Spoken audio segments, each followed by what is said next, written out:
business of the house serious. They must take the business of the house serious. The Attorney General is not available. Fine. What about his deputy? What about his deputy? His deputy should be here. Fair enough. We will yield for this one to be done. But in future, majority leader, take note. We will not be this kind to you. So whoever you want to lay it can go ahead and lay it. But from tomorrow, they must be in the house. All ministers, we are signing this caution to you. You must be in the house to lay your papers. You will see that the ministry and think that somebody will lay your papers for you. No, that will not be tolerated. All members, item numbered BIII and III is dealing with the same committee. Can we put them together? Yes. Budget performance report in respect of the Office of the Special Prosecutor for the period January to December 2024. Take the II too. Budget performance report in respect of the Legal Aid Commission for the period January to December 2024. III. I should go. Budget performance report in respect of the Legal Aid Commission for the period January to December 2024. Honourable members, the reports numbered item 10B, II, and III have been duly presented. They are referred to the Committee on Constitutional Legal Affairs for consideration and report. Item numbered 10C by the Minister for Fisheries and Aquaculture Development.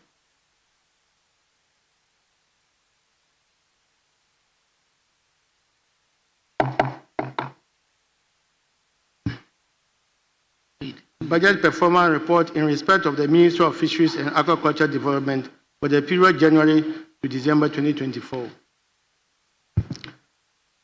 Honourable members, the report has been duly presented. It is referred to the Committee on Food, Agriculture and Cocoa Affairs for consideration and report. Item number 10D. Chairman of the committee.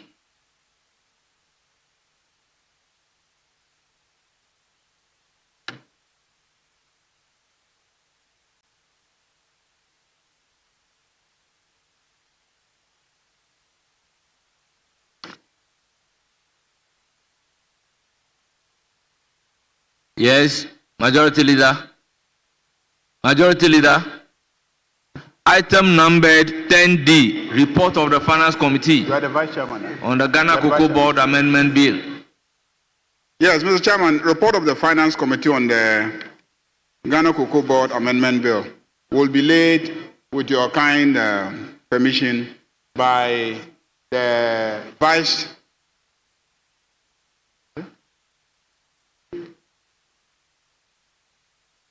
Oh, he's recording it. Okay. Okay. Mr. Speaker, I think that the report is not yet ready. Very well. For presentation. Very well. We'll then skip that item. Then, all members, let's move to item number 11. Presentation and first reading of bills. Honorable Minister for Fisheries and Aquaculture Development. Item numbered 11, please. An act to review and consolidate the laws relating to the sustainable exploitation of fisheries resources.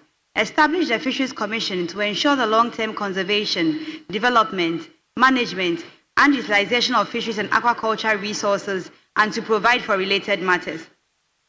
Honourable members, the bill has been duly presented. It is referred to the Committee on Food, Agriculture and Cocoa Affairs for consideration and report.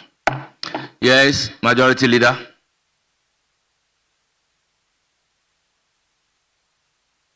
Mr. Speaker, we have questions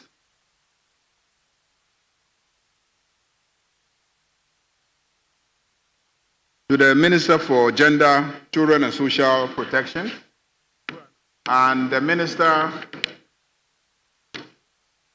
is here. and available to answer the questions. So if we can start with. Kind of the question.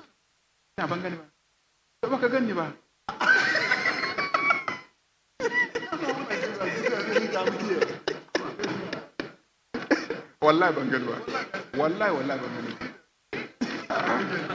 Baka gani ba.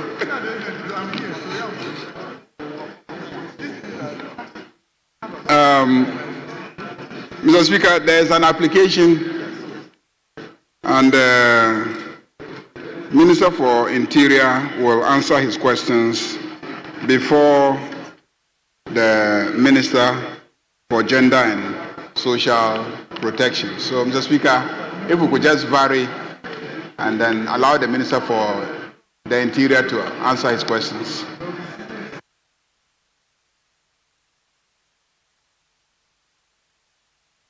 That's the urgent question numbered 7D. Is that so? Yes? Speaker, Minority Chief Whip. we will do the questions. However, Speaker, item 10D was just laid and was referred. Speaker, in this house, the practice has been anytime a bill has to be introduced, yes, there should be some discussion. Minister, there should be discussion. You know, Honorable Muntaka understands the practice so well. No, the first reading. Yes. So, no engagement. The committee chair is here, the ranking, no engagement, leadership. You just come and lay a paper and go like that. What is that? Minister, look into my eyes. You can't just come and lay a paper and go. No, report to majority leader. Majority leader knows the language. He knows the practice. Speaker, they have to do the needful. There should be a discussion. The ranking and the chair and the leadership must discuss. Which item are you talking about? Item 10D. No, item 10D has been deferred. You are masters of our rules. Honorable Minority Chief Whip. Eyes on it. There should be Item discussion. 10D has been deferred. Yes. Because the report is not ready. Speaker, no. Speaker, I'm referring to 10D. Yes. Oh, 11, item 11. Yes. Yes. Okay, then you are now talking. Because 10D has been deferred. Speaker, item 11. Very well. Speaker, you see the reason why I respect you? And you will live long. Speaker, you are going to live long. The minister should report through the majority leader for a discussion between the ranking and the chair before the laying is done. You can't just come and lay and just go away. And she's not even in the chamber. She's my friend. She's my very good friend.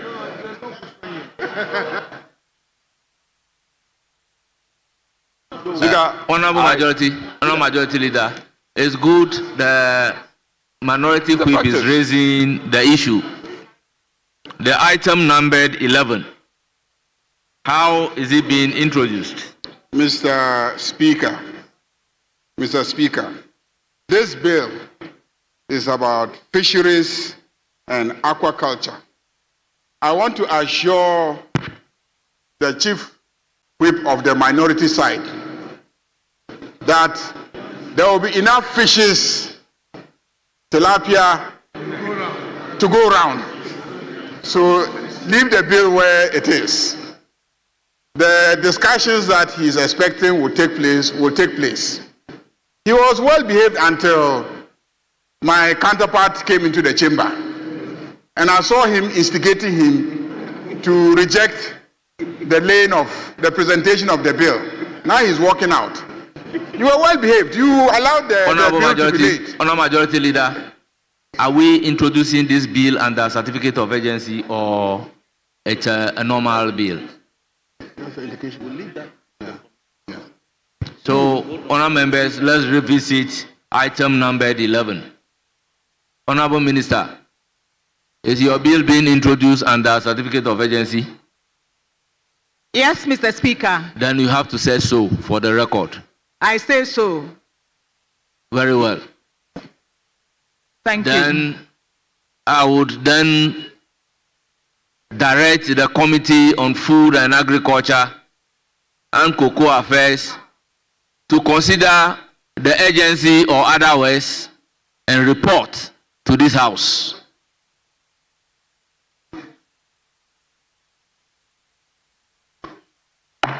Speaker. Yes, yes, Speaker. yes. I do not wish to overly drag this matter. I am simply saying that it is important. Minority Chief Whip, That- you hold on, I will give consequential directions. So, Honorable Minister for Fisheries and Aquaculture, you are introducing this bill. I have referred it to the committee to consider the agency or otherwise. Please engage the committee as well as the leadership of the House to do the needful. Thank you very much. Thank you, Mr. Speaker. I am so directed.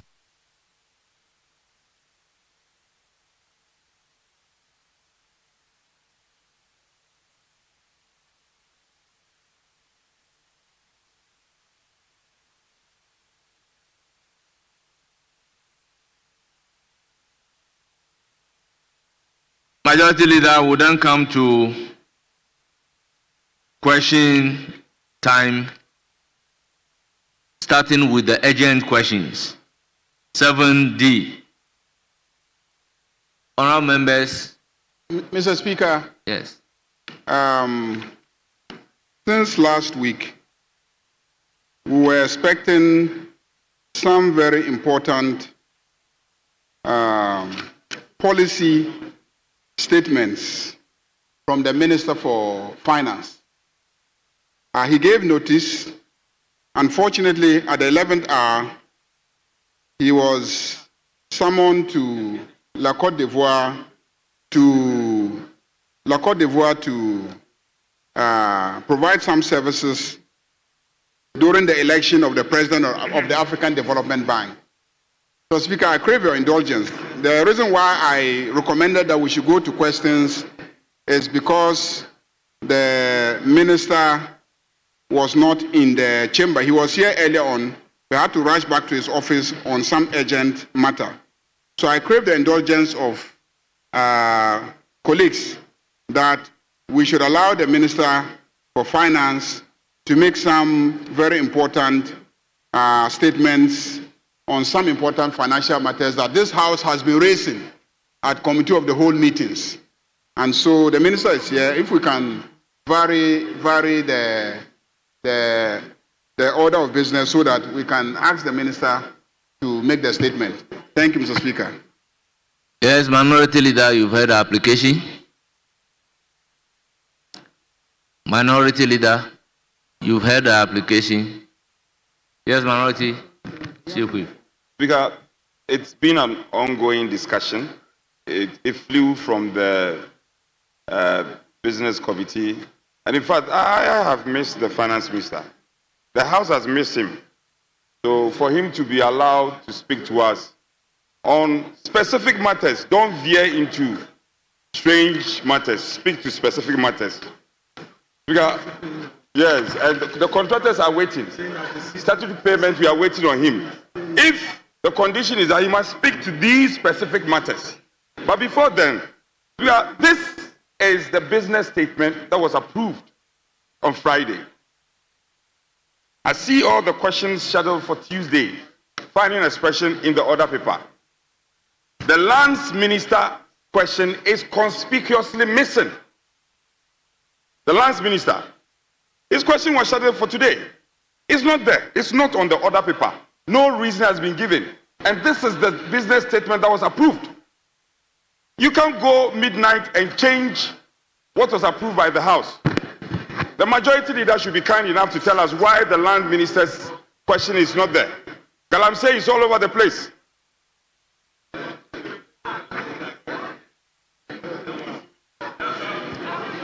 Honorable Minority Chief Whip, the application is to vary the order of business to allow the minister responsible for finance to brief the House.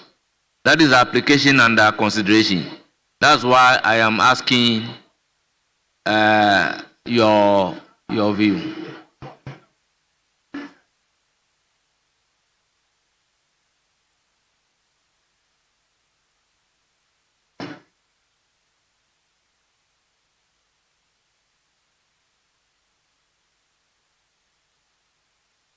Yes, Majority Leader. Mr. Speaker, I think that the business committee scheduled the lands minister to come and answer some questions, but he communicated to the House dated 2nd June 2025 that with reference to our correspondence numbered so dated 29th May, which was addressed to the minister on the above subject matter, which is parliamentary questions, the ministry wishes to inform you that the letter requesting for answers was received late on Friday, and hence the responses are not ready for submission to Parliament. We will therefore be glad if the ministry is provided with a new schedule for an honourable minister to attend upon the House. So this is a communication from the ministry that the letter came to them just on Friday, and you know that we are supposed to give them reasonable time to gather the responses for us. So they're asking for rescheduling. That's why you haven't seen that business slated for today on the order paper. This one. Mr. Speaker, this Minority Chief Whip. this is not acceptable. And I want to respectfully tell the leader, it is not acceptable. I have authoritative information that letter was brought last night. And you brought the letter last night, and the leadership is not aware. The chief whip, the respected chief whip, when I spoke to him this morning, was unaware. He was not aware. You cannot write to the clerk and leave out leadership. So when we went to conclave, we were all not aware. Is the land minister running away from the question? There is galamsey all over. Galamsey all over. Galamsey all over.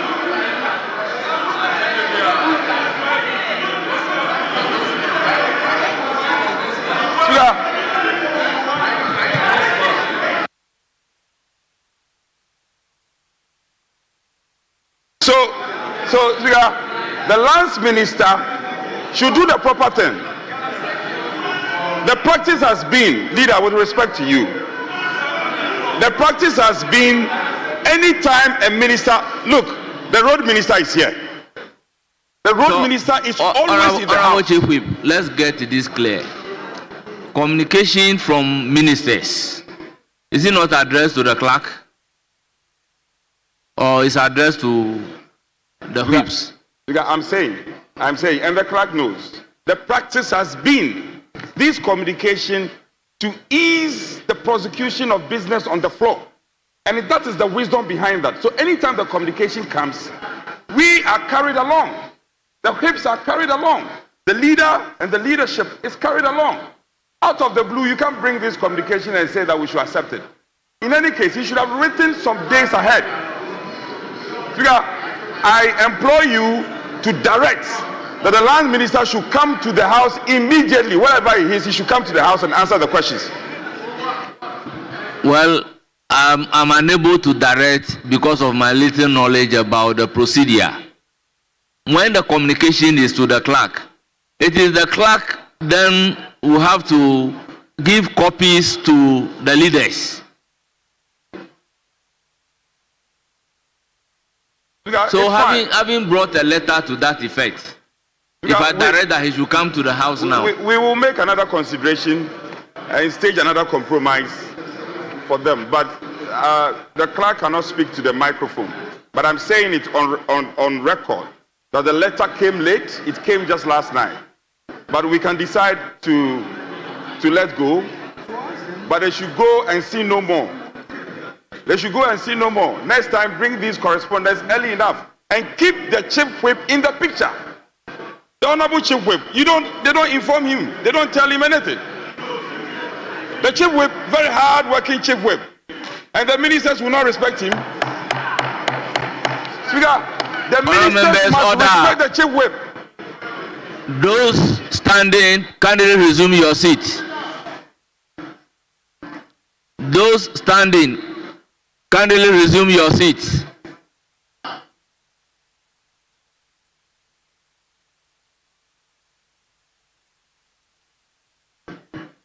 Honorable member, this is so disrespectful to the maize.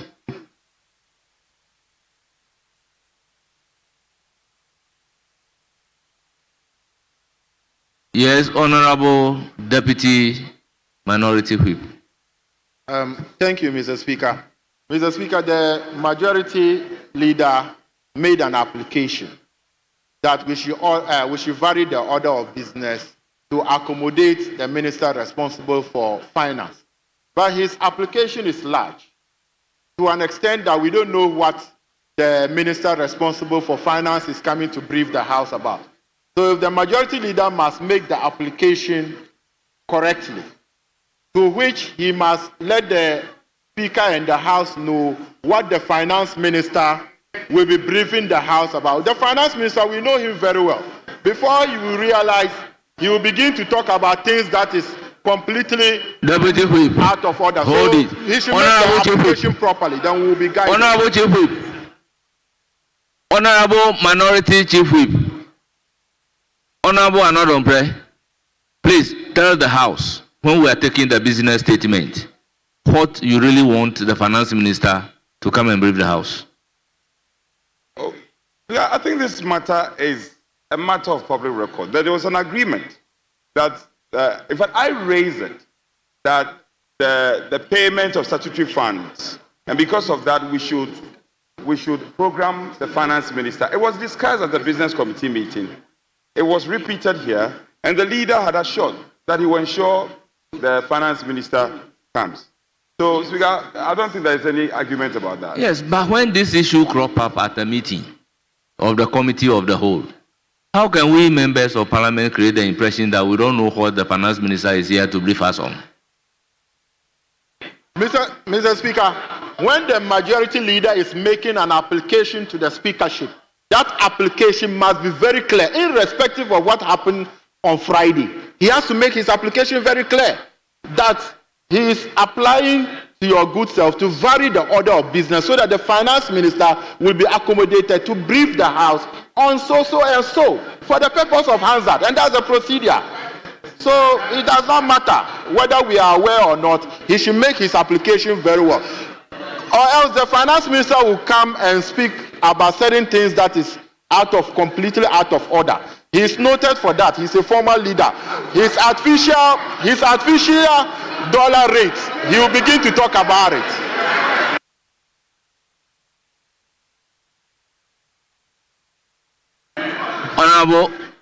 Honorable Majority Leader, you have the floor. Mr. Speaker, we have serious business to prosecute today. Mr. Speaker, I think it is clear what the finance minister is here to do. Can we have the finance minister make the statement so that we can move on?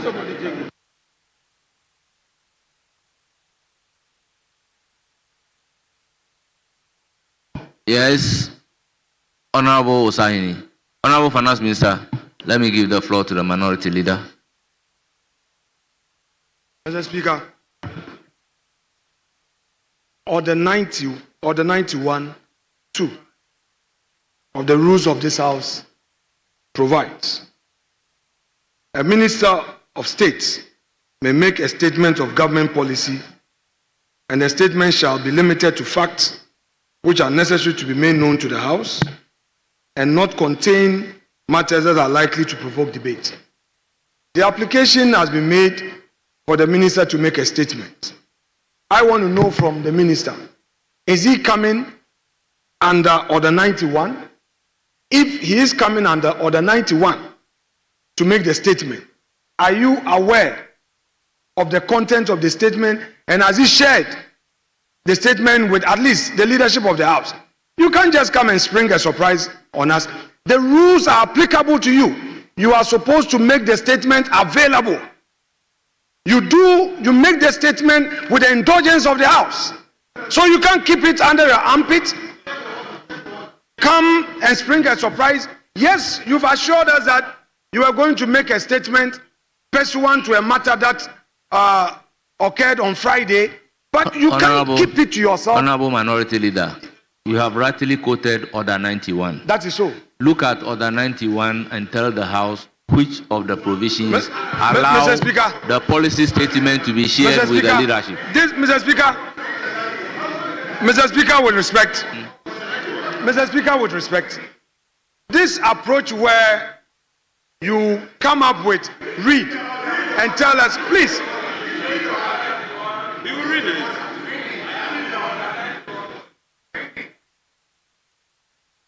Mr. Speaker, you don't read laws and rules in isolation. You read them as a whole. You give a conjunctive interpretation. Okay, Honorable Minority Leader, let's look at Order 91, not in isolation, as a whole. And then we can put the meaning that ought to be ascribed to Order 91 to see where. Very well. So, Mr. Speaker. The policy statement will have to be shared with the leadership. Mr. Speaker, if you read Order 91 and 93 together, 93 provides by the indulgence of the House. Honorable Mr. Minority Speaker, Leader. may I finish? Mr. Speaker, you've asked the question. Allow me to finish. Then you can make your ruling, please. By the indulgence of the House and the leave of Speaker, a member may explain a matter of personal nature or make a statement on a matter of urgent public importance at the time appointed for statement under Order 67. Mr. Speaker, the spirit behind this provision under 93(1) can be applied mutatis mutandis to 91 too. Mr. Speaker, and that is why I am inviting this House. That is why I am inviting this House to give it a purposive meaning. You can't just say that, Mr. Speaker, because that provision does not expressly say that you should make a disclosure. Mr. Speaker, disclosure is part of any serious democracy. Disclosure is part of any serious democracy. To the extent that, Mr. Speaker, to the extent that 91(2)(b) is saying that the statement should not contain matters that are likely to provoke debate, implies that the statement must be known to you to make a determination. Mr. Speaker, if as it is, the minister makes a statement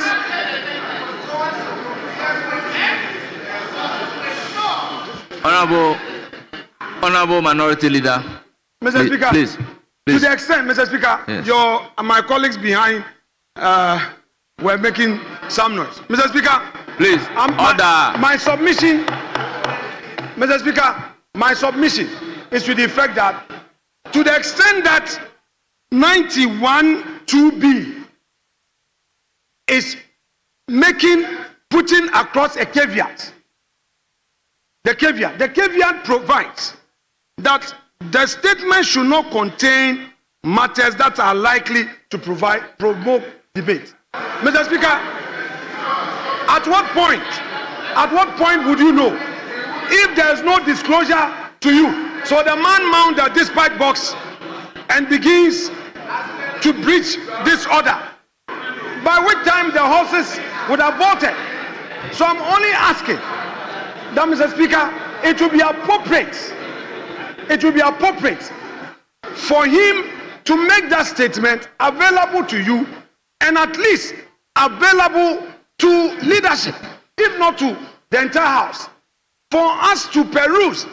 Mr. Speaker, are we saying that because the order does not provide for certain admissibility clause, you are not supposed to see it? This provision is subject to admissibility by the Speaker.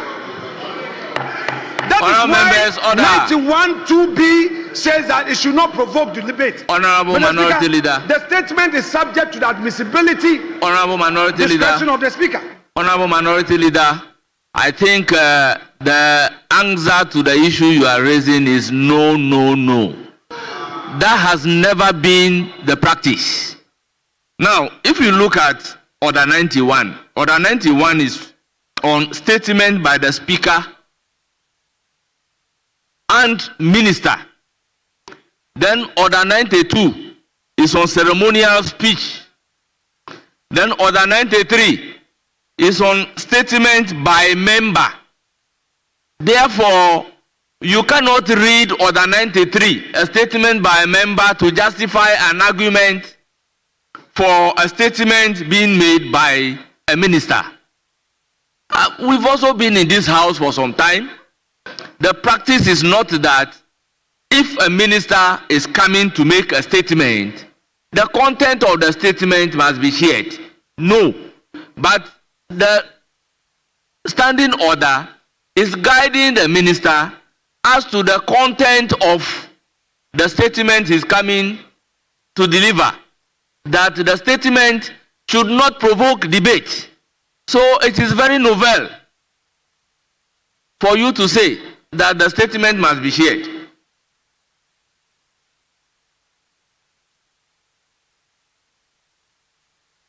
So, honorable members, we shall accordingly proceed. Honorable Finance Minister, you have the floor.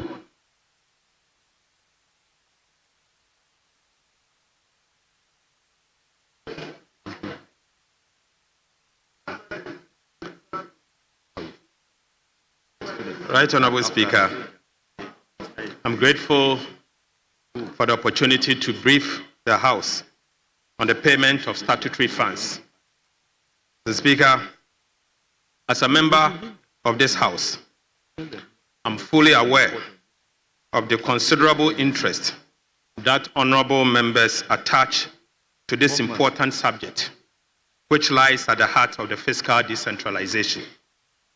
First and foremost, I wish to express my sincere appreciation to colleagues for their continued cooperation. Right Honorable Speaker, I'll begin today's brief with the District Assembly's Common Fund, the DACF. Mr. Speaker, our effort is driven by President Mahama's unwavering commitment to decentralization development, as articulated in Chapter 20 of the 1992 Constitution. It is well established that metropolitan, municipal, and district assemblies have gone through severe financial strain over the past 8 years due to the unfortunate re-centralization of District Assembly's Common Fund. Mr. Speaker, it is evident that decisions taken in recent years have regrettably undermined the capacity of MMDAs to respond effectively to the pressing needs of our people at the local level. Right Honorable Speaker, in the past 8 years, a paltry 40% to 50% of transfers to the Common Fund were disbursed directly to the district assemblies, thereby denying MMDAs the ability to spur local economic development. Mr. Speaker, the government under President John Mahama is resolute in its determination to reverse this trend. We are committed to adequately resource MMDAs and ensure that effective and accountable utilization of these resources are maintained at all times. In line with our promise to revitalize the local economy, President Mahama's administration has prioritized improving financial strength of the district assemblies. I wish to commend members of this House for endorsing, as part of the 2025 budget, government proposal to ensure that a minimum of 80% of allocated District Assembly Common Fund resources are transferred directly to MMDAs. Mr. Speaker, without a doubt, this measure will empower assemblies to drive economic growth at the local level and deepen the process of decentralization. Right Honorable Speaker, through this policy initiative, government is guaranteeing that approximately 6.1 billion Ghana cedis of the 7.57 billion Ghana cedis earmarked for the year 2025 will be disbursed directly to local assemblies to spur local economic activities at the district level. Mr. Speaker, in view of that, every district assembly will receive a minimum of 25 million Ghana cedis this year. A minimum of 25 million Ghana cedis this year. Mr. Speaker, our resource extends beyond mere release of funds. We have taken decisive steps to ensure that these resources are utilized in line with government economic objectives. Mr. Speaker, as I say, a minimum of 25 million Ghana cedis will go to every district assembly, a minimum. Mr. Speaker, Section 126(3) of the Local Government Act 2016, Act 936, mandates government to determine the categories of expenditure within the approved development budget of district assemblies that must be funded through the District Assembly Common Fund. In compliance with this, the Cabinet of President Mahama has approved guidelines to ensure the prudent and accountable utilization of these funds. The guidelines as approved by Cabinet are as follows. Mr. Speaker, 25% of the amount transferred to the district assemblies is to be utilized for the design and construction of a model market in each district assembly. Mr. Speaker, 10% of the amount is earmarked for the construction of health facilities where a minimum of 2 CHIPS compounds are supposed to be constructed at rural assemblies. Mr. Speaker, again, 10% of the amount is earmarked for the construction of educational facilities, including 1 KG block, 1 primary school block, and 1 junior high school block. Right, Honorable Speaker, another 10% of the amount is earmarked for the provision of potable water in each assembly, of which a minimum of 10 boreholes are supposed to be constructed in rural assemblies. Mr. Speaker, again, we have earmarked 10% of the amount that will be sent directly to the assemblies for the provision of school furniture. Mr. Speaker, in order for the assemblies not to use this amount for the purposes of the administration and monitoring and evaluation, government has capped the allocation for the running of the assembly to be at 5%. 5%. And Speaker, finally, recognizing the need to complete abandoned legacy projects, including the numerous uncompleted structures left behind by the Middle Belt Development Authority, Coastal Development Authority, and the Northern Development Authority. We have also allocated an amount, 20% of the amount to be used to fix the mess that were created by these authorities. Right, Honorable Speaker, we are steadfast in our resolve to ensure strict adherence to the utilization guidelines governing funds allocated to the assemblies. Mr. Speaker, as at yesterday, we have transferred the sum of 987 million. Mr. Speaker, as at yesterday, the district assemblies has received, and we have the District Assembly Common Fund has received, and we have transferred the sum of 967,965,073 Ghana cedis from the consolidated fund to the District Assembly's Common Fund, being the first quarter amount due the District Assembly Common Fund for the year 2025. Mr. Speaker, the administrator of the District Assembly's Common Fund is required to ensure that 80% of this amount is transferred directly to the assemblies without fail, and expenditure returns submitted to the Ministry of Finance before subsequent releases will be made. So, Speaker, I repeat, the administrator of the District Assembly's Common Fund is required to ensure that 80% of this amount is transferred directly to the district assemblies without fail, and expenditure returns submitted to the Ministry of Finance before any subsequent release will be made. Mr. Speaker, honorable members are also encouraged to monitor the utilization of this amount sent to their respective assemblies in line with the approved guidelines by the Cabinet of President John Dramani Mahama. Mr. Speaker, I'm pleased to report that under the leadership of President Mahama and the NDC, for the first time in several months, transfer to all statutory funds have been made promptly and in full.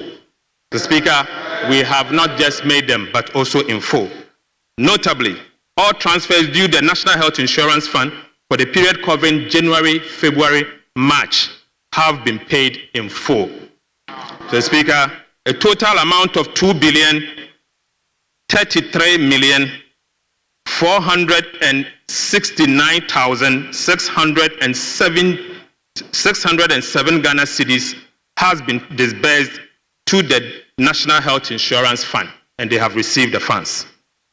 These disbursements have enabled the National Health Insurance Scheme to settle arrears owed to healthcare providers and to implement the free primary healthcare and the Ghana Medical Care Trust Program, otherwise known as Mahama Cares. Mr. Speaker, similarly, the Ghana Education Trust Fund, GET Fund, has received a total of 2,710,227,947 Ghana cedis. Mr. Speaker, 2.7 billion Ghana cedis for the month of January, February, March, and April 2025, all transferred and received by the Ghana Education Trust Fund. As earlier announced in the 2025 budget, funding for the free senior high school program is now fully covered under the GET Fund. Subsequently, the challenges, including feeding, which previously impedes the smooth implementation of the program, have been resolved as a result of the payment that we have made. Right Honorable Speaker, these payments are a clear reflection of our commitment to meet all statutory obligations in priority sectors of the economy. I encourage honorable members to continue to support our effort as we chart a new course towards resetting our economy. Mr. Speaker, let us work together to strengthen the metropolitan, municipal, and district assemblies and position them as engines of local economic development. I so submit, Mr. Speaker. Thank you, Honorable Minister.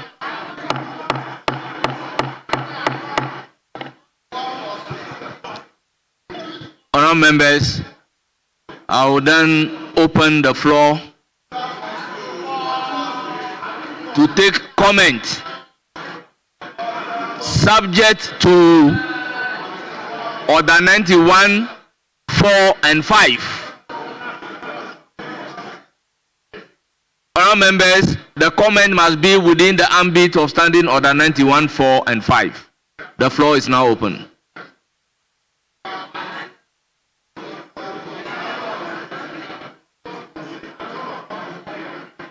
Yes, Honorable Majority Chief Whip. Speaker, we have agreed that we'll take 3-3, including leadership. Very well. Including leadership. Very well. Thank you. Yeah, very well. Honorable member, you have the floor.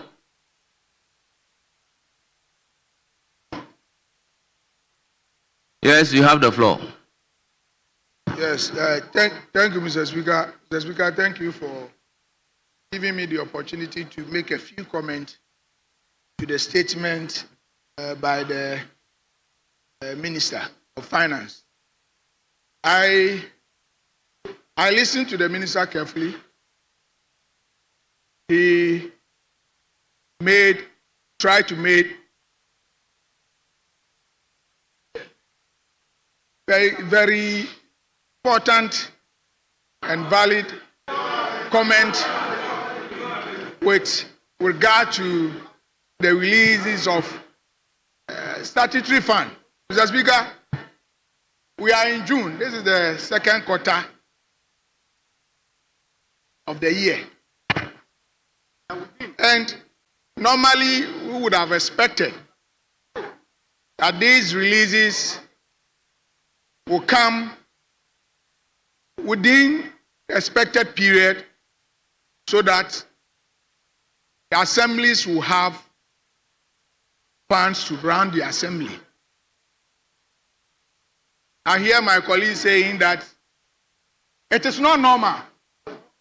It is not normal. So if he's releasing, well, you are the holder of the purse, you pass there. So if you think this is normal to you, it's up to you. But I'm saying that it is not normal. We need to encourage the government that such releases will come timely. The fact that it happened previously, that is the problem that I have in this country, Mr. Speaker. The fact that releases are delayed doesn't mean that it's a normal thing that we should continue. Mr. Speaker, so I want to encourage the finance minister. Sometimes when they say it has been released, it's just a mere letter that they write that it has been released. The controller, before you go, they will be giving you excuses. I have been in the helm of it, so I know how it operates. They will tell you it has been released. Finance minister, I am from here. I will go to the common fund administrator. Honourable members, I will begin to name and shame those who are standing. If actually the money is in the account. If it is in the account, I'm sure as a members of parliament we will get to know about it. So next time, I'm just encouraging you that next time, Mr. Finance Minister, let it be released on time. Don't wait till the second quarter before you make such releases. Let it come. We need the money. The assemblies need the money. We need to continue some outstanding projects. So I want to encourage you. Make sure you let the money come on time. But Mr. Speaker, you know, I think it is something that is refreshing that finally the government has made releases of such an amount to the assembly. We as the members of parliament, our role is an oversight. We will make sure we monitor the utilization of this fund at our assemblies and make sure that the guideline that the government have set for the assemblies, they follow strictly and make sure that the people at the various constituency benefit from it. I thank you, Mr. Speaker. Thank you, Honourable Kennedy Nyako. Yes, Honourable Member, you have the floor. Thank you very much, Right Honourable Speaker, for the opportunity to contribute to the statement made by the Finance Minister this afternoon. Mr. Speaker. Honourable Kennedy Nyako, we just listened to you, so please resume your seat and listen to others. We've just listened to you. Resume your seat and listen to others. Mr. Speaker, let me first commend the Finance Minister for the briefing or the statement he has made to this House with an intention to strengthen the revenue stream of the district assemblies to develop their various districts and metropolis. However, I want us to put on record that this is not the first time previous government and past government have allocated revenue for the development of this country. The minister talked about uncapping of funds to the district assemblies. Past government had also decided to cap revenue to enable it achieve its own set targets and objectives as a country. And so it's all about the nature in which government decides to run its economy and what its priorities are. We cannot say, as the minister indicated, he said that the revenue available to the district assemblies are going to support the health infrastructure of district assemblies, support education, as well as water and so on and so forth. We are all in this country where a government took a bold decision to construct 111 health facilities in this country, all centered across the various districts. I'm sure one is in your district. all set towards bringing health infrastructure development across the district. The money that is made available today, 10% to health facilities, the minister is talking about creating at least 2 chips compound. 2 chips compound cannot be compared to the building of a fully fledged district hospital as we saw brought up in this government, in the past government. I was expecting the minister to tell this House as well how much money he's making available to complete the health facilities that are in various stages of completion. Mr. Speaker. Honourable Member, Mr. Honorable Speaker. member, is Yes. the statement not on statutory funds? I agree, but I'm making a point based on the statement. It's all about the statutory payments and what is being used for. Mr. Speaker, I'm also here to declare that this funding, as the minister said, is supposed to be run by the assemblies, which we, members of parliament, are also part of. And we also are supposed to play oversight responsibilities in terms of the utilization of these funds. I want the Honorable Minister of Finance to send similar indication to the MCEs and the DCEs that this money is for the development of the assemblies, with the members of parliament having oversight responsibility against those funding. Because many a times it is made to believe as if the funding that is going to the assemblies is for political expediency. But as the minister has indicated, it is for the well-being of our people and our communities. And we owe it as a house to make sure that we hold government, the MMDCs, accountable for the utilization of it. The minister should also be mindful about the procurement processes when it comes to this utilization of funds, so that there will not be abuses and breaches in the Procurement Act. With these few words, Mr. Speaker, let me commend the minister once again, and I challenge him to make sure that in going forward, more of such releases will go to the assemblies for the development of this country. Thank you very much, Right Honourable Speaker. Thank you, Honourable Member. Yes, Honourable Minister responsible for local government, chieftaincy and religious affairs. The Speaker has called me. Mr. Speaker, for the record, this time, my voice has not been heard in this House. And the Minister for Finance has released the money. Mr. Speaker, this is history. Previously, Mr. Speaker, I will stand here and rant, no show. But this time, for the first time, an amount of close to 1 billion has been released to the administrator for this Assembly Common Fund. Mr. Speaker, we suffered though, myself and my good brother, Honorable Frank Anudompre, we will be at conclave, struggling with Finance Minister to release just 200. He will say, I'll give you 300. We say 400. We say, no, I can't give 400. He said 250. Mr. Speaker, I believe Honorable Minister for Finance, myself and my good brother, Honorable Minority Chief Whip, we commend you for the good show.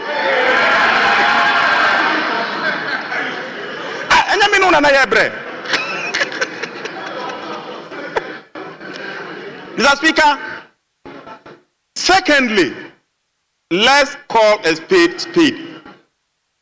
And he who clams well deserves a push.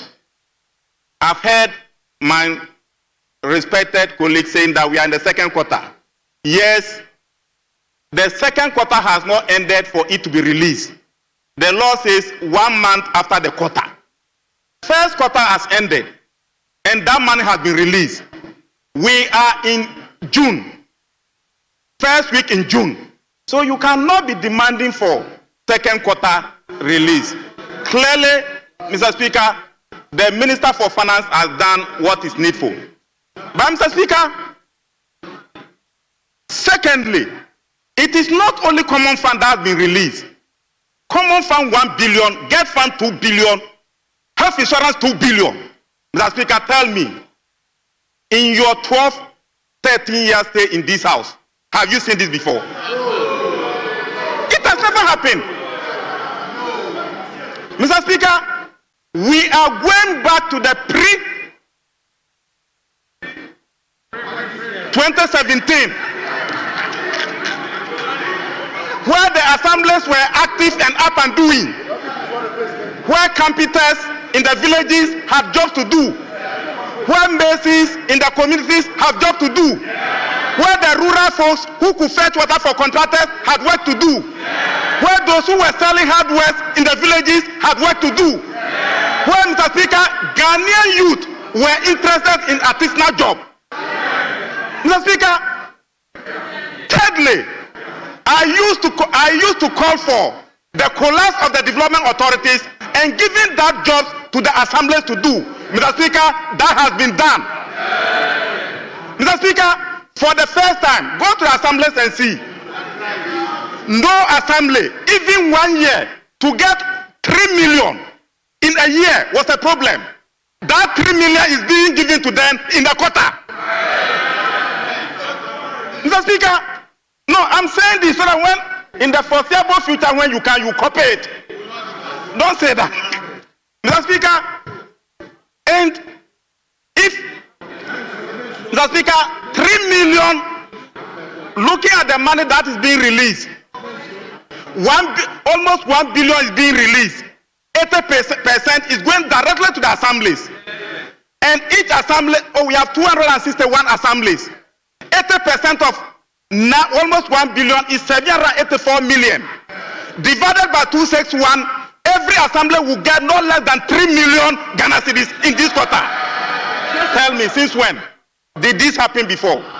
But Mr. Speaker, it's good you are bringing this to the attention of the House, so that my colleagues will put their eagle eye on how those monies are going to be utilized. But Mr. Speaker, one good thing that the President has directed that be done from the cabinet is that no job or no project from the previous administration is going to be abandoned. So 20%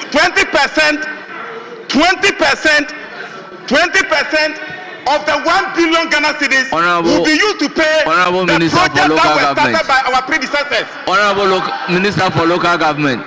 Honorable Minister, continue to make your statement, but make sure you operate within the ambit of Standing Order 91, 4 and 5.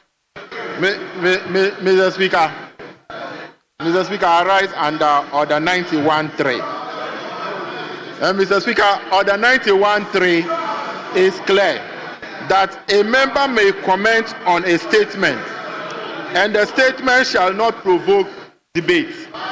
My good friend, the minister responsible for local government, his comments are all provoking debate to an extent that he's inviting the minority chief whip that they are all commending the minister responsible for finance. So, Mr. Speaker, call him to order that his comments are violating Order 91.3, and for that matter, he must stay on course. Yes, Honorable Minister for Local Government, operate within the meaning of 91.3. Mr. Speaker, I have. You should not provoke debate. Yes, Mr. Speaker, Honorable Abib is my brother. And Mr. Speaker, you remember he said when Atu comes, he will speak on something differently. But I could see that he's enjoying. But Mr. Speaker, clearly, these are being done for oversight purposes. And this is to make the House aware that such and such amount is being released, so that in the subsequent days, the committee responsible for chieftaincy, the committee responsible for sanitation, and the committee responsible for local governance, when going on their oversight responsibilities, they will know that these are the guidelines and this is the amount of money that was released to them. But Mr. Speaker, for your information, this is not the only money that is going to the assemblies. Just this morning, I had a meeting with the KFW. I had a meeting with SECO. I had a meeting with the GIZ. Mr. Speaker, they've all agreed that previously they withdrew most of their services. But because of the investment the President is sending to the assemblies, they are bringing it back. So in 2025 and 2026, Honorable Minister, conclude. Starting from October, they are also going to release monies to about 75 assemblies that distress districts. So, Mr. Speaker, good news is coming, and these are happy days for the assemblies. Thank you for the opportunity. Thank you. Yes, Honorable Soini. Thank you very much, Mr. Speaker. I wish to first of all commend the Finance Minister for the decision to brief the House on government's policy as far as the statutory payments are concerned. Mr. Speaker, I wasn't expecting anything less. I am excited to hear that he's releasing about 25 million Ghana cedis to all the assemblies. And Mr. Speaker, this took my mind back to the promise of 1 million one constituency. And I'm just wondering how much that will be if you were to break it down into 1 million one constituency. 25 million cities at the local level is a lot, and it's going to actually contribute to the expansion of water provision and also, other utilities in the local at the local level. I'm particularly excited that the minister is directing that a portion of this should be used to construct nodal markets at the local level, because it is important that our assemblies utilize these releases so that over the period they can also on their own generate revenue to support their activities. Revenue generation at the local level has been very, very low over the period. And it's because many of these assemblies are not able to support the trading and the local economy. They are not able to stimulate the local economy. And these markets, I'm sure, will do that. I'm also very excited that the minister has spoken of the releases that will also be made to some of the other agencies across the country. Mr. Speaker, this is made possible because of the prudent management of the economy that we have all seen over the period. And we hope that we will all in this House provide the oversight that is needed, as the local government minister has spoken of. And with that oversight, these releases will be properly utilized, and our people at the end of the day will be the beneficiaries. And that will help sustain the growth that we are seeing in the economy today. So, Mr. Speaker, I once again want to commend the Finance Minister for briefing the House on these policies, and it is my conviction and my hope that the various assemblies will utilize these monies to the benefit of our people. Thank you very much. Yes, my minority leadership. The indication was I should take 3-3, including leadership. Majority chief whip. Majority chief, is that not the sense of the House? Mr. Speaker, that was the case. So we agreed on 3-3, inclusive of leadership.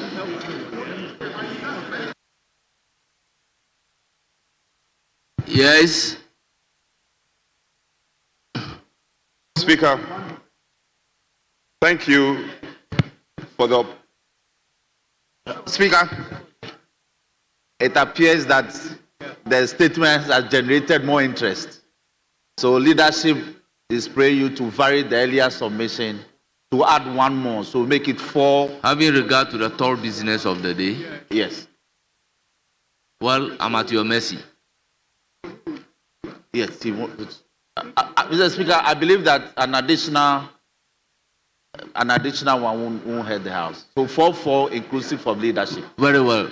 Then, Honorable Wanyimedu Entry, you have the floor. Thank you, Mr. Speaker. Mr. Speaker, I also commend the Minister for being very brief and very clear on the statement.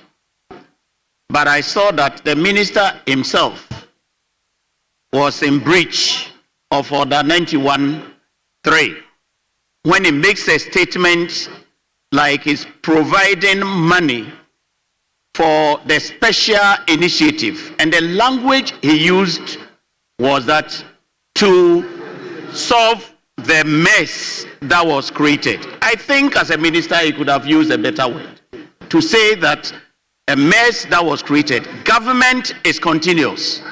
And if you are here now as the Minister of Finance to direct us, you should use a better language, Mr. Speaker. And I am not surprised that the Minister for Local Government did not wait to hear us, but jumped in and was also in breach of that order. What I would have loved to hear from the minister, in as much as we appreciate whatever that had been proposed that is going to the assembly, it is good. But, Mr. Speaker, it is quite recent that the government provided huge amounts of money in purchasing machines for the drip, that is the road infrastructure. I was expecting that, given the details, he would direct at least some monies to be given or to be allocated for fuel, in order that if you go to the assemblies now, most of these drip machines are packed. I was told when I asked that they wanted to do an inspection and take stock, and I was wondering what kind of stuff they were going to take, when we know that we have about 6 or 7 or 8 machines in a district assembly. Since government is continuous, if the minister had not thought of that, I would pray. And I think the minister for roads is here, and I pray that the honorable minister for roads will liaise with the minister of finance, so that we can have a direction so far as our roads, the road infrastructure is concerned. Thank you, Mr. Speaker. Thank you. Yes, Honorable Walanyo Cheku. Thank you, Mr. Speaker. Let me first commend our Honorable Finance Minister for making the House very happy this afternoon. I know this is a news that for years, for 8 years, we have not heard in this Parliament, because for 8 years, Mr. Speaker, I have not seen a single chip compound in my constituency, Hohwe constituency. But today, I can boldly walk to my constituency, Hohwe, and tell them I will provide them with chip compound. I can look straight into the eyes of my Zongo colleagues in Hohwe that the market that we promised them, together with the assembly, we will build that market for them. This shows clearly that Ato is forcing. Ato has brought the economy back on track. And I will also thank him for empowering the MPs to play oversight responsibility over the chunk of money that has been sent there. And we promise him that we will do so to see to it that the reset agenda is well achieved. Thank you, Mr. Speaker. Yes, Minority Chief Whip. Speaker, it's unfortunate the finance minister, after making his statement, has decided unceremoniously to leave the chamber. Instead of him sitting and listening to us, our views, he just left the chamber.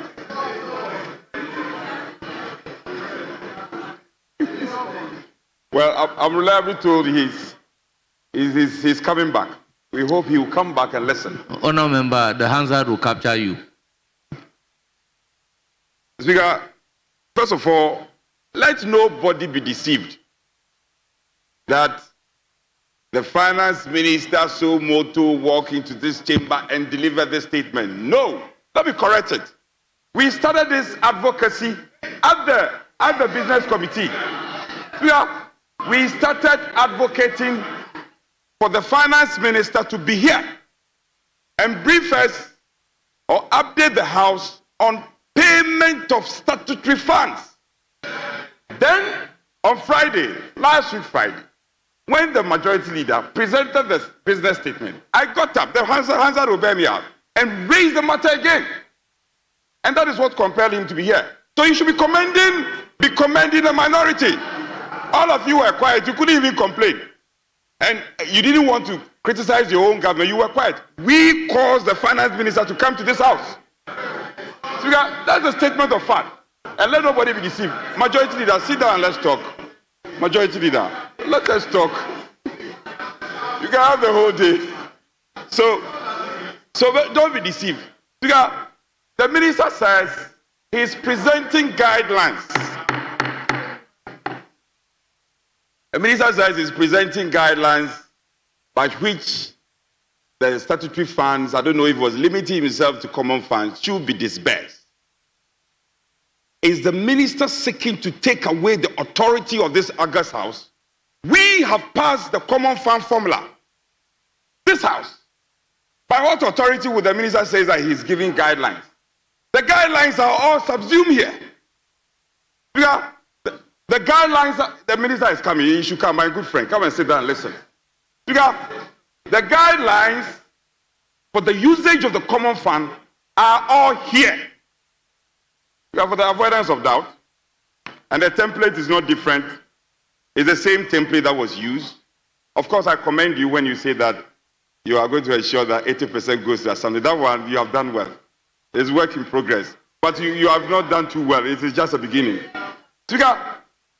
So, National Youth Program, National Employment Support, National Disaster Support, construction, renovation of MMDAs and other buildings, reserve fund, blah, blah, blah, blah, blah. Honourable Member, which document are you reading?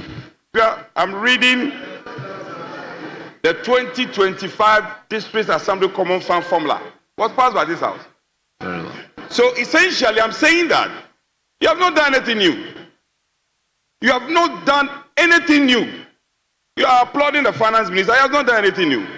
And Speaker, I am questioning the authority with which our good friend, the Exchequer, will come to this House and say that Cabinet has approved guidelines. Cabinet cannot approve any guideline that is different from the formula approved by this August House. So he's compelled to go by the provision of this formula. That's a statement of fact. Let me proceed further. Local government minister, sit down. Sit down and listen to me. Honorable Minority Chief Whip, I've also been in this House for a very long time. After the disbursement of the District Assembly's Common Fund, in line with the formula approved by this House, when the money is disbursed to the district assemblies, there is always a guideline to the district assemblies, and copies of those guidelines have been given to respective members of the assembly. Is that not the practice? Speaker, that is not right. That is not right. Let's not set a bad precedent. Let's stick to the formula approved by this House. Then we'll be making your progress. word should be we should not follow a bad precedent. Speaker, not citing a bad kindly precedent. allow me to proceed? So these guidelines are alien to this House, and he knows. We are proceeding further. I look at the contents of the formula, and you have allocated a paltry sum of 8 million for the administration of the drip equipment. 8 million, the entire country. 8 million for the administration of the drip machines imported and bought by the previous government. How is that workable? Is that the formula you have approved? Is that? Yes. I'm saying that is that the formula you have approved? This is your leading question. It's a very leading question. No, it's not a leading question. Because it is this House that approved the formula. It's not the finance minister. Let me go by your principle of guidelines. If I'm borrowing into your principle, then the guidelines should come and amend that. Then the 8 million is paltry, so we should amend it and ensure that more amount is allocated. Well, that is a very serious point. Now, whether you like it or not, you stand in breach of the Local Government Act. 6 months, June, the Act says that you should be making payment quarterly. We are entering the 6th month. And so, well, if you are saying that we made mistakes, that is why you brought reset agenda. Would you listen to me? Speaker, would you listen to me? Speaker, you came on an agenda of resetting Ghana. Yes or no? Honorable Haruna Adrisu, yes or no? The agenda is to reset the development agenda and the development paradigm of this country. And the Ghanaian people were gracious enough. They gave you 187 members of parliament. And you won with an emphatic margin. And then you are still referencing the MPP. You should be ashamed because you should be improving. You should improve upon what we did. You shouldn't come and say that the NPP made mistakes and therefore you're also making the same mistakes. Why? You shouldn't be doing that. You shouldn't be doing that. The minister who is not listening to me, that's fine. He failed to update this house on outstanding payments. You cannot come and say that I'm paying 1 billion here. That is lopsided. Give us an absolute report. How much is outstanding? How much have you paid out of the outstanding? That is the crux of the matter. You are picking and choosing. The finance minister decided to pay when he pleases. That is wrong. The law mandates him to be paying quarterly. You are paying first week in June, and you are saying we should praise you, we should clap for you, we should be clapping for you. After all this delay, contractors are crying. If you don't know, my assembly in Saloma Dredri, I'm coming there. My assembly, if you go there, the assembly officials, they are all seated, very sad. Myself and the chief whip, I wish he was here. We went to the Common Fund Administration, going to advocate for your payment. He said, the finance minister has not released anything. So you release after 6 months, and you say we should clap for you. Yo, Atu will clap for you. After 6 months, the road fund funding to be released to the road fund, not even a PESWA. Contractors are crying all over. Contractors are crying. Contractors are crying. Kwame Agboja is very sad. The road minister is very sad. So, Speaker, I think we need to look at this matter beyond the politics of it. The disability fund. Our compatriots who are fiscally challenged. I'm very sad. I am very, very sad this afternoon. Our compatriots who are fiscally challenged. And if you look at the formula, there is a provision explicitly dedicated to a disability fund. They have to wait for 6 months. Our disabled compatriots have to wait for 6 months. And after 6 months, you release a poetry psalm and you are here that we should praise you. We can't praise you. This is your duty anyway. Get fund is outstanding. So, Honorable Minority, Get fund payment is Minority outstanding. Chief Whip, under Standing Order 91-6, I'm entitled to give direction after the statement. It's not debate. It is not debate. This is not debate. This is comment. So I want to understand which years arrears are you talking about? Speaker, I am worried about how our contractors are struggling to continue with project. And then I hear, Finance Minister, I hear you say that you are going to construct market. Come with me, Speaker. The special fund, I want to quote. No, I'm not sitting down. Speaker, with your leave. Finance Minister, listen, look into my eyes and listen. Speaker, listen. Special project. Already you have said that market will be built. There is a provision under special project. An amount of 70 million has also been allocated for rural urban development special project, such as markets, astroturfs, waste management, borehole, street lighting, fumigation. So which market are you talking about? That thing is captured by the formula already. Is it for propaganda purpose? That is why the leader was saying that you should have brought the statement for us to vet. We, the minority, should have vetted your statement to show you direction. And then we give you alternatives.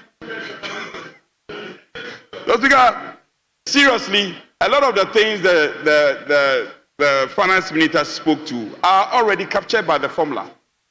And I beg to differ that he hasn't got the power to say that he's amending the formula that this house has already approved of.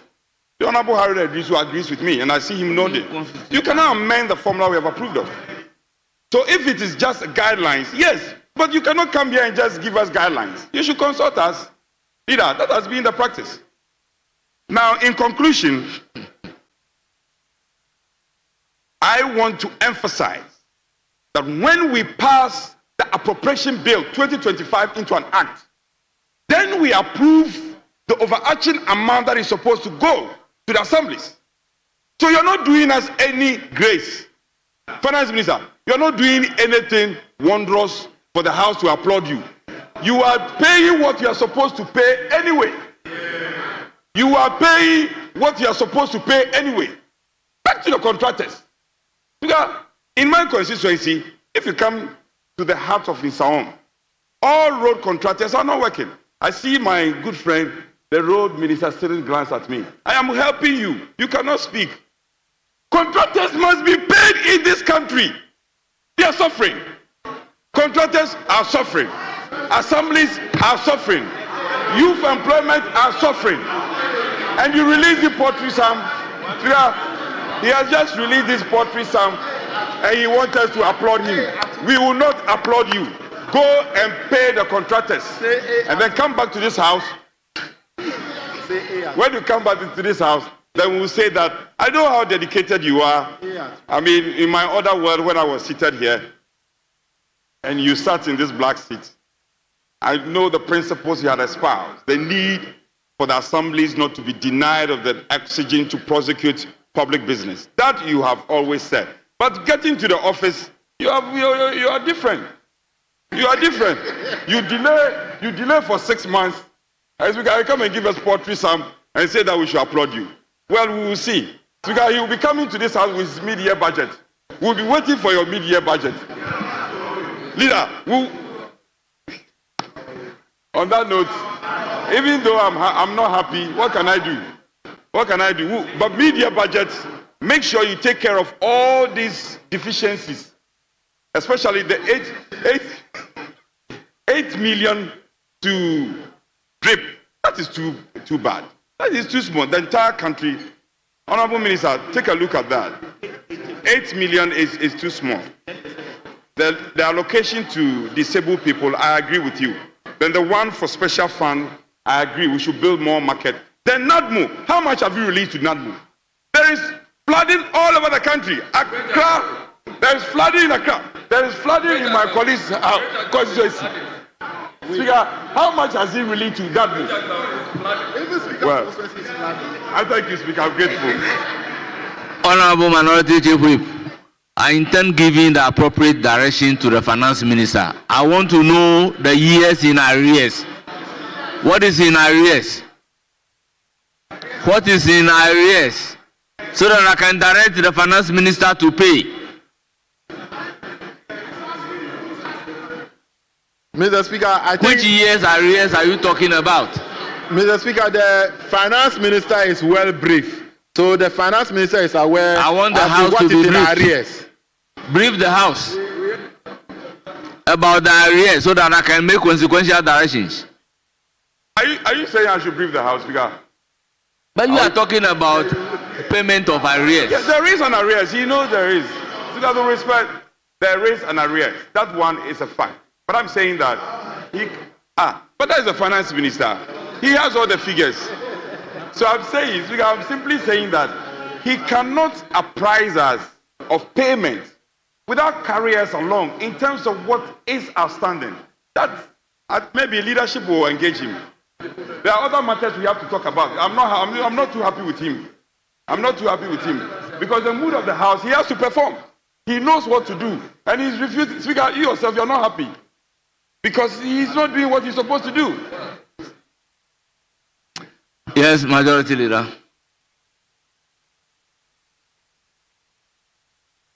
Thank you very much, Mr. Speaker. Mr. Speaker, let me join colleagues to commend the Minister of Finance, Dr. Kessel Atuforsen, for the statement that he has made. Mr. Speaker,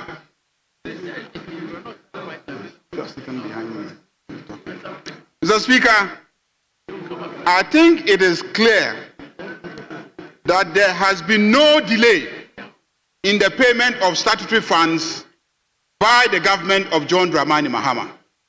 No delay.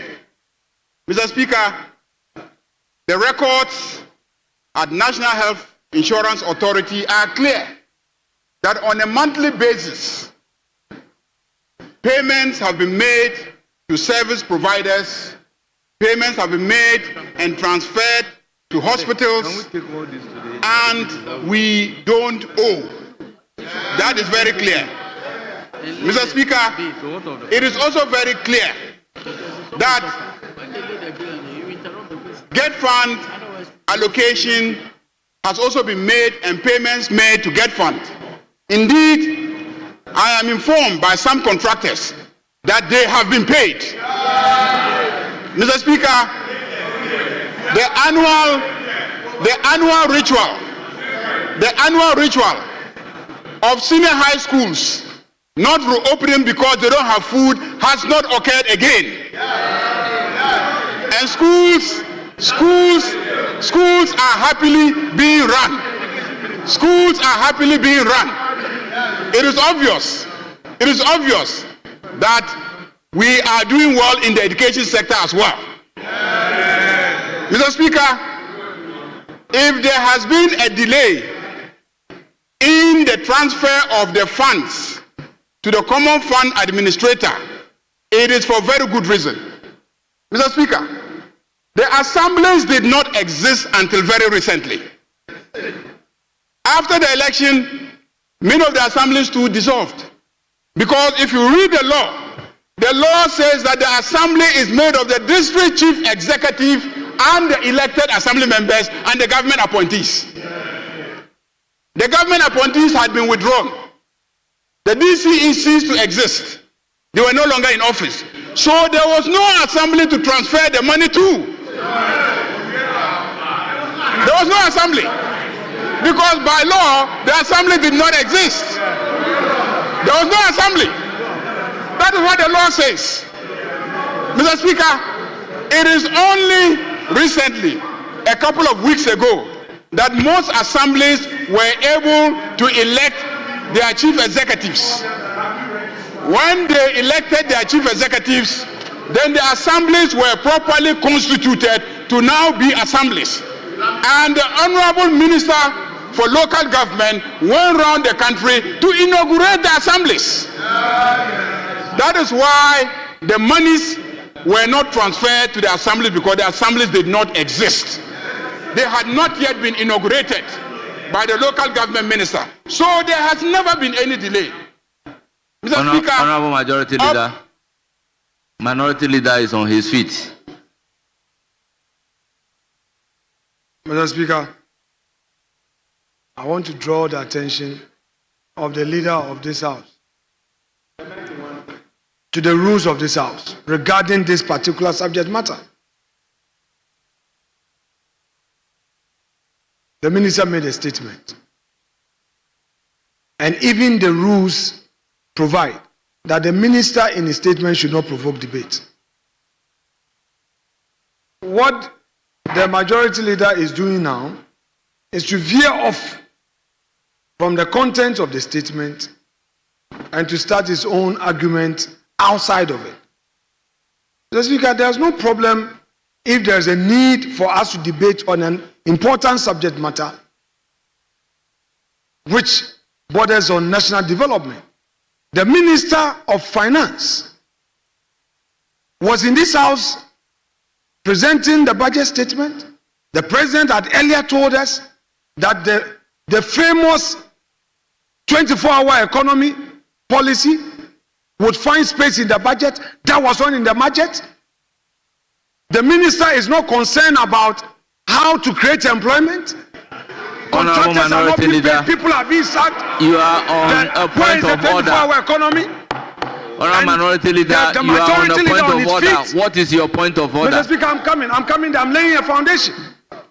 The Minister of Finance was supposed to provide a policy direction regarding the the 24-hour economy. He has failed to do that. What is Now, your point of order, Mr. Speaker, minority yes. leader? Mr. Speaker, I am arguing, my submission is that to the extent that the majority leader has failed to limit his comments to the issue raised by the finance minister, he is in clear breach of the rules guiding this particular subject matter. Mr. Speaker, why is he not concerned about the failure of the finance minister to pay contractors and to address the issue of 24-hour economy to create employment? Why is he not concerned about the mass dismissals in the public sector? As a majority leader, all he says is that, and then they have fulfilled the promise. Fulfill which promise? With time, you'll be exposed. Mr. Speaker, please guide the majority leader to act within the rules. Comment briefly and not to provoke debate. If you want a debate, let's dedicate a time for a debate on their 6 months of failure and disappointment. We're ready for them, but not smuggle his way in a statement when you failed in your own flagship policy, the 24-hour economy, your own flagship policy. You have failed the people of Ghana. Honorable President failed in his own. He said, leader. finance minister took it. He said there's a team every day, committee. Honorable Minority Leader, thank you very much. Honorable Majority Leader, please proceed. Mr. Speaker, when the statement was made by the minister, it was made pursuant to Order 91. 91.2. 91.2 is very clear. A minister of state may make a statement of government policy, and the statement shall be limited to facts which are necessary to be made known to the House. Everything the minister said is factual. Facts about payments, facts about the timing of payments, facts about what the payments are meant for. They were all facts. Mr. Speaker, when you gave opportunity to honorable members to comment pursuant to Order 91.3, which says that a member may comment on the statement and the comment shall not provoke debate. Mr. Speaker, members on the other side, in their comments, raise questions about delay in the payments. They said there is a delay in the payments. Mr. Speaker, first and foremost, I sought to also correct that and put the facts before this House that there has been no delay in the payments. No delay because the first quarter, which has passed, was a period when the assemblies did not exist. They had been dissolved. So he could not have made the payments to the assemblies when they did not exist. The second quarter is now. The second quarter is now. So we just ended. And that is why he has come to report to us that both the first quarter when the assemblies didn't exist and this quarter, he is now making the payment. He has made the payment. One of them in his comments also raised issues about whether it was paper payment or actual cash payment. Mr. Speaker, again, to correct the records and be factual, I have a copy of the letter of the Minister of Finance transmitting the money to the Common Fund Administrator. I have the evidence. So it is not paper money, it is actual cash that has been transferred to the Common Fund Administrator. Mr. Speaker, so they have also transferred it to the various district assemblies. This is factual. This is on record. You can go out and go and check with the Common Fund Administrator and with the assemblies whether the Minister for Finance has indeed transferred the funds to the Common Fund Administrator for onward transmission to the assemblies. These are factual. We want to assure you that the issue of the disability is also within the law. That 3% is for the disabled. When you send only 1 million to the assemblies for a whole year, 3% of that is very, very insignificant. But with this level of transmissions that we are seeing, these gargantuan amounts, these colossal amounts, these impactful amounts, these amounts that can actually change the financial foundation of district assemblies, the disabled will be laughing to their bank accounts. The disabled will be excited because they are going to get 3% of gargantuan amounts of money. So the 3% is guaranteed in the law, and when it gets to the assemblies, the disabled, the physically challenged will get their share. Honorable Majority Leader, what is gargantuan amount? When it is big, when it is big, when it is colossal, when some people used to transfer just 1 million, and then others come and they are transferring 20 million. That is gargantuan. This is what has happened, and especially when they are transferring it on time. Mr. Speaker, this whole discussion is about the promise of President John Dramani Mahama to revive our districts. How do you revive districts? By injecting funds into those districts, by making sure they are resourced.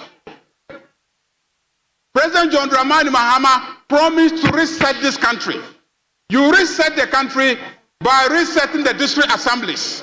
How do you reset the district assemblies? By making sure they get the right amount of financial resources. This country has been discussing fiscal decentralization only in rhetorics. The funds never get to the assemblies. President John Dramani Mahama stood in this house and promised us that 80% of the funds, he will make sure they hit the accounts of the various assemblies. And the Minister for Finance has come to report to us that like what he is now known for, a man who keeps his promise, John Dramani Mahama is keeping the promise. The funds are hitting the assemblies. Mr. Speaker, they are hitting the assemblies, and the assemblies now have the resources to revive our economies. Mr. Speaker, this House has an opportunity to discuss fiscal decentralization today. Assemblies are supposed to be run on resources generated by the assemblies. The law makes provision for assemblies to take basic rates and use the basic rates to run the assemblies. The law makes provision for assemblies to collect property rates and use the property rates to run the assemblies. The law makes provision for development levies, for betterment levies. But most of our assemblies do not meet their obligations to go around and mobilize these resources for the running of the assemblies. And they continue to depend on the common fund. This government will make sure that they get the common fund. But we want to urge the assemblies not to forget that what they are supposed to run the assemblies on is the basic rates. It is the development levies. It is the property rates. It is the betterment rates. These fundamentally are the resources with which we should be running assemblies, and not wait for only the common fund resources to run the assemblies. Mr. Speaker, if you look at paragraph 8 of the statements, paragraph 8 of the statements deals with the past record where only 40% to 50% actually got transferred to the assemblies. And that is what I have just discussed, the commitment of this government to make sure that 80% gets to the assemblies. Mr. Speaker, if you look at paragraph 14, and you see the amount, 6.1 billion going to the assemblies, very, very significant. But Mr. Speaker, what excites me is the guidelines. And I've heard colleagues raise issues about the competence of the minister to issue guidelines. The law is very clear. The Local Governance Act, it says that the minister shall, in consultation with the minister responsible for finance, determine the category of expenditure of the approved development budget of district assemblies that must in each year be made out of amount received by the district assemblies from the district assemblies common fund. The law is very clear. You see, to educate you on this matter, Minority Leader, the law says that the minister shall, in consultation with the minister responsible for finance, determine the category of expenditure. You see, the assembly has its expenditure.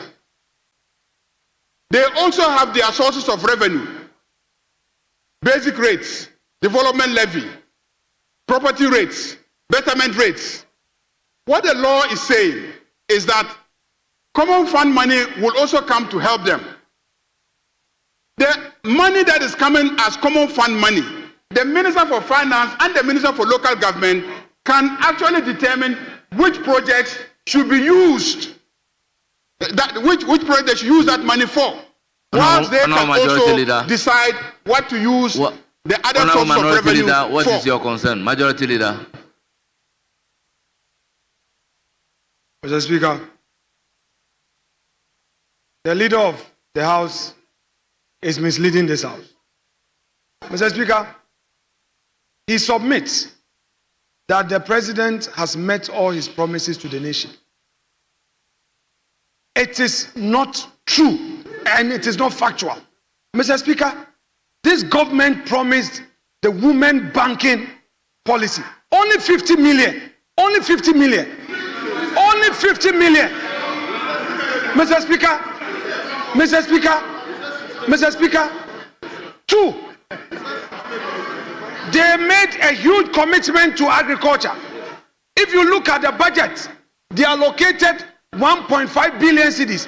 Of the 1.5 billion, 900 million plus goes into compensation. Nothing for agriculture. Mr. Speaker, he pretended he didn't hear me on the 24-hour economy. In his SONA, in the State of the Nation address, the President promised this House that when the finance minister comes, he would introduce the 24-hour economy in a policy. Mr. Speaker, government financial policy outlines its budget for the year. The finance minister didn't say anything. The finance minister ran away from their own flagship initiative. The issue of taxes. You said you were going to take away the taxes at the port. Apart from the e-levy, what have you done?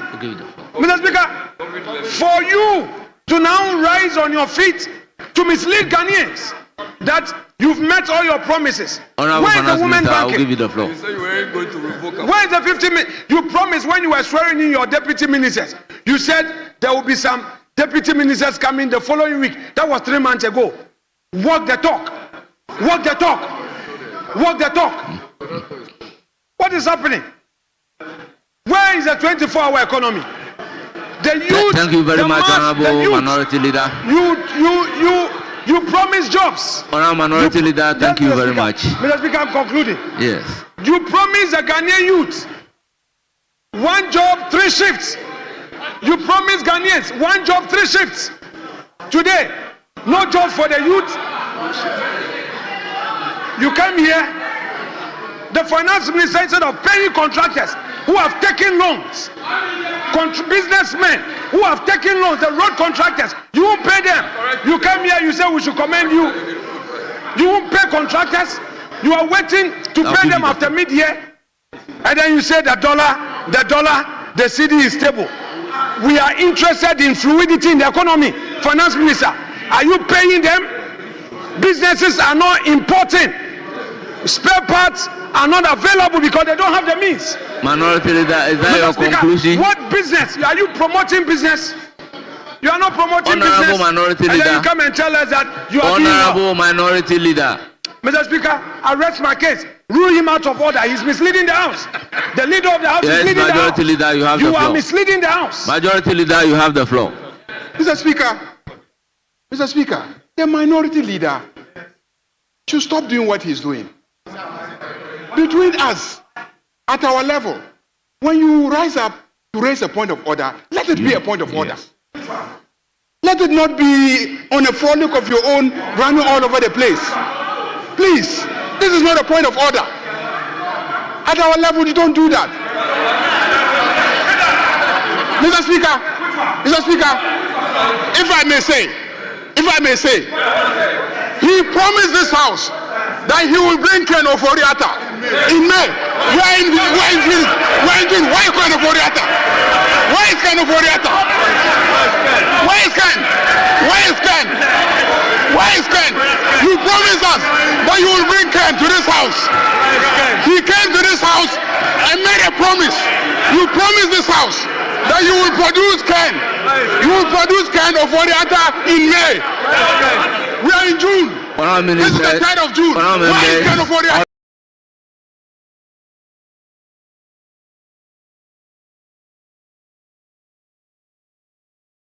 Mr. Speaker, he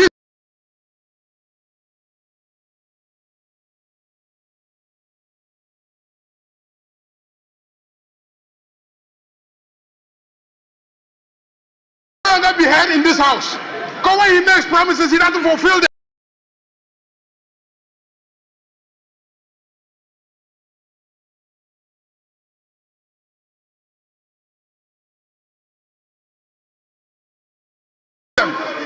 And yet he is questioning other people's promises. When you made a promise, did you fulfill it? I try as much as possible to accommodate leadership.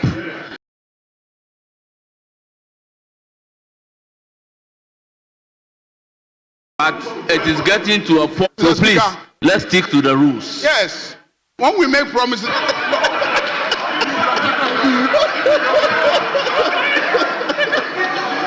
You still.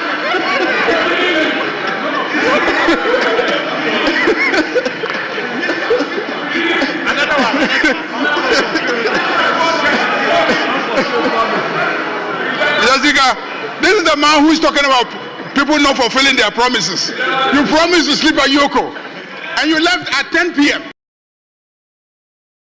Majority leader, please conclude. Mr. Speaker, let me conclude.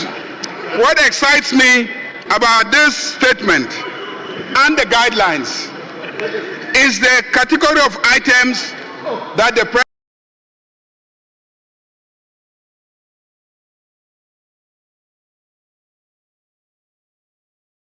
is directing must be prioritized.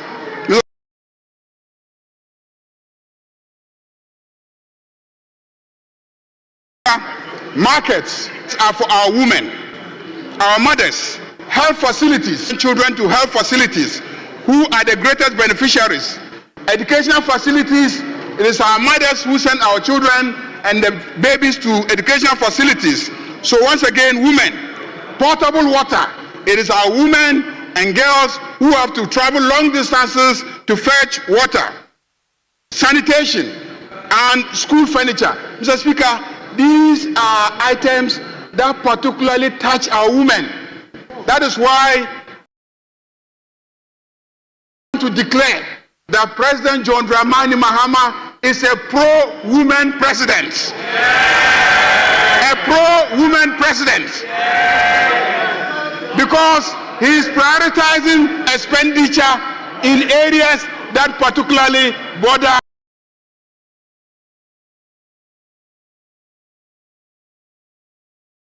the welfare of our mothers, of our women, of the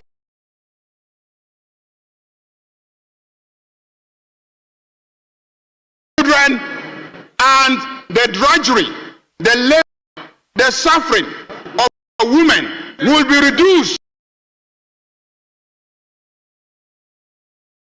That the assemblies are going to be making. Lastly, Mr. Speaker, in this statement alone, the finance minister has indicated that he has released funds to the common fund, to the National Health Insurance Authority. He has released funds to the GET fund. These funds being injected into the system. So that propaganda, we are spending through the Common Fund Administrator. It is not true that we are not spending. And that it is because we are not spending that the dollar is reducing and the cedi is appreciating. Mr. Speaker, we are clearly spending in the health sector, we are spending in the educational sector, we are spending at the local government levels. And Mr. Speaker, I can testify that we are spending because all of us in this chamber receive our salaries monthly on time, and there has never been a reduction. The same way with the civil servants, with the public servants, I have not received any report by government workers that they haven't been paid. I have not received any report. They are being paid promptly. Mr. Speaker, so the propaganda that we have stabilized the currency because we are not spending is clearly not borne out by the statement. The statement points to the government spending on its statutory obligations. Mr. Speaker, on that note, let me commend the Minister for such a statement, and once again, draw the attention of Ghanaians the fact that they have elected a government that promises will come to this house and will account to Ghanaians and will make sure that we remain very, very accountable. Thank you very much, Minister for Finance. We commend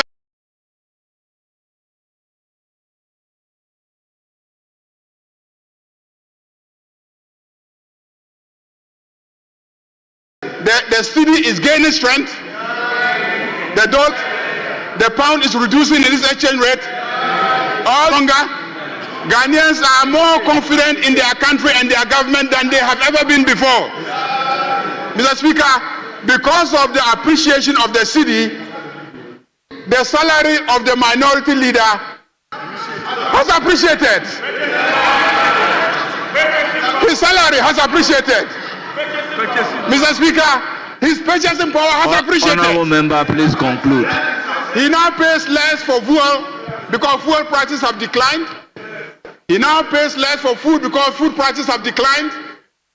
He is living in a better country now. And he looks happy. He is a happier man because of the performance of the Minister for Finance. On that note, Mr. Speaker, I thank you very much.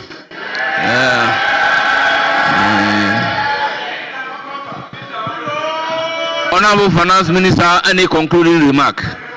Please be very brief. Mr. Speaker, thank you very much.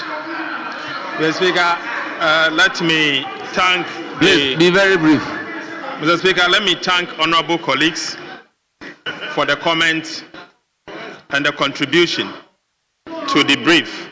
Mr. Speaker, I've taken note of the concerns from colleagues and would like to assure colleagues that I take their concerns seriously, and then I will ensure that if there is the need for us to input some of the concerns, we will accordingly input them.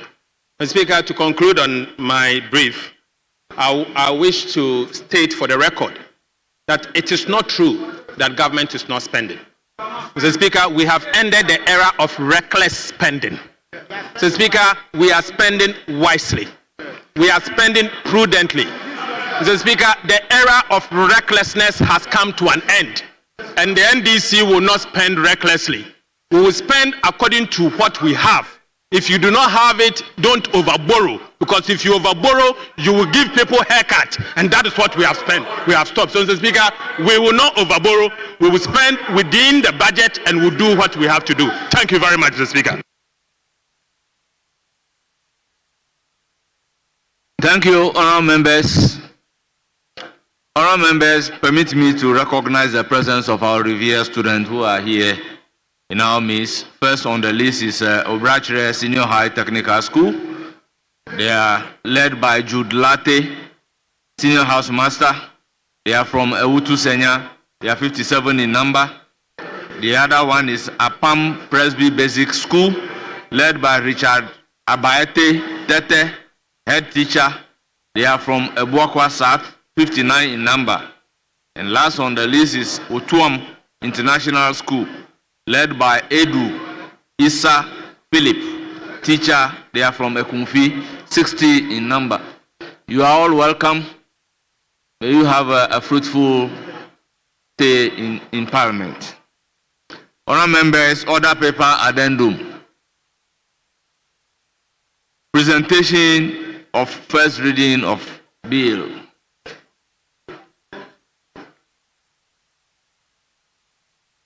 An act to amend the Energy Sector Levies Act 2025, Act 1135, to increase the rates of the energy sector shortfall and debt repayment levy in order to raise additional revenue to support the payment of energy sector shortfalls, reduce energy sector legacy debts, and stabilize power supply.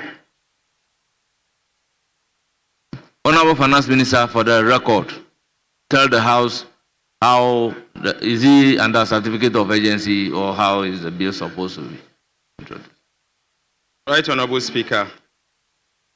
Mr. Speaker, the object of this bill is to raise additional revenue to support the payment of energy sector shortfalls, reduce energy sector legacy debt, and to stabilize power supply. Mr. Speaker, the power sector is the biggest economic and fiscal risk we face presently. It could lead to a major crisis if we fail to confront it head-on. The challenges in the energy sector are quite enormous, emanating from debt, shortfalls, insufficient gas, and inefficiencies. The total energy sector debt as at end March 2025 stands at $3.1 billion. This amount includes amount owed to independent power producers, state-owned enterprises, fuel suppliers, and fuel suppliers. Right, Honourable Speaker, as a result of non-payment of bills owed to ENI and Car Power, the World Bank IDA guarantee of $512 million and GMPC guarantee of $120 million were completely drawn down in the year 2024. Therefore, Mr. Speaker, the government is required to find an additional $632 million to restore these guarantees. Mr. Speaker, a minimum of $3.7 billion is needed to clean up the overall energy sector indebtedness for us to have a clean slate. Right, Honourable Speaker, Ghana's electricity sector has experienced a significant shift over the years, with the country now heavily reliant on thermal power generation to supplement the hydroelectronic sources. The cost of liquid fuel to power the thermal power plant is not included in the current electricity tariff build-up, resulting in a significant revenue shortfall for the procurement of liquid fuels. According to the PURC, an inclusion of the cost of liquid fuel in the price build-up will lead to an increase in electricity tariffs by at least 50%. Government considers that this would have a significant negative impact on firms and households, and so this cannot be an option. Mr. Speaker, in the year 2025, the government will require an additional $1.2 billion to procure essential fuels for thermal power generations alone. Mr. Speaker, the power sector risks imminent collapse if these unsustainable debts are not resolved, particularly given that the fiscal cannot accommodate the financial needs of the sector. Right, Honourable Speaker, to help raise additional revenue to fund the needs in the power sector, government is proposing an increase in export price of petrol, diesel, and related products. The impact will be absorbed by the gains made from the strong performance of the Ghana cedis. Mr. Speaker, I repeat, the impact will be absorbed by the gains made from the strong performance of the Ghana cedis. And this will mean that consumers will not have to pay extra for the price of petrol and diesel beginning today. Right, Honourable Speaker, our simulations suggest that there will be no increase in the export price of petrol and diesel in the next window beginning today if the levy is imposed. This is because of a strong Ghana cedi. Right, Honourable Speaker, the levy will serve as a dedicated source of funding to to the power sector, and the proceeds will be earmarked for the procurement of essential fuel for power generation. Mr. Speaker, this will ensure that Ghana enjoys stable electricity. Given that the current electricity tariffs paid by consumers does not include the cost of fuel used for the power generation. Mr. Speaker, the decision to impose a levy on petroleum prices is based on the need to find a balance between ensuring stable power supply while promoting the financial sustainability of the sector. This bill, Mr. Speaker, seeks to make a modest increment to the excise levy, existing levy, to augment the energy sector support account and to ensure the availability of fuel to back up power generation. Right, Honorable Speaker, I submit that this is urgent, and so there is the need for the committee to take it through the necessary processes. I so submit. Thank you. Under certificate of urgency, I so submit. Honorable members, I intend to refer the bill.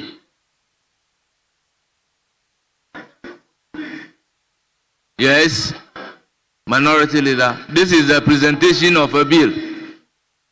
First reading. This is first reading. Mr. Speaker, would the majority side, Mr. Speaker, would the majority side extend some courtesy?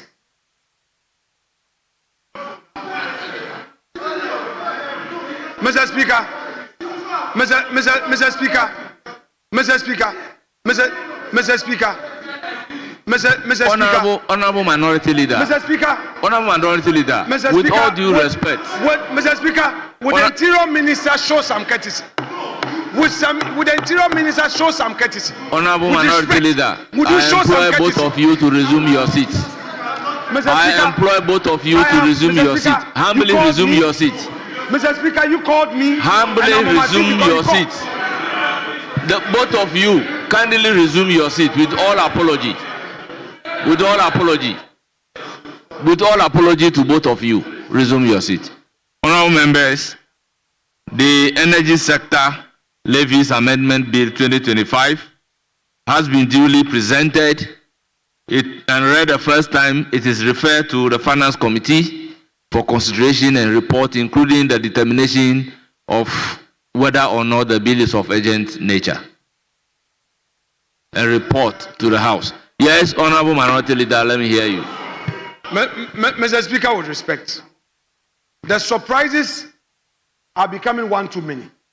Mr. Speaker, how can the Finance Minister in one breath repeal e-levy and reintroduce e-levy?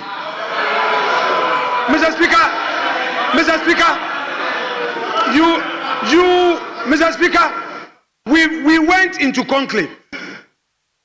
The issues that he just raised as justification for running this bill through a certificate of urgency, it never came up. Mr. Speaker, will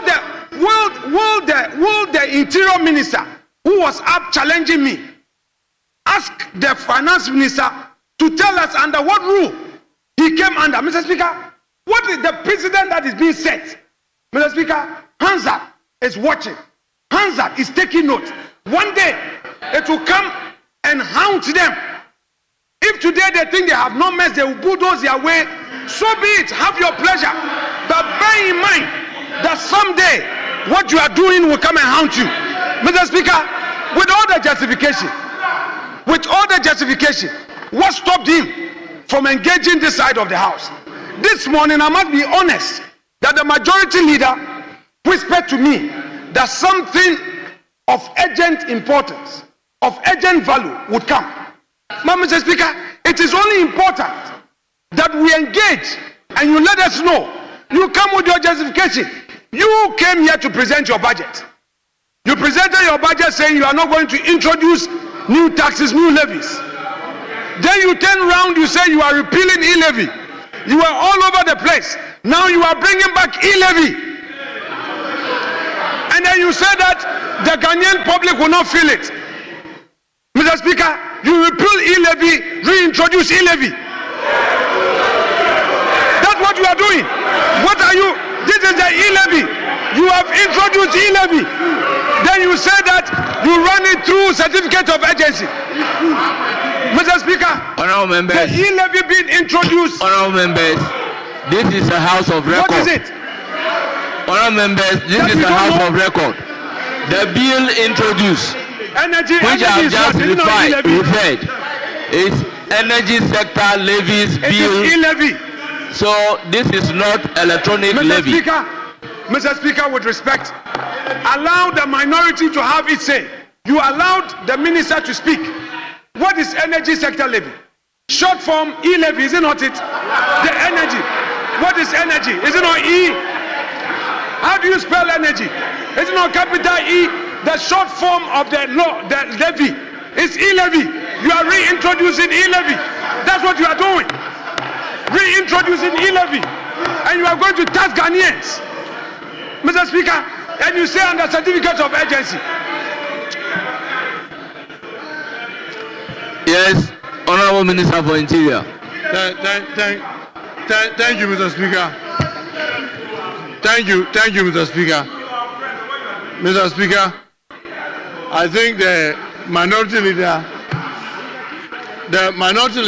should know that as one of the leaders in the House, he must learn to respect the rules of the House. Mr. Speaker, the way the minority leader keeps hijacking the floor, he rises, he doesn't make reference to any rule, he speaks out of rules, he just speaks. It's absolutely wrong, Mr. Speaker. Mr. Speaker, I want to refer the House to Order 160, under which this business that I just concluded was done. 160. Mr. Speaker, with your permission, a sponsor may submit a bill to Parliament without publication in the Gazette, where the sponsor of the bill consider the bill to be of urgent nature. Mr. Speaker, the Speaker shall refer a bill to the appropriate committee for determination of the urgency or otherwise of the presentation and the first reading. Mr. Speaker, 3. Where the committee determines that the bill is of an urgent nature, the committee shall inform the House by a report. Where it is determined by the appropriate committee of the House that a particular bill is of an urgent nature, the provision of Article 106(13) shall apply, and the bill may be taken through all the stages. Speaker, this is where my worry is. After you have referred this to your committee, reading 160, it does not give any other member any window of opportunity to just get up and speak about what has been referred. You can only wait and go to your committee, make your argument at the committee. When the report comes, that's when you debate it. But Mr. Speaker, the way the minority leader is behaving, what he's simply doing is that he is turning the rules of this House upside down, and he gets up and speaks anytime he wishes. But Mr. Speaker, with the greater respect, we need to bring the minority leader to order for him to understand that no, this House is governed by rules, and he cannot be speaking out of rules and be behaving as if he's a small child who has lost his food and therefore is behaving anyhow. So Speaker, let's get him to act in order because he's completely out of order. Thank you, Mr. Speaker.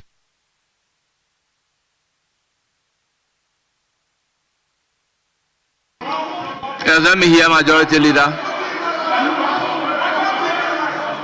Yes, Majority Leader, you have the floor. Let's listen to the Majority Leader. I am giving the floor to the Majority Leader.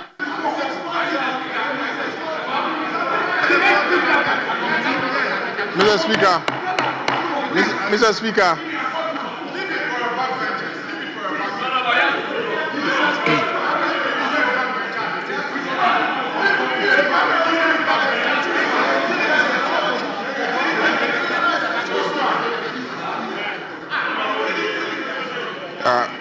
Yes, Majority Leader, you have the floor. Honorable Member, I can send you out of the house. You cannot sit down and be making noise. You are making noise.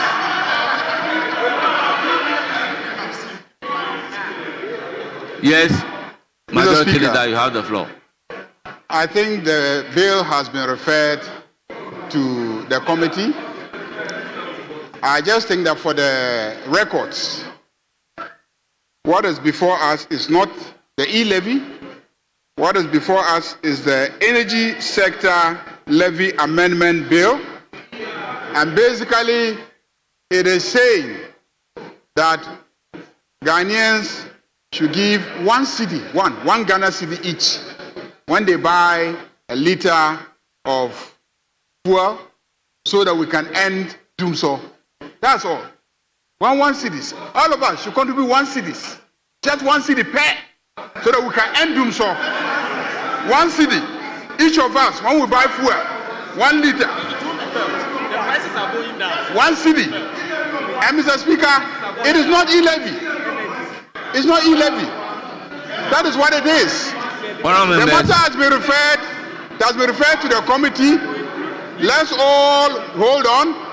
The committee will present a report to us, and when we consider the report, we can debate all these matters. We can debate the agency, we can debate the levy itself.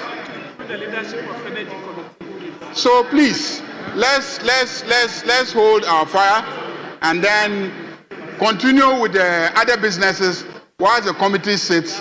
Mr. Speaker, so I plead with you to we'll go back to the questions. Let's go back to the questions. Mr. Speaker, I think the leadership of Energy Committee should join the Finance Committee. Well, honorable members, with all due respect, we don't debate bills at its introduction. It is at second reading that we debate the principles underpinning the bill. So what are we doing? A bill is just being introduced. And at the point of introduction, we don't debate. You refer the bill to a committee. It is at second reading that we debate.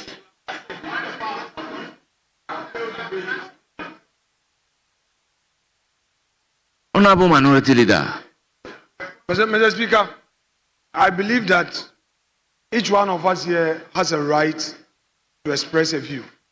Mr. Speaker, one of the things we can all do to bring peace to this house is when we patiently hear one another. I got up and you recognized me, and it was not for me to say I want to debate it. Mr. Speaker, I expressed a concern.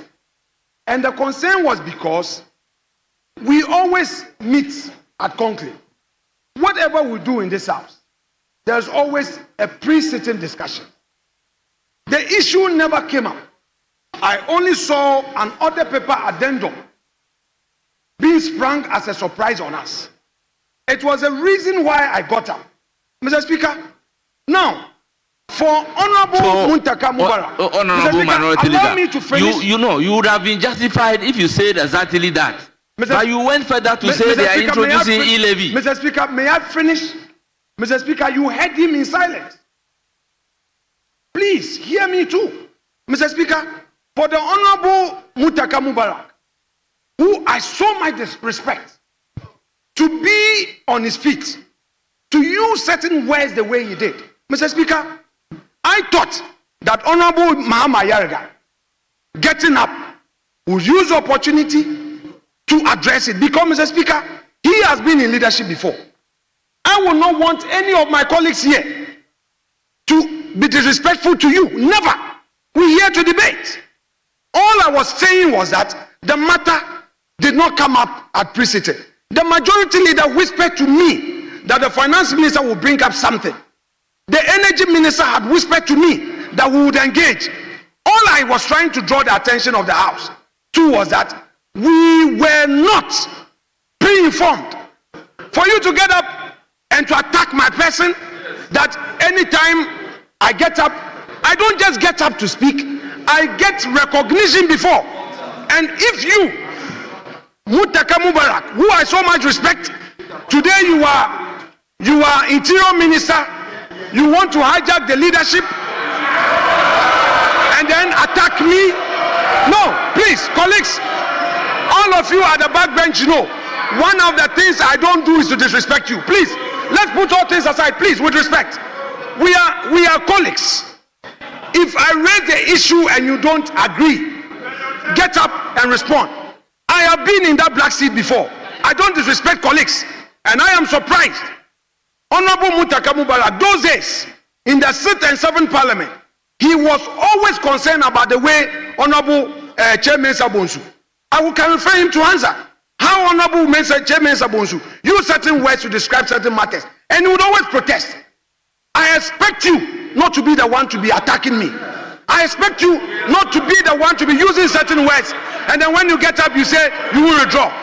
If you decide not to withdraw, I can force you, and I will plead with Speaker to get you to withdraw. Let Hansa have the record of what you have just done. And Honorable Ayeriga, we have just started. It's my job to also protect you from this side.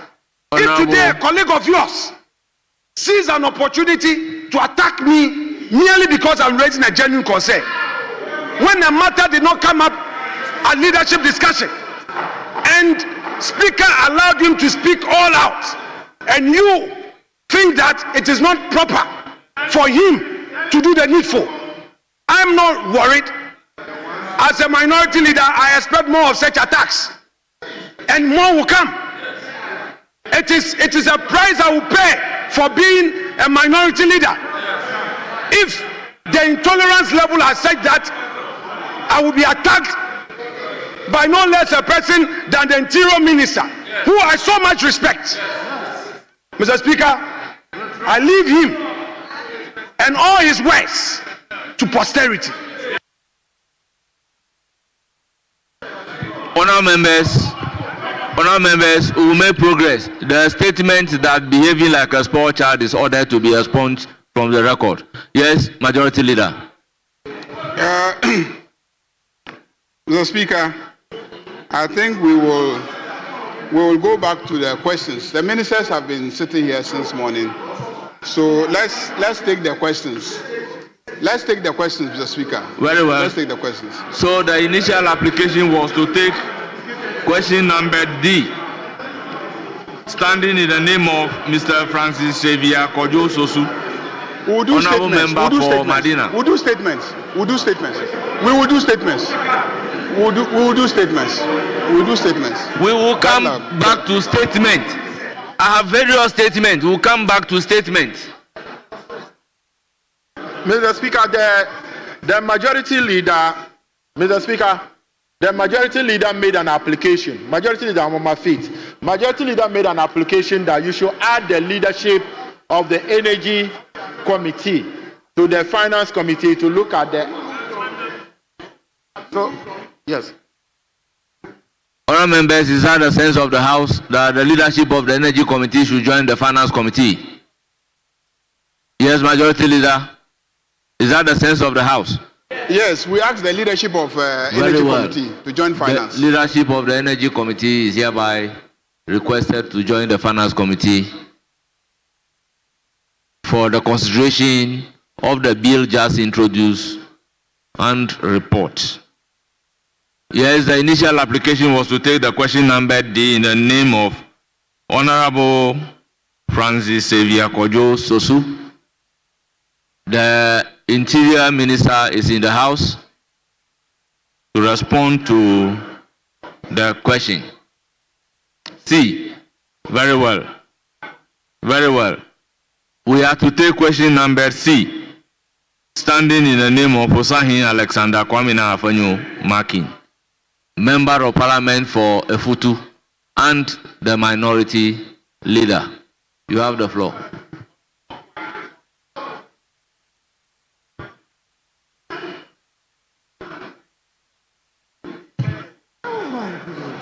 Mr. Speaker, I think that the practice of the House has always been for every member to rise in his place and ask questions. That is the practice of this house. There's no rule that says that a leader should walk to the dispatch box to ask questions. Mr. Speaker, that cannot be accepted. That cannot be accepted. If we have to make special statements, you can grant us the leave. Honourable member, stand you there. may ask the question standing from your place. Mr. Speaker, I would want to respond to this. If you will not grant it, so be it. Mr. Speaker, with the greatest respect, I will not allow certain precedent to be set. What is the purpose of this dispatch box? Clerk took the House. Advice, Speaker, this dispatch box is for us. It's for us. This side is for us. We can choose to let any member use our dispatch box. What is happening here?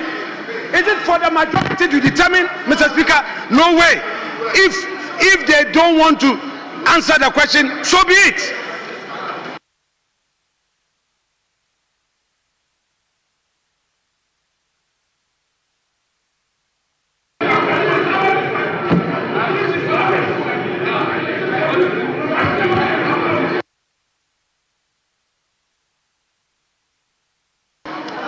Honourable members, order.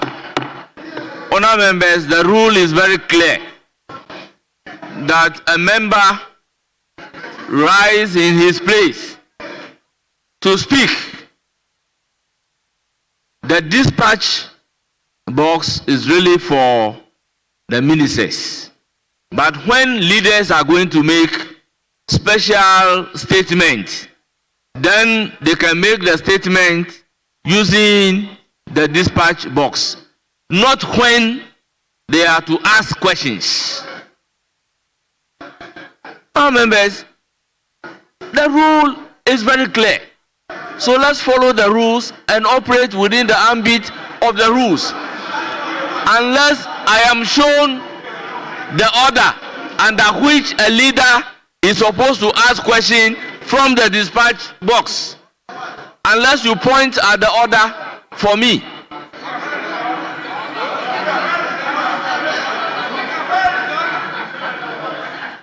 Mr. Speaker, is there any provision, is there any order that says that the minority leader must come into the dispatch box for a special statement? Which order says so? Which order says so? Tell us which order. Mr. Speaker, let us stop what we are doing. Let us stop what you are doing. One day, it will come and hand somebody. This dispatch box is for the minority. They have theirs. Honorable Minority Leader, if you won't take your chance to ask the question, may I move to another question? Mr. Speaker, if it is your pleasure Minister to allow him to do responsible so for big Interior, you and may now protest take the Nando. question from Honorable Xavier Kojo Sosu. Honorable Xavier, you have the floor.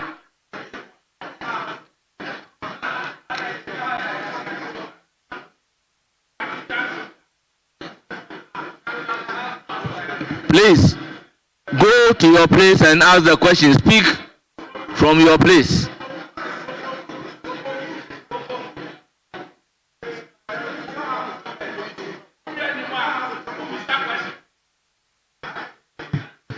Thank you very much, Right Honorable Speaker. Mr. Speaker, I rise to ask the Minister for Interior the measures being taken to ensure comprehensive prison reforms to guarantee rights of prisoners.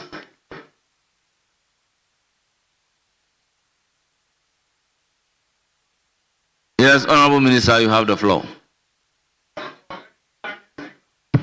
Thank you very much, Mr. Speaker. Mr. Speaker, the Ghana Prison Service, besides securing prisoners in custody in terms of safety and security, also provide a conducive opportunity for their reformation and rehabilitation. Mr. Speaker, the service is executing this mandate. In executing this mandate, Mr. Speaker, is guided by the vision of building a world-class service to attain sustainable public safety through excellence in corrections management. Over the years, Mr. Speaker, The service has achieved many milestones, including improved human resource base, enhanced collaboration with stakeholders, improved health care for officers and inmates, as well as improved rehabilitation and reformation programs for inmates. Whilst these achievements are remarkable and worth celebrating, there is still more to be done to bring the service at par with international best practices, to ensure that the socio-economic rights of the population, especially the less privileged, including the incarcerated, are met, and to further consolidate and sustain the gains Ghana has made regarding international human rights promotion agenda. Equal and adequate attention is being given to prison inmates across the entire country. Right Honorable Speaker, to enhance the safety and security of the prisons, many measures have been taken by the Ghana Prisons Administration. These include: 1. Enhanced classification of prisoners. Prisoners upon admission are classified based on their criminal history to avoid contamination of other inmates who have low criminological tendencies, and for purposes of effective rehabilitation and placement to address their needs, capacity and disposition. The service, Mr. Speaker, with support from the United Nations Office on Drugs and Crime, has developed a customized classification tool in line with the UN standard minimum rules for treatment of prisoners. 2, Mr. Speaker, enhanced guidance, counseling and moral education where the chaplaincy and counseling units have been revamped in all prisons to assist inmates to overcome their social and psychological challenges. More professionals such as psychologists, chaplains, imams, and counselors have been employed to offer moral guidance to inmates and to reshape their conscience towards change in behavior and reintegration. 3, Mr. Speaker, delivery of health care to inmates and the entire prison community, which is done by collaboration with faith-based organizations, NGOs and CSOs, international development partners, and private sector. This has led to increased enrollment of inmates on the National Health Insurance Scheme, resulting in improved access to the health care by inmates, reduced cost of treatment and management of inmates with chronic diseases, and reduced mortalities among inmates. Mr. Speaker, in addition to improved health care to the inmates, the Prisons Administration is upgrading some infirmaries to various levels of healthcare facilities, including 1 hospital, 1 clinic, and 6 health centers in prisons such as in Sawam, Ankafo, Kumasi, Sunyani, and Koforidua. Mr. Speaker, food is a key determinant of prison security.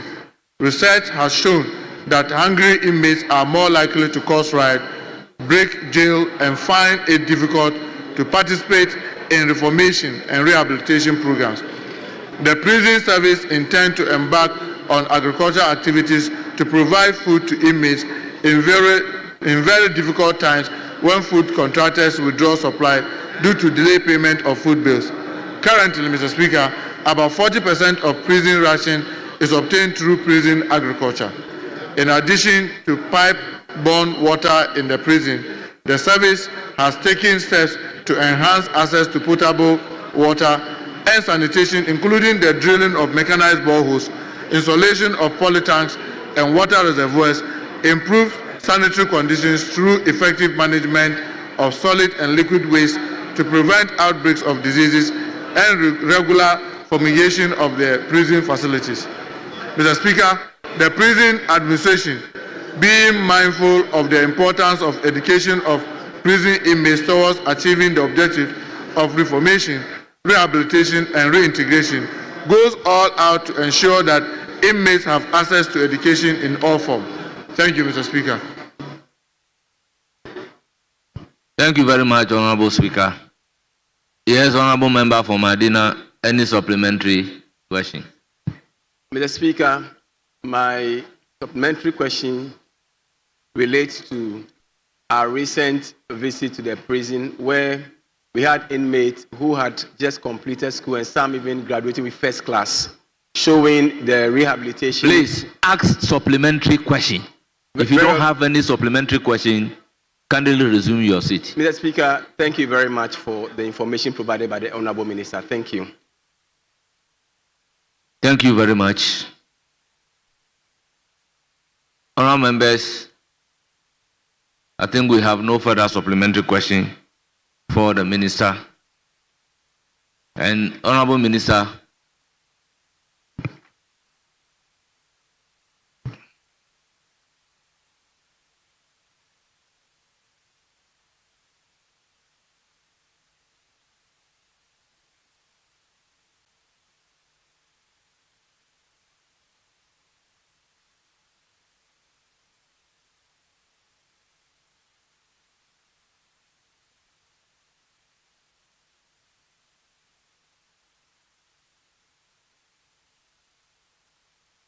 yes, Honourable Minority Leader, will you ask your urgent question?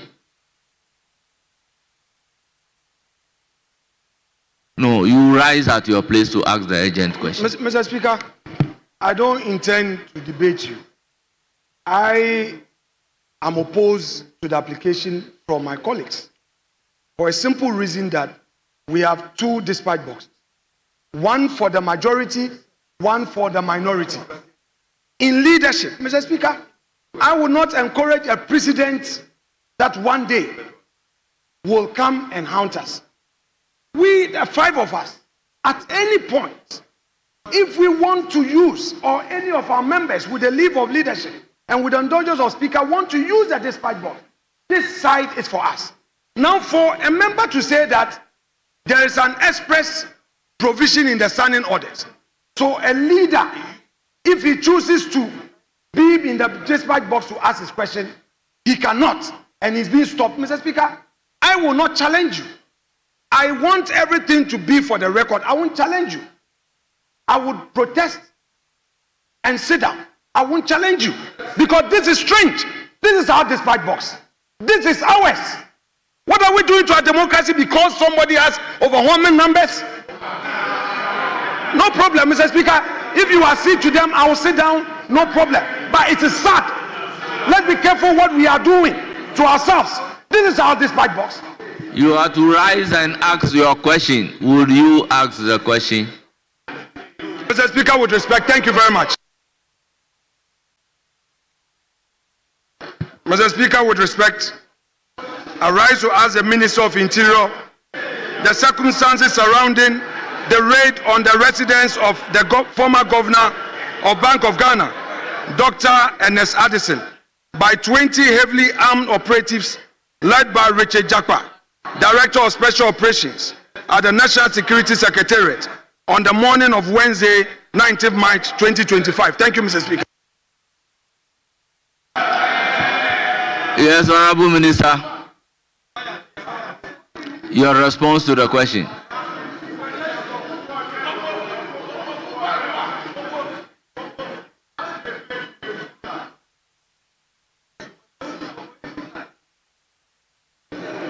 Thank you, Mr. Speaker. Mr. Speaker, on the 19th of March 2025, a joint operational team comprising personnel from the National Security Secretariat and law enforcement agencies conducted an intelligence-driven search operations at the residence of the former governor of Bank of Ghana, Dr. Ernest Addison. Mr. Speaker, prior to the execution of the aforementioned operation, an ex-parte application for a search and arrest warrant was duly filed before the High Court of Justice, Accra, on 12th of March 2025, which was subsequently in accordance with established legal procedure. The search operation was in no doubt conducted with strict adherence to due process and in full compliance with the applicable laws of the state, and was meticulously done in the presence of the former government. Thank you, Mr. Speaker. Honourable Member, any supplementary question? Rightly so, Mr. Speaker. Mr. Speaker. Mr. Speaker. I choose where I would want to be. These are ours. Mr. Speaker, these are our bona fides. You can't interfere with it. Any member can come here. It is ours. Yours is there. Yes, that is yours. This is ours. You see, Honorable Mr. Speaker, Minority Leader, Mr. Speaker, with I'm all due asking the respect, question. if your members get up to come to the dispatch box and You like speak, to and you are saying that this is for you, so every member can come here and speak. Is that the practice? Is that the rule? So what difference does it make if you ask your question from the dispatch box and you rise to ask a supplementary question from your place? Our members. Mr. Speaker, the Honorable Interior Minister tells us in his answer that the warrant allowing them to search was properly procured. Would he be kind enough to tell this House the purpose for which the search was conducted?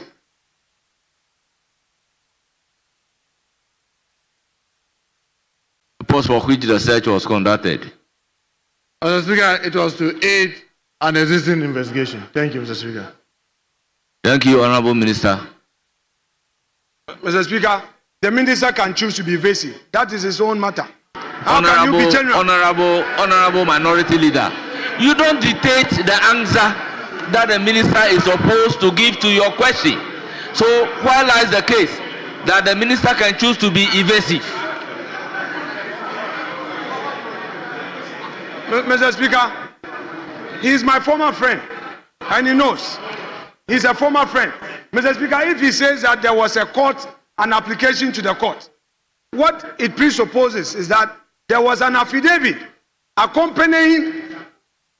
Mr. Speaker, you see the Attorney General. Honorable Member, he has provided the answer. Do you have any further supplementary question? Mr. Speaker, what he is saying is that there was an investigation and they deposed to an affidavit. An investigation is not at large. There must be a reason, a particular reason for which you go to a man's house to search. Are you aware? Are you aware that when the officers got to Dr. Addison's house, they said they were looking for cash? Are you aware? Honorable Member, that cannot be a supplementary question. Mr. Speaker, with respect, is the minister aware that upon entering the premises of Dr. Addison, the officers did not comply with the terms of the search warrant? And if he's unaware, would he be surprised? Honorable Member, the officer has never said anything about complying with the warrant terms or not. Supplementary questions must flow from the answer given by the minister. Mr. Speaker, the minister said, the officers who executed the search warrant complied. These were his words. He said they complied. Mr. Speaker, he said they complied. They did so in accordance with law. I have heard they went with a warrant. Mr. Speaker, he has his answer. Can he share it with you? Because he said they complied. And I'm saying, would he be surprised to hear that they did not indeed comply with the terms of the order as he's telling this house? Yes, Honorable Majority Leader. Mr. Speaker, our standing orders are very clear on questions that can be admitted, and that includes supplementary questions. A question shall not, Order 86, a question shall not F. solicit the expression of an opinion or the solution of an abstract legal case or a hypothetical proposition. Hypothetical proposition. Soliciting opinions. All the questions that he's been asking are soliciting opinions, raising hypothetical questions, making charges that he cannot substantiate. Mr. Speaker, before you ask questions, make sure your facts are well known to you and that you can substantiate the facts. If we ask you to substantiate any charge that the officers went beyond the terms of their warrant, will you be able to substantiate it here? Please, let's follow the rules when we are asking questions. They are very clear. They are very, very clear. Let's read the rules and let's act according to the rules. It will make life easy. Honorable, but when I you just try want to to go add, outside the rules and we try to stop you, then you start complaining that you are being gagged as a minority. I just want to add order 89. 89. Yes. 89 one said, as soon as a question is answered, any member, beginning with the member who asks the question, may without notice ask supplementary question for further clarification of any matter or fact on the answer. Yes. But the supplementary question shall not introduce a matter not included in the original question. You know.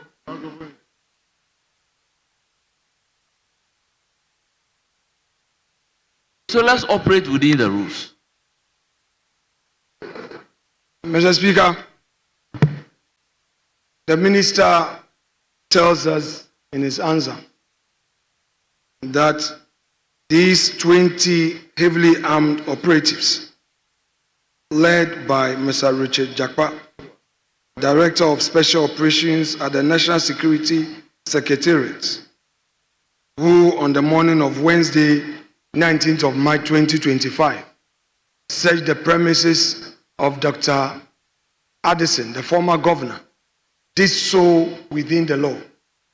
Mr. Speaker, in view of the public complaint, the complaint that came out of Dr. Addison regarding the mode of the search, would the minister take steps to address these? Mr. Speaker, will the other colleagues allow the minister to pay attention to the question? Instead of becoming coaches, they say they don't want hypothetical questions. This is not hypothetical. Would the minister focus? Would the minister focus? Now, Afenyo Maki asked one question, many coaches. Let me deal with the minister, he's capable. Mr. Speaker, doesn't matter. Mr. Speaker, in view of the complaint from Dr. Addison regarding the manner of the search, the public outcry as a result of the entering of his premises at dawn, banging of doors, forcefully opening his door. Mr. Speaker, would the minister take these public concerns on board in future operations? Would he take it on board in future operations?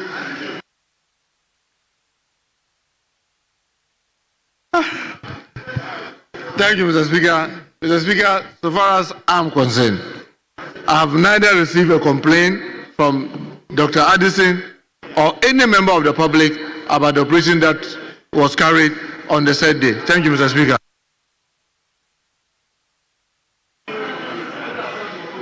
Mr. Speaker, it is very rich. It is very rich. Honorable Leader, be reminded of order 89 too. Very well, sure. Mr. Speaker, I'm concluded. I don't have anything more apart from the last thing that I'm going to do. Mr. Speaker, it is very rich that the minister is telling this House that he is not heard of any public outcry regarding this action by the national security operatives. Be that the case, would he want to reach out to Dr. Addison to follow up on the excesses of the action of the national security operatives? Would he follow up? Honorable members, question overruled.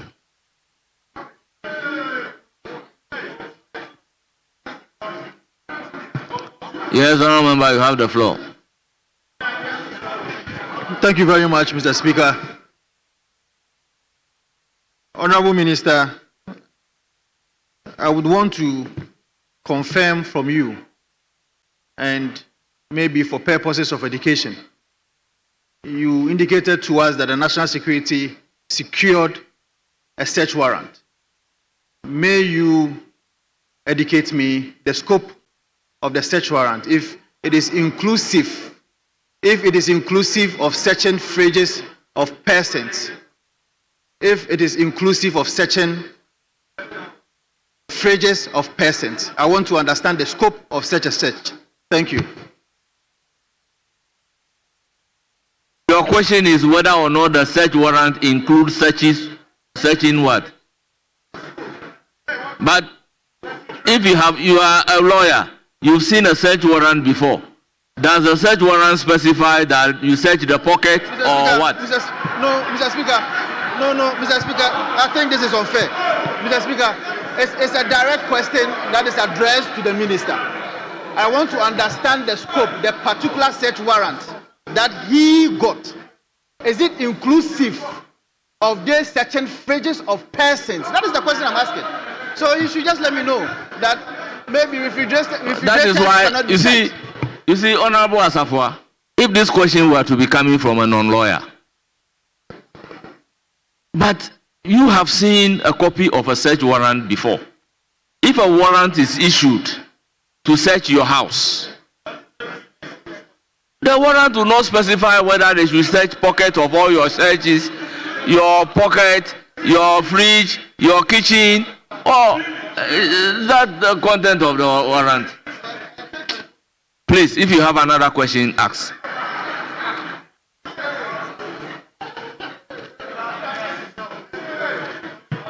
Honourable members, I think that we have ended the urgent question for the Minister for Interior. However, once the Minister for Interior is here, we have other 3 questions. Should we exhaust the Minister for Interior to go, or we have to exhaust the urgent questions before we again bring the Minister responsible for Interior? Yes, Majority Leader.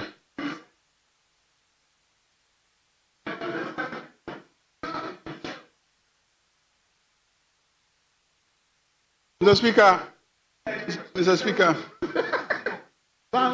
Speaker, both urgent questions and questions scheduled for today are the same. They are all meant for being asked today and answered today. So since he's already sitting there, I think that he can just answer the rest of the questions.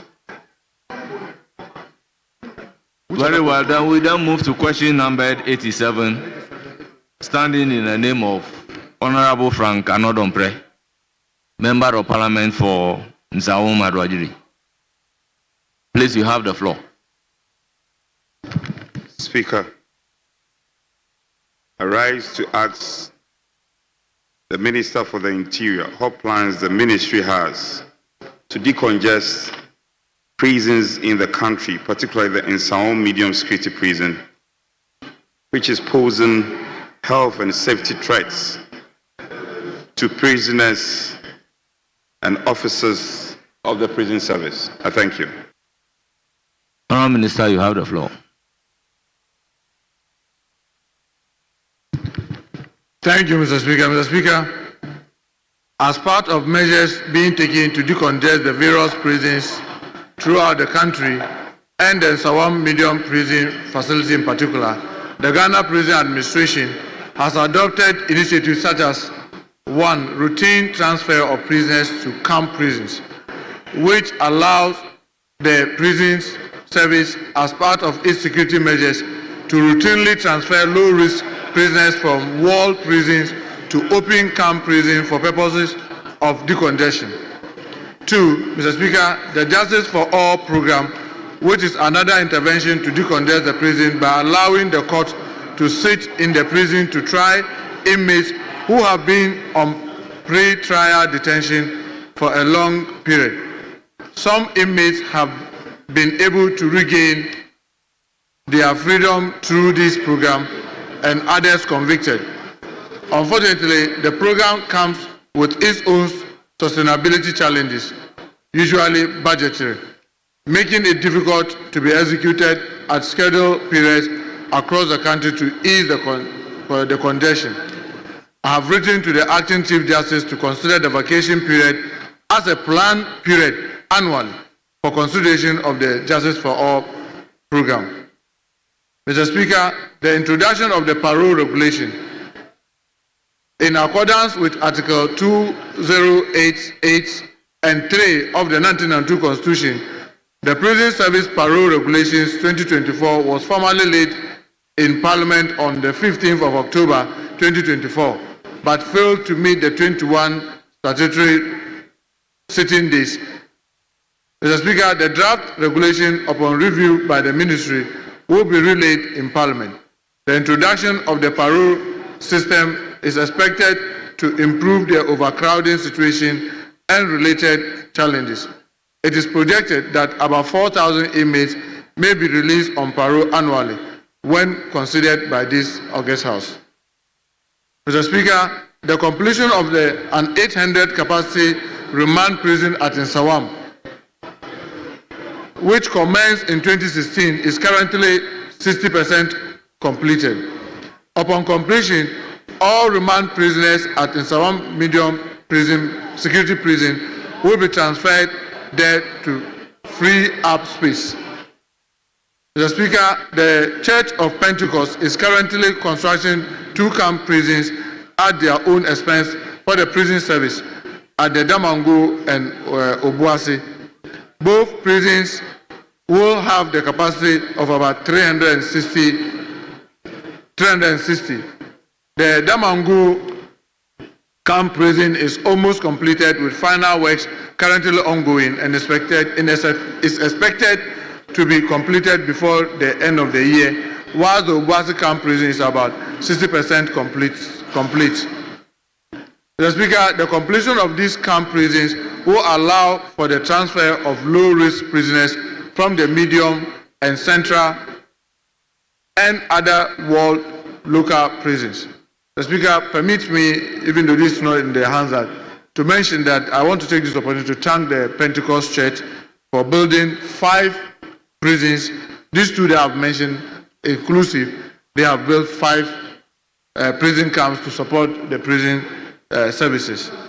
Community Sentencing Bill. Mr. Speaker, the introduction of the Community Sentencing Bill, facilitated by the Ministry of the Interior and the Ghana Prison Service, which aims at introducing an alternative to traditional custodian sentencing and allow court to impose sentences that involve community service or other non-incarceration measures for minor offenses, unfortunately could not be passed by the 8th Parliament. Its passage will accelerate the drive to decongest the targeted prisons. Mr. Speaker, as the service continues to grapple with the threat of health of officers and inmates, the Ministry of the Interior in the long term is considering the establishment of the purpose-built hospital for the prisons community at Nsawam and conversion of all infirmaries in the prisons to clinics and polyclinics. Thank you, Mr. Speaker. Thank you, Honorable Minister. Any follow-up? Yes, indeed, Speaker. Honorable Minister, as part of your answers,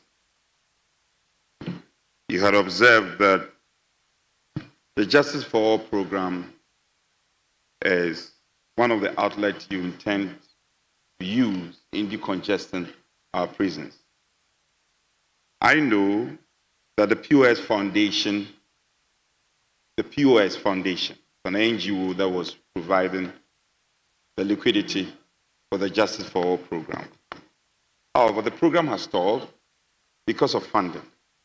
Government played a role in providing the framework, which largely was helping in dealing with cases involving the inmate. Now, as the Minister for Interior, do you have any, or has government got any plans to provide some counterpart funding? Because in the first place, it's supposed to be a core responsibility of government, and an NGO is coming in to help. Now, the program is stalling because of funding. I want to know if it's a matter you intend to pick up to ensure that we can raise some revenue to help in the continuation of this Justice for All program. Thank you. Thank you, Mr. Speaker. Mr. Speaker, because of the importance of this, and let me take this opportunity to thank all the NGOs in the past that have supported this Justice for All program. When I was writing to the Acting Chief Justice, I requested that we are giving the budget or the funding that is required. So that, Mr. Speaker, we intend to solicit support from other non-governmental organizations and our development partners. But most importantly, my intention is to make sure that it's part of our annual budget, so that we budget for it and make sure that we fund it, even if not fully. We provide a counterpart funding so that we make sure that this is sustainable and not just abrupt the way it's currently happening. Thank you, Mr. Speaker. Any further supplementary? Yes, Speaker. You have the floor. Speaker, if I may refer to the Minister's answers, the last paragraph. It says, the Speaker, as the service continues to grapple with the threats of health of officers and inmates, the Ministry of the Interior, in the long term, emphasis mine, long term, is considering the establishment of a purpose-built hospital for the prisons community at Nsawam and conversion of infirmaries in the prisons to clinics and polyclinics. My question, the Honorable Minister, is the conversion to clinics and polyclinics is in the long term. My investigation tells me there is lack of adequate medication at all the infirmaries. So I concede as a good plan the conversion of the infirmaries to clinics and polyclinics. But in the meantime, what is the consideration to get these infirmaries equipped with up-to-date drugs to deliver on the health needs of the inmates, of my inmates at the Nsawam medium prisons? Minister, I'm not sure. You will get a question. Is it not the case that your question is on the measures to decongest the prisons? Speaker, my question. Why are you questioning on medication? I have not departed. The follow-up is right, and I'm referencing his own answers. Speaker, I have not departed from the rules. From which paragraph? I quoted the last paragraph. That's on page 14 of the order paper, the last paragraph. And it referenced the conversion of the infirmaries to clinics and polyclinics. And preceding that sentence is the fact that that is ascribed as a long-term measure. And I'm saying that investigation reveals that the infirmaries don't have enough medication. So as a temporary measure, what will the minister do to stock the infirmaries while we wait for the conversion? Because that's a valid question. Minister, you have the floor. Thank you, Mr. Speaker. Mr. Speaker, in fact, the long term is in reference to the hospital, the building of the purposeful hospital. But the other infirmaries, we've already converted many already. In Nsawam, in Kumasi, and many others. And like I answered the earlier question, which is different from yours, was to accredit them with the National Health Insurance Scheme so that when they visit those clinics and polyclinics within the facility, we are reimbursed by the health insurance scheme to enable us to continue making sure that we stack our medication. So that's currently what we are doing. But the long term is in reference to the hospital, to build a purposeful hospital. Thank you, Mr. Speaker. Yes, last supplementary question. Speaker, the minister has also observed that there's, as part of measures to decongest the prison, there is a need for a completion of the 800 capacity remand prison at Nsawa.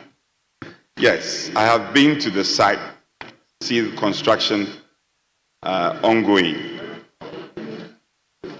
Can the minister apprise the House the source of funding for this project, and also if it is the case that it has been budgeted for and it will see the light of day where it will be completed duly? Honourable Minister. Thank you, Mr. Speaker. Mr. Speaker, it was being funded under GOG, by information.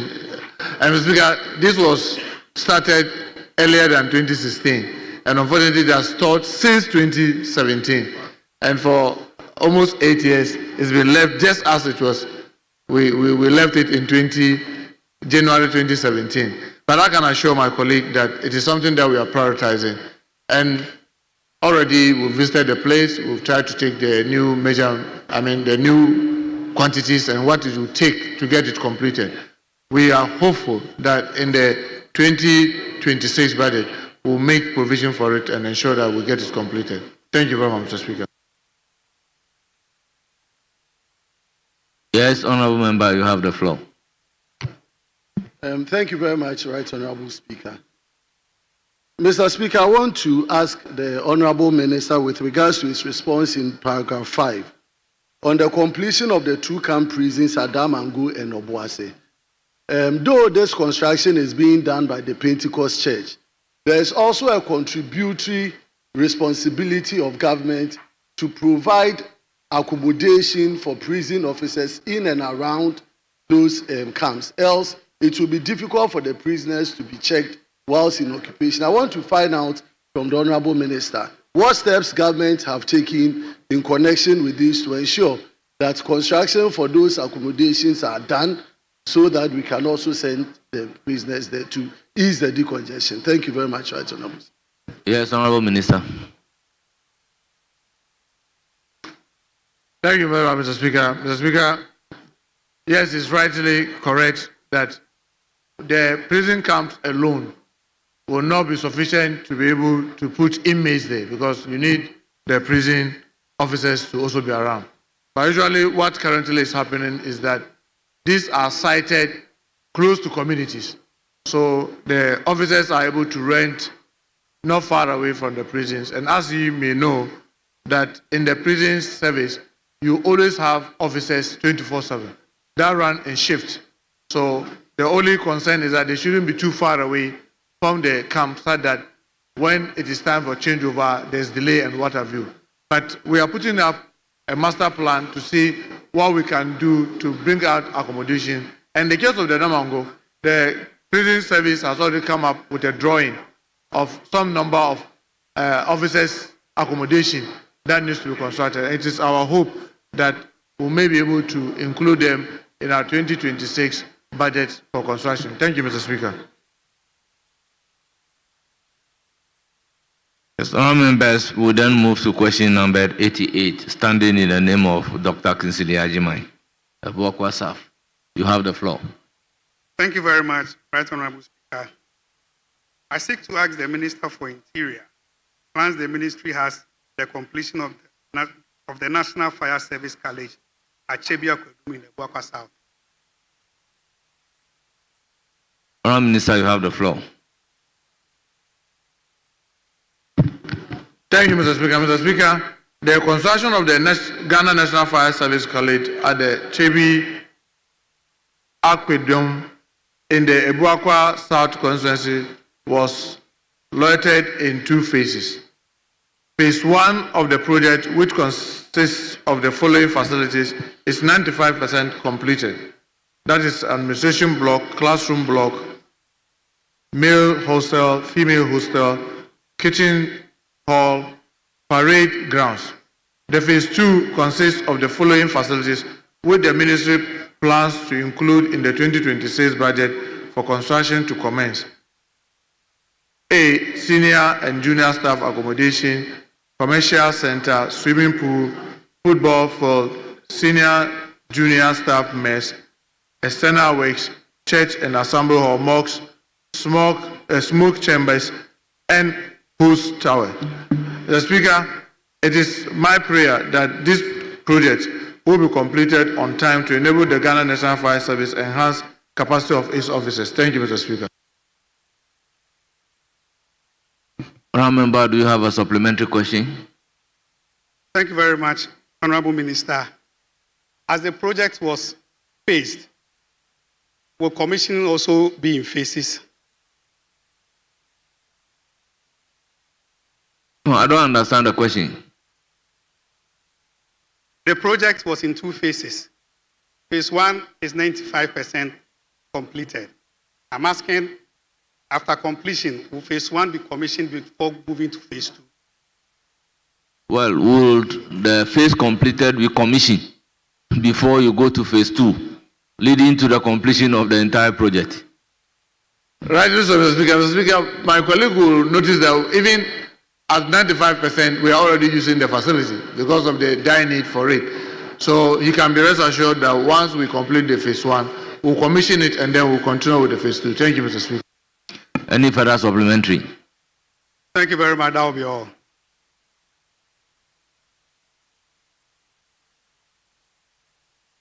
Very well.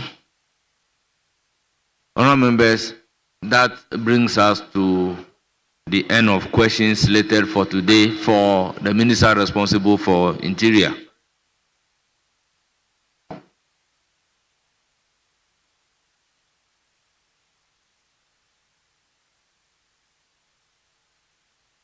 Hello, with one question. I think question number 124. Standing in the name of Nana Apau Kwame, Adofrimpong. Thank you very much, Mr. Speaker. I rise to ask the Minister for Interior the steps his ministry is taking to avoid imminent clashes between farmers and migrant herdsmen in the Buapa North municipality. Honourable Minister, you have the floor.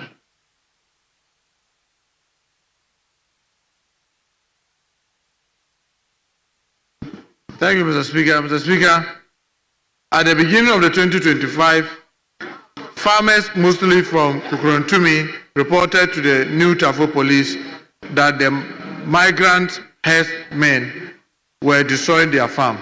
A meeting was subsequently organized by the Municipal Security Council, MUSEC, with executives of both parties to find a way to avoid clashes between them.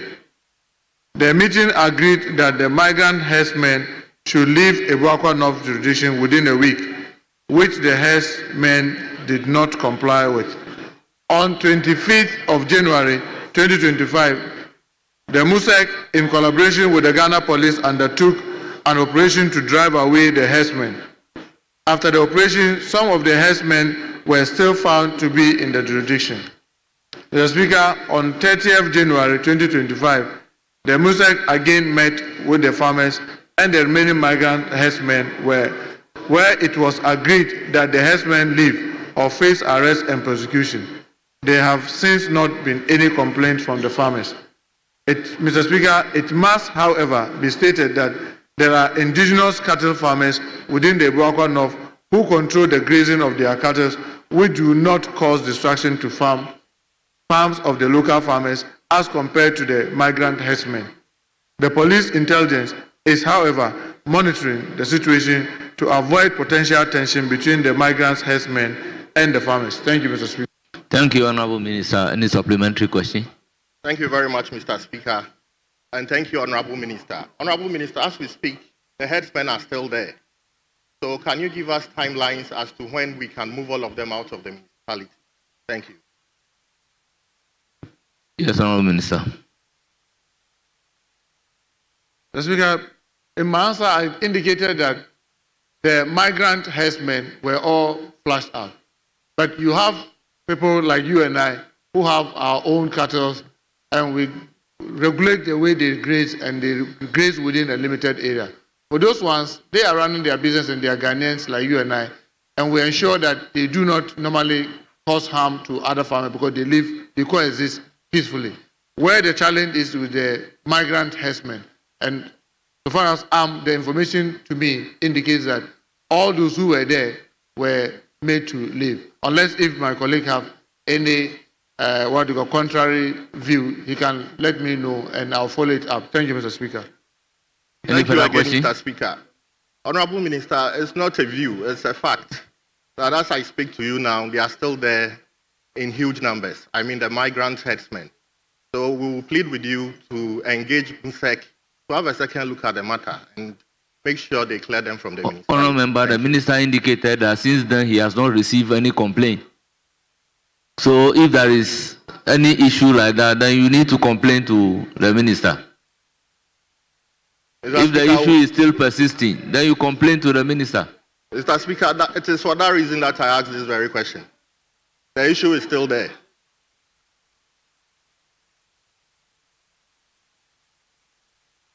Mr. Speaker, I can give my colleague the assurance that I'll follow up, and if there's anything that we can do together, why not? We can team up and ensure that we get the migrant herdsmen out of the place so that they do not destroy innocent people's farm. Thank you, Mr. Speaker. Thank you very much, Mr. Speaker. Thank you, Honorable Minister, for the opportunity. Honourable members, that brings us to the end of questions for the minister responsible for Interior. Honourable Minister, on behalf of the House, we thank you very much for attending upon the House and providing answers to the questions. You are discharged. Yes, Majority Leader. We have other questions standing in the name of Minister responsible for Education and Gender. So let's take education questions. Very well.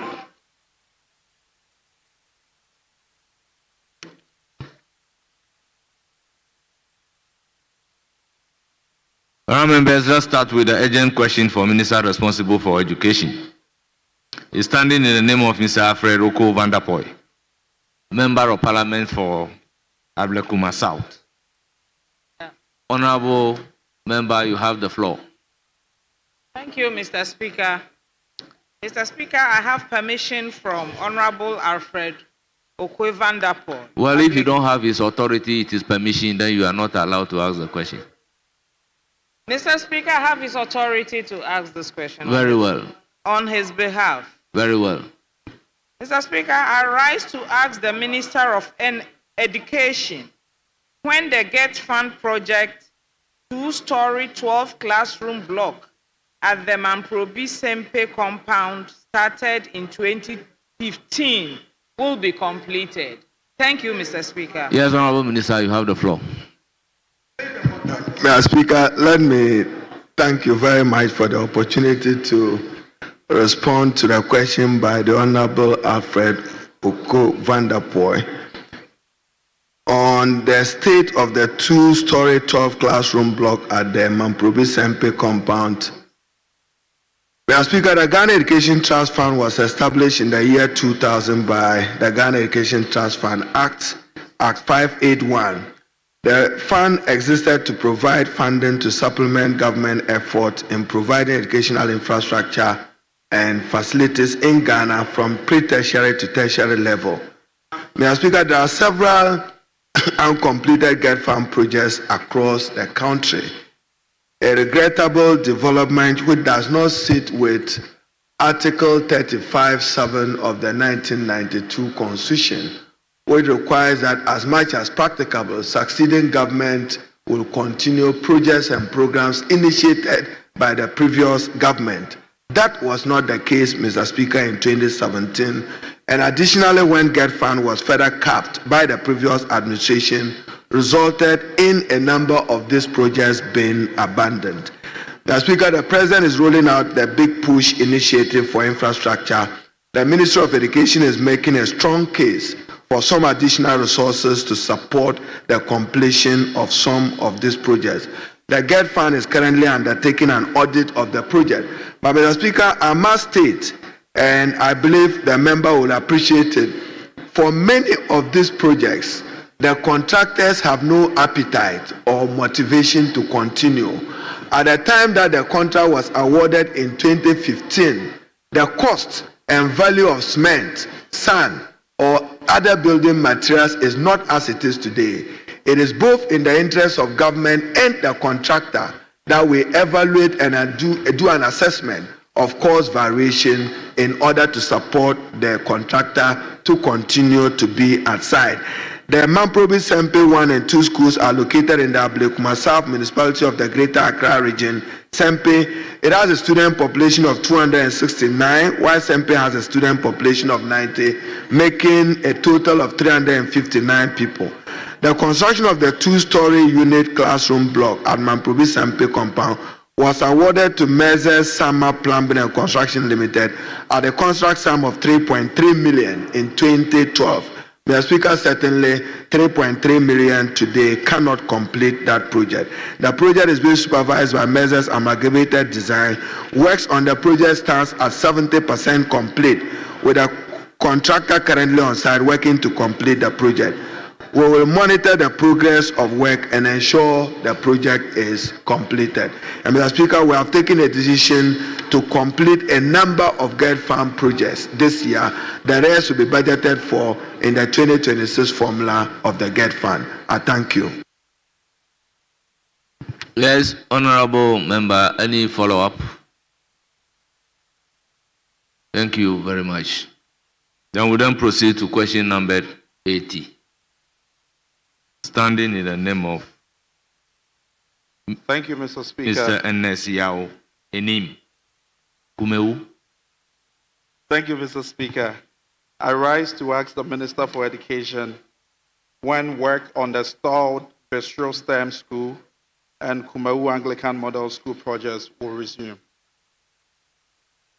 Yes, Honourable Minister, you have the floor. Mr. Speaker, the Fisheries STEM School and St. Peter's Anglican Model School are located in the Secretary Kumau district of the Ashanti region. In line with the mandate of the Ghana Education Trust Fund, the fund is supporting the implementation of the STEM school and other projects in the district. These projects are at various stages of completion, and the ministry is working with GED Fund to ensure their completion and successful operation and functioning. There are 2 projects currently ongoing at Bestro STEM School.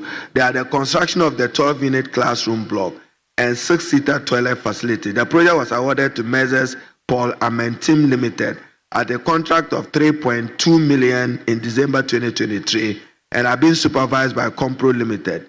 The classroom block is at the first floor slab cast stage and the toilet facility is at the lintel level. Payment made to GED Fund so far stands at 645,000, Mr. Speaker.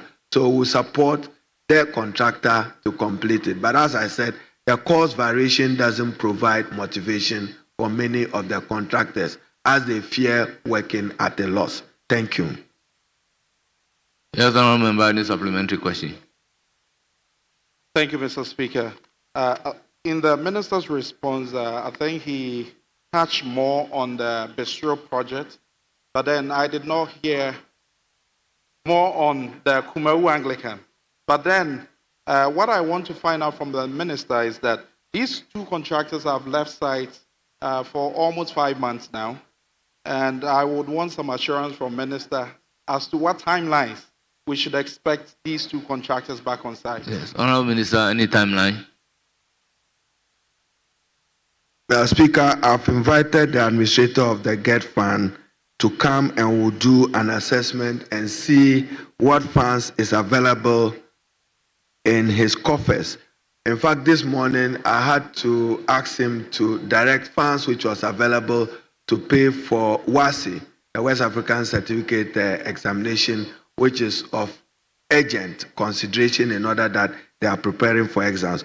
And then to assure my colleague that we will do everything possible per budget.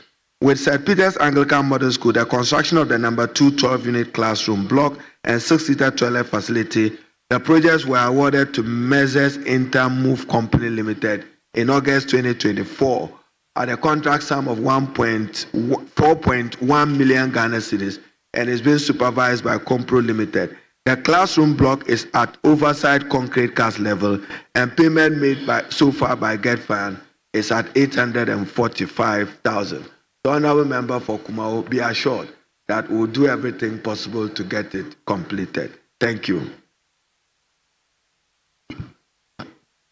Honorable Jerry Ahmed, this is a constituency-specific question. The member is asking a supplementary question and has not exhausted his 3 supplementary questions. Yes, you have the floor. Thank you, Mr. Speaker. I would like to thank the Minister for his assurance that he would work to ensure that these 2 projects are completed. This project is very dear to the hearts of the people of Kumau, and I'm confident in the venerable Minister, and I'm sure we'll be able to work together to ensure these projects are completed. Thank you. Thank you very much. This being a constituency-specific question, I proceed to take question number 81. Standing in the name of Mr. Alassane Suleimana, honorable member for Yo-Yo.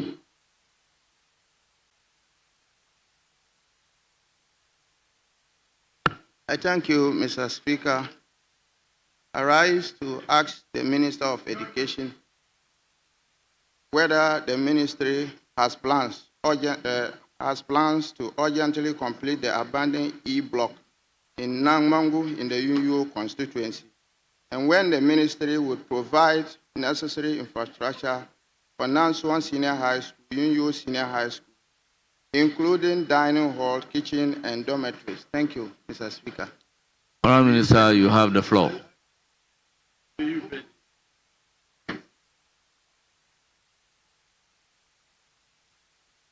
Yes, sir. Mr. Speaker, thank you very much. The honorable member for Yonyo, one of the deprived communities in the Northeast region, certainly deserve more education infrastructure, including senior high school. The intention was to increase access to senior secondary education across the country. That is why the E-Block project was initiated under the Community Day Senior High School. Mr. Speaker, the construction of the E-Block at Namong was awarded to Messrs. Usuya Limited at a contract sum of 6.8 million Ghana cedis. The project is being supervised by Messrs. Architectural Engineering Services Limited, the AESL. Payment made at GetFund stands at 3.4 million Ghana cedis. The E-Block is at the second floor slab cast stage. The ministry is working with GetFund and the Ghana Education Service to ensure the completion and operationalization of the E-Block to serve its intended purpose.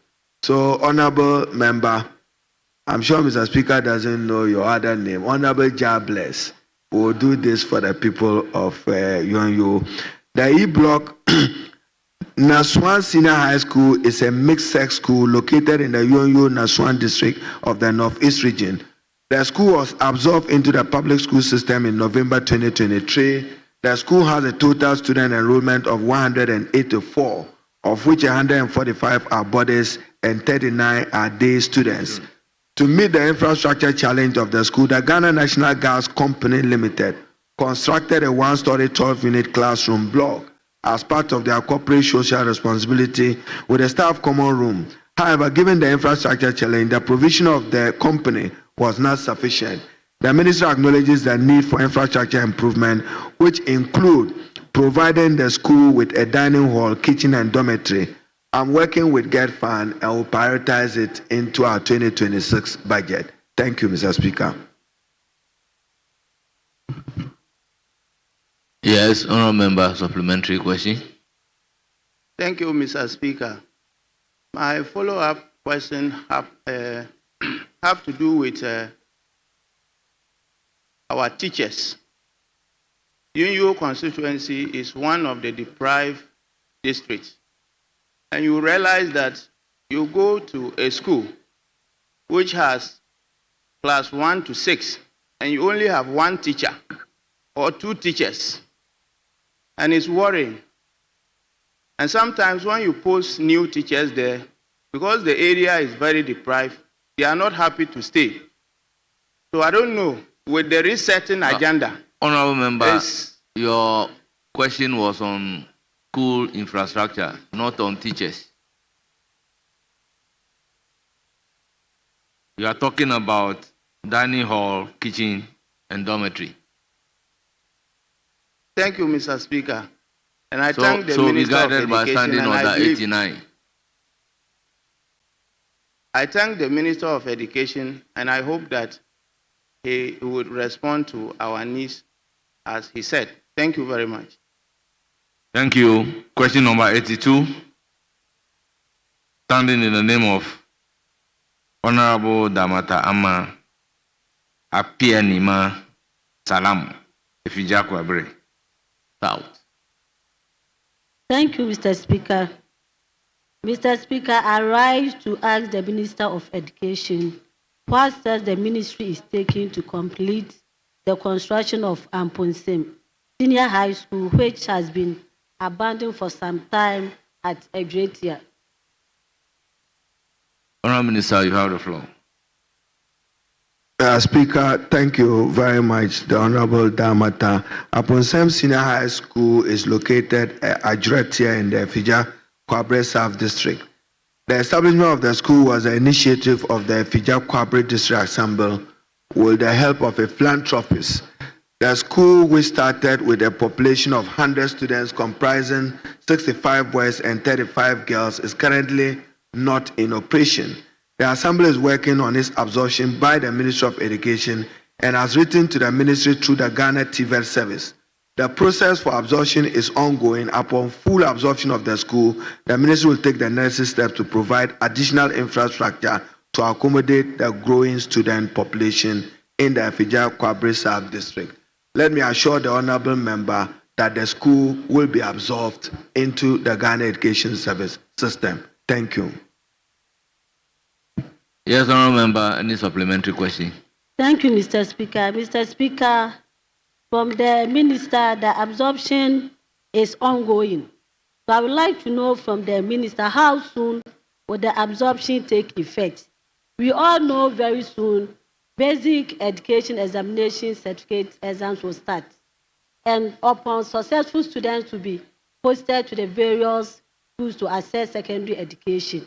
So I would like to know from the Minister, Minister, how soon? Timeline. If by then Amponse Senior High School will be in operation.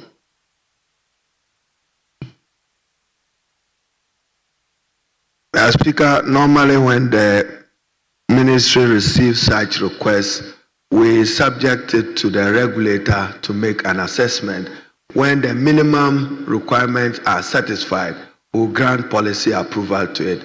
Let me assure the Honourable Member that there is a shift in government policy and emphasis now is on basic education and foundational learning. The trust is that if the child gets it right at 6 years, you can predict the 80 years of that child. So we are beginning to invest more to improve learning outcomes at the basic level and be assured that within the next 3 to 6 months, the absorption process will be completed. I thank you, Mr. Speaker. Thank you very much. Any further supplementary question? Thank you. We then move to question number 140, standing in the name of Honorable Bid Awantazuma Asidi.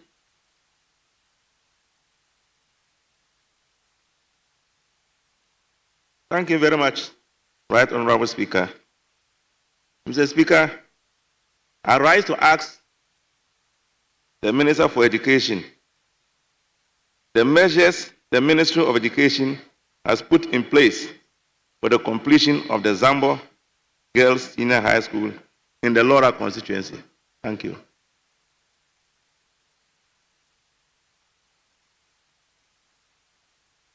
Speaker, if I may indulge you just to complete my answer to the Honourable Member for Fija Kwabre South.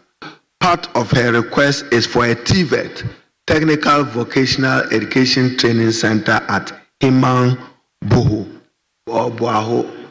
You want to pronounce it well for me? A TVET. Well, Honourable Minister, that is a question I overlook. I intend coming back to it. Okay. But if you want to take it now, then I give the floor to Honourable Bid Zidi. That will also be that's fine. why I indulge So you. then let me give the floor to the honorable member to ask the question number 83. Honorable member, you have the floor. Thank you, Mr. Speaker. Mr. Speaker, I rise to ask the Minister for Education what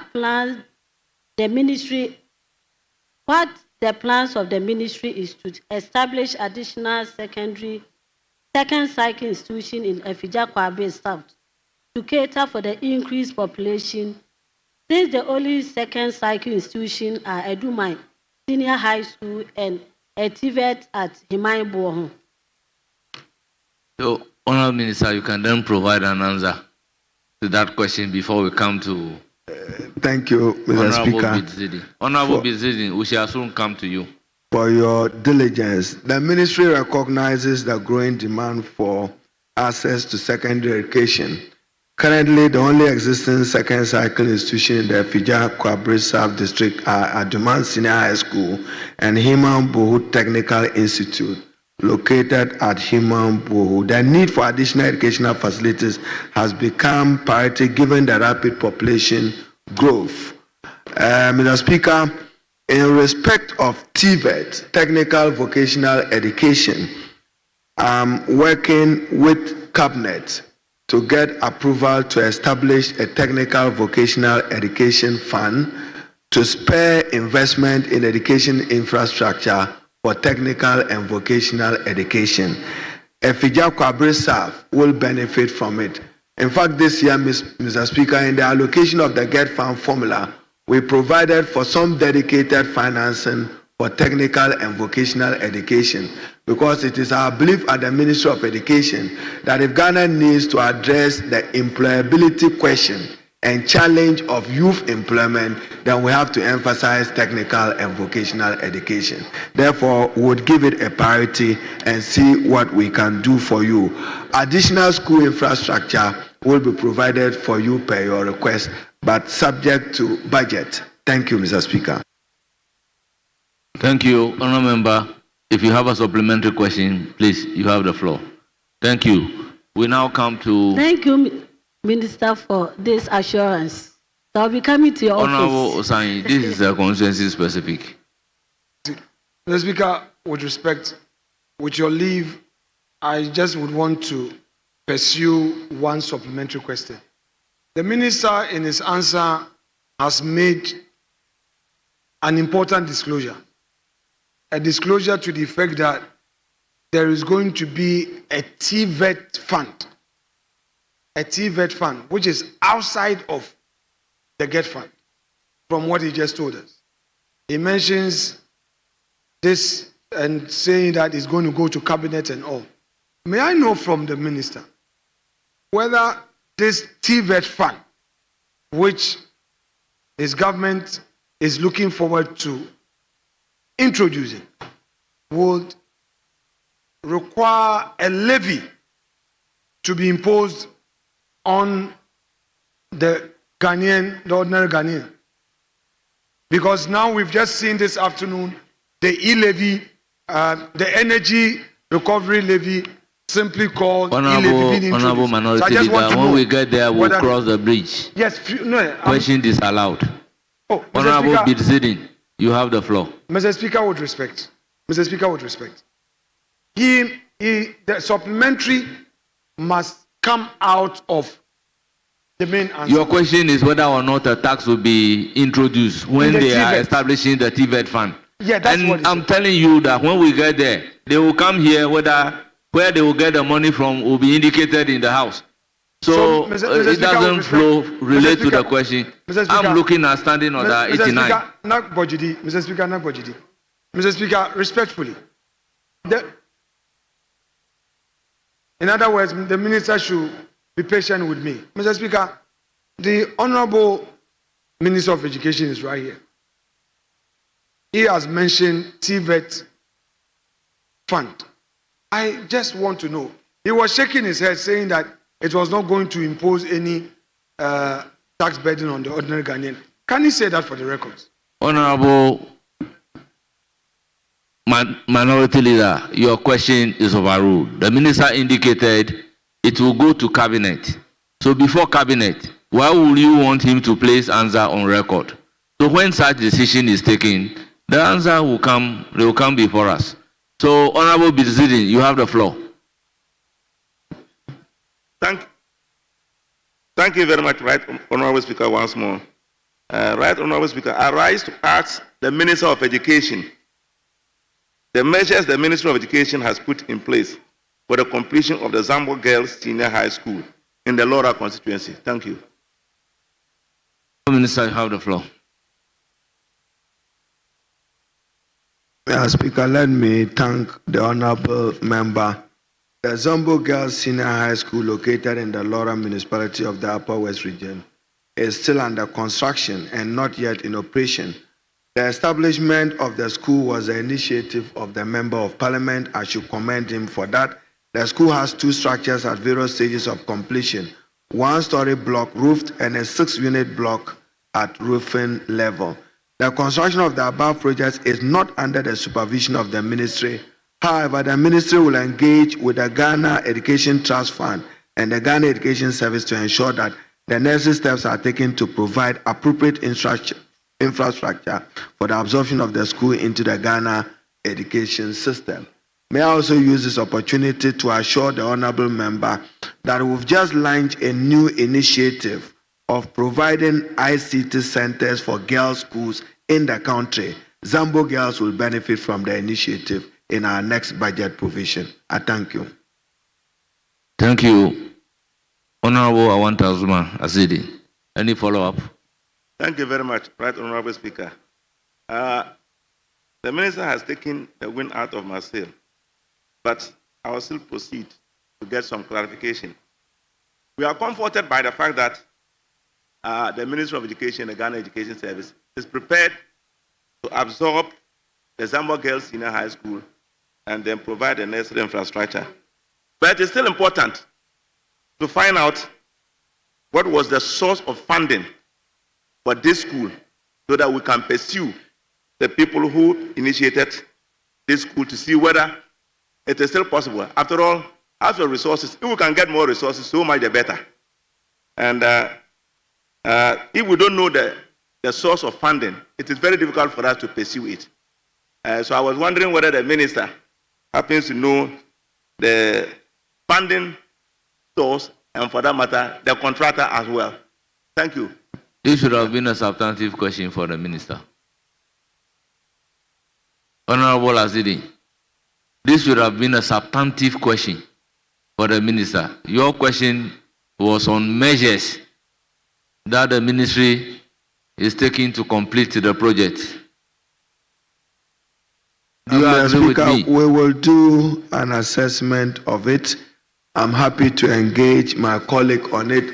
But Mr. Speaker, it's not unusual, like he initiated in respect of the Zombo girls. The initiative is a Member of Parliament. And as Member of Parliament, we do know that many of you are responding to the needs to expand access to education in the constituencies. Mr. Speaker, it's not unusual for individual philanthropists to want to invest in education. I came across someone in my recent travel who has built a school somewhere in the Ashanti region. And he indicated that it has a population of over 400 students, and he's happy if government could absorb the school. I requested the Director General of the GS to visit the school last week, and we'll take appropriate decisions to assist them. At least what government should be doing. There is an individual who says, I'll help government in providing access to education. But to a specific question, we'll do an assessment and let him know how the initiative started, who is behind it, who is funding it, and the contractor outside. I thank you. Any further supplementary question?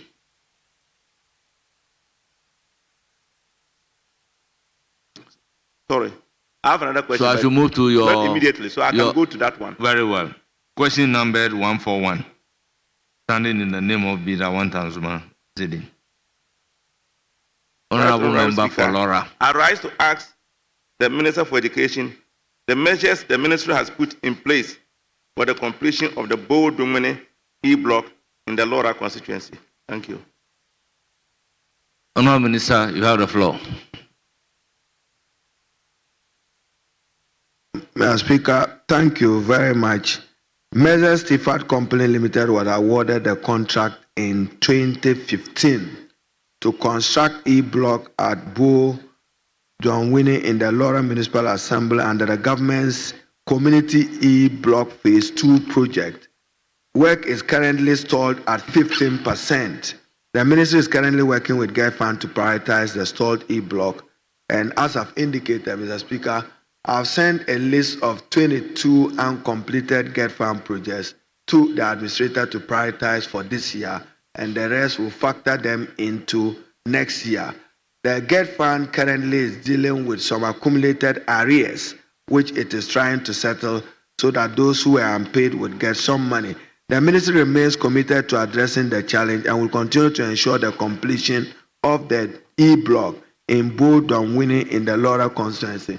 The Honourable President be assured that 15%, we have to come and do an assessment of the structural integrity of the project. And then, as I said, if you awarded a contract to a contractor in 2015, 10 years on, 2025, you don't expect him to execute the same project at the same cost. They naturally and necessarily will be cost variation. We have to do an assessment and re-award the contract. Thank you, Mr. Speaker. Thank you, Honourable Member. Any follow-up? Thank you, Right Honourable Speaker. I will not have any supplementary question because I trust that the Minister for Education will do as he has said. Thank you very much. Thank you. We then move to urgent question number 7A, standing in the name of Francis Xavier for Joseph. Yes, Honourable Minister, you are accordingly discharged. We thank you for coming to respond to your questions.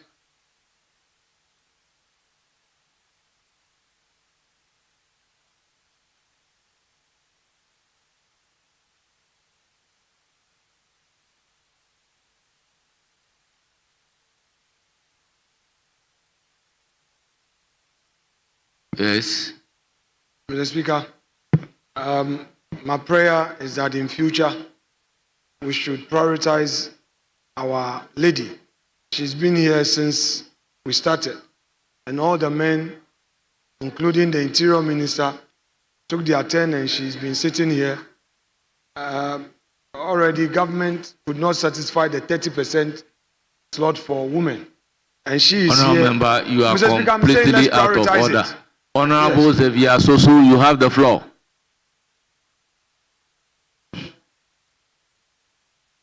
Well, the member is not available. We then move to question number 36. Standing in the name of Honourable Vincent Eko Asafua, Old Tafo.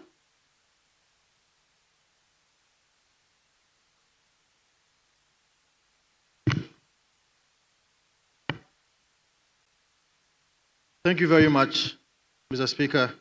I rise to ask the Minister for Gender, Children and Social Protection what the ministry intends to do to ensure the continuity of the Kaya Empowerment Program. Thank you. Honourable Minister, you have the floor.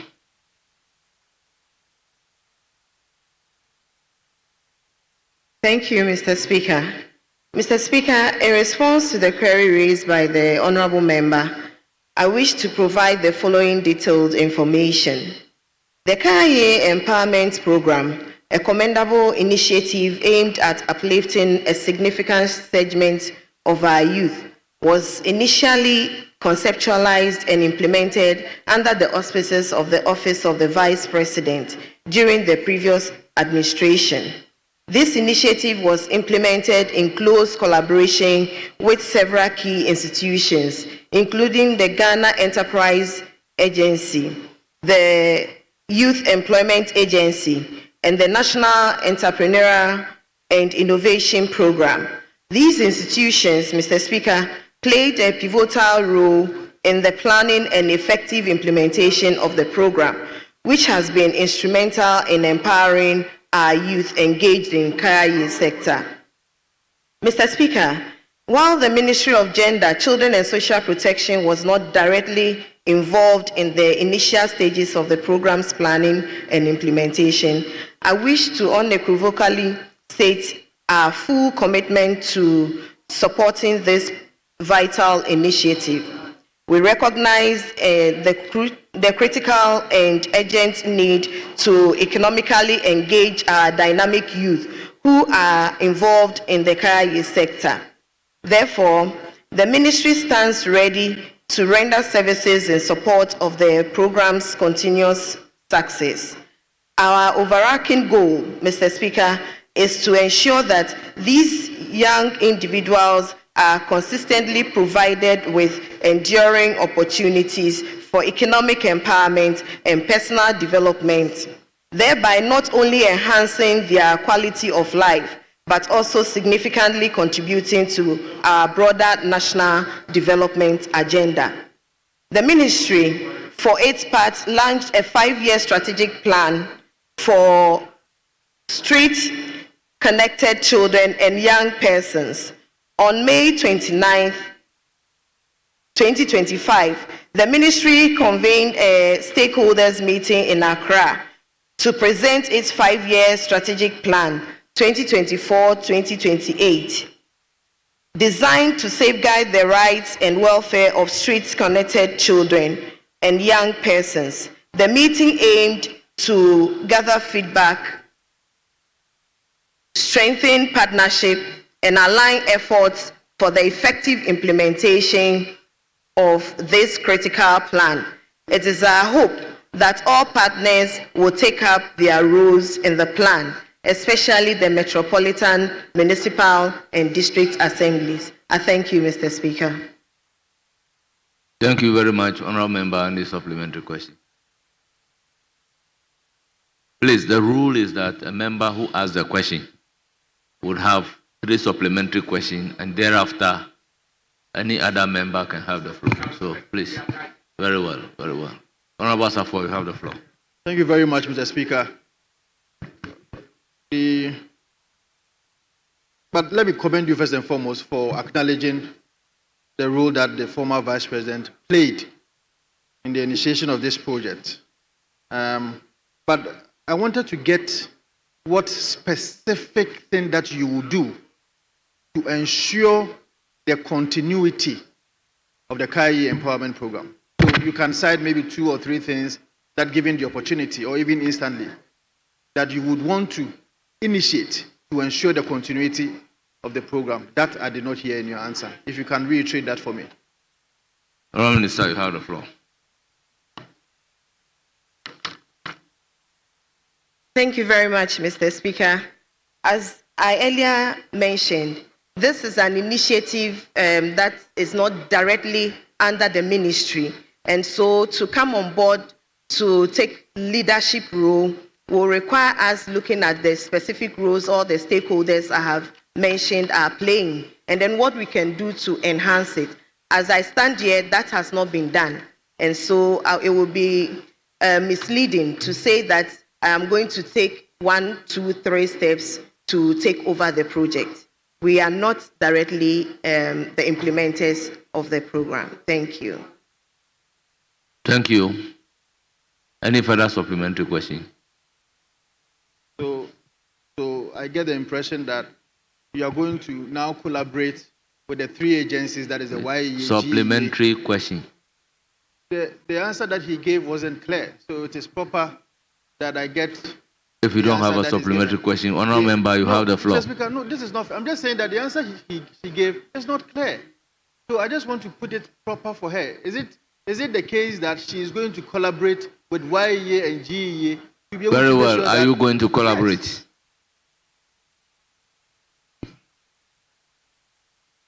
Yes, Mr. Speaker. Yes, Honourable Mr. Speaker,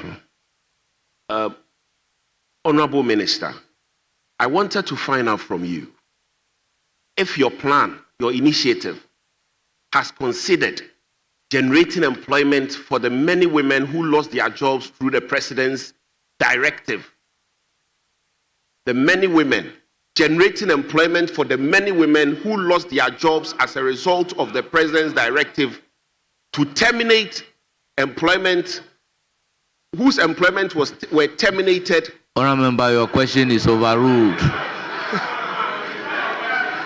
Honourable Member, look at Standing Order 89. Mr. Speaker. Look at the standing orders. Mr. Speaker, very respectful. Look at Standing Order 89. No, just read it for the House. Mr. Speaker, I've taken a cue. So if I may rephrase the question. Mr. Speaker, I can rephrase it. Honourable Member, before you rephrase the question, I don't want to overrule you. Let me read Standing Order 89. Standing Order 89 said, as soon as a question is answered, any member, beginning with the member who asks the question, may, without notice, ask supplementary question for further clarification or any matter or fact on the answer. But a supplementary question shall not introduce a matter not included in the original question. I'm guided. Mr. So Speaker, having been guided, proceed to ask the supplementary question. Mr. Speaker, it's a KIA matter. Mr. Speaker, it's a KIA matter. That said, it is not out of place that he will provide employment for persons who lost their job as a result of the president's directive. Honourable Member, resume your seat. Any further supplementary question? This question is specifically directed to KIA. So we need to operate within the rules. If you have a question, come and ask the question, and the appropriate minister will come and provide an answer. Has the president terminated any KIA?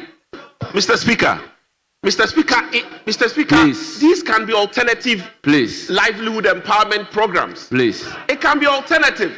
Does the rule allow you to do whatever you are doing? This is a house guided by rules, and I have quoted the rules to you. Mr. Speaker, you asked me a question. Honourable members, in the absence of any supplementary question, Honourable Minister, thank you very much for attending upon the House and providing answers to questions. Yes, Honourable. Right Honourable Speaker, Honourable Sosu is in the chamber. You know, we skipped his question because... very well, because at the time I called the question, he was not in the chamber. Yes, Honourable Sosu, question number 7A. Thank you very much, Right Honourable Speaker. Mr. Speaker, I rise to ask the Minister for Gender, Children and Social Protection the measures being taken to guarantee the rights of elderly women accused of witchcraft, a phenomenon which often leads to death or worsened mental conditions. Thank you, Mr. Speaker. As Honourable Minister, you have the floor.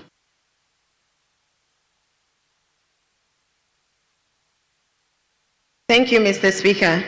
Mr. Speaker, the Ministry of Gender, Children and Social Protection remains unwavering in its commitment to addressing the issues of witchcraft accusation in this country. We recognize the profound suffering and injustice inflicted upon elderly women, which often leads to tragic consequences or severe mental health deterioration. It is for this reason that we congratulate the Honourable Member for his dedication towards the protection of women and men accused of witchcraft. In this regard, the Ministry is currently providing vital support to 813 women and men accused of witchcraft through a bi-monthly cash grant under the Livelihood Empowerment Against Poverty program. This intervention, though modest, aims to provide immediate relief and support to those who have been unjustly ostracized or deprived. Furthermore, we continue to actively sensitize the public, particularly in communities where these accusations are endemic, to protect older persons from all forms of abuse and exploitation. Education and awareness are crucial tools for dismantling these harmful superstitions and promoting respect for our elders. Mr. Speaker, I am pleased to inform this August House that in 2022, the ministry submitted a position paper in strong support of the then private members' bill.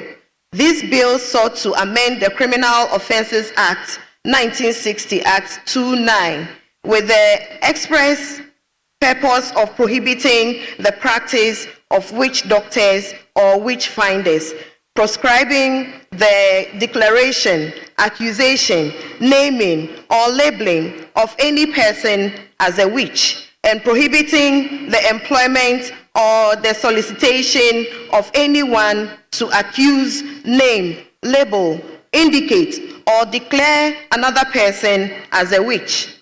The ministry's support for this bill underscores our resolute commitment to protecting the rights of persons accused of witchcraft and holding perpetrators accountable. Building on this, the Ministry of Gender, Children and Social Protection has since formally written to the Office of the Attorney General and Ministry of Justice, advocating for the amendment of the Criminal Offences Act 1960 Act 29 to explicitly criminalize these abhorrent acts. It is our fervent hope, Mr. Speaker, that this proposed amendment will receive the necessary bipartisan support from this August House when introduced, thereby providing a robust legal framework to safeguard the rights and dignity of all citizens, particularly our elderly women. Mr. Speaker, we take this opportunity to make passionate appeal to all Ghanaians to desist from accusing persons suspected to be witches. We urge our citizens to have faith and take full advantage of our established legal system to seek redress for any grievances. Furthermore, we call upon our esteemed traditional leaders in affected areas to actively protect the rights of individuals accused of witchcraft, leveraging their influences to foster peace, understanding, and justice within their communities. I thank you, Mr. Speaker. Thank you, Honorable Minister. Yes, any supplementary? Yeah, Mr. Speaker, I want to commend the Minister for the comprehensive answer given and want to commend her for her effort to ensure that the bill on criminalization of witchcraft accusation is reintroduced. And I can only wish her best, the very best in that. Thank you very much, Mr. Speaker. No further supplementary question. Thank you. Yes, Honorable Dr. Samuel. Thank you, Mr. Speaker, for the opportunity. I would like to ask the Minister, what is the ministry doing to reintegrate those that have already been accused of such issues into the society? And what roles are they giving to traditional leaders who are within the small towns to make sure that such things do not happen? And 3, what is the ministry doing as far as campaign is concerned to bring this to the attention of the country and most of the people within the small towns? Yeah, for the reoccurrence, I believe that when the law is passed prohibiting it, it will not occur. So for the integration and the other aspect, Minister, you have the floor. Thank you, Mr. Speaker.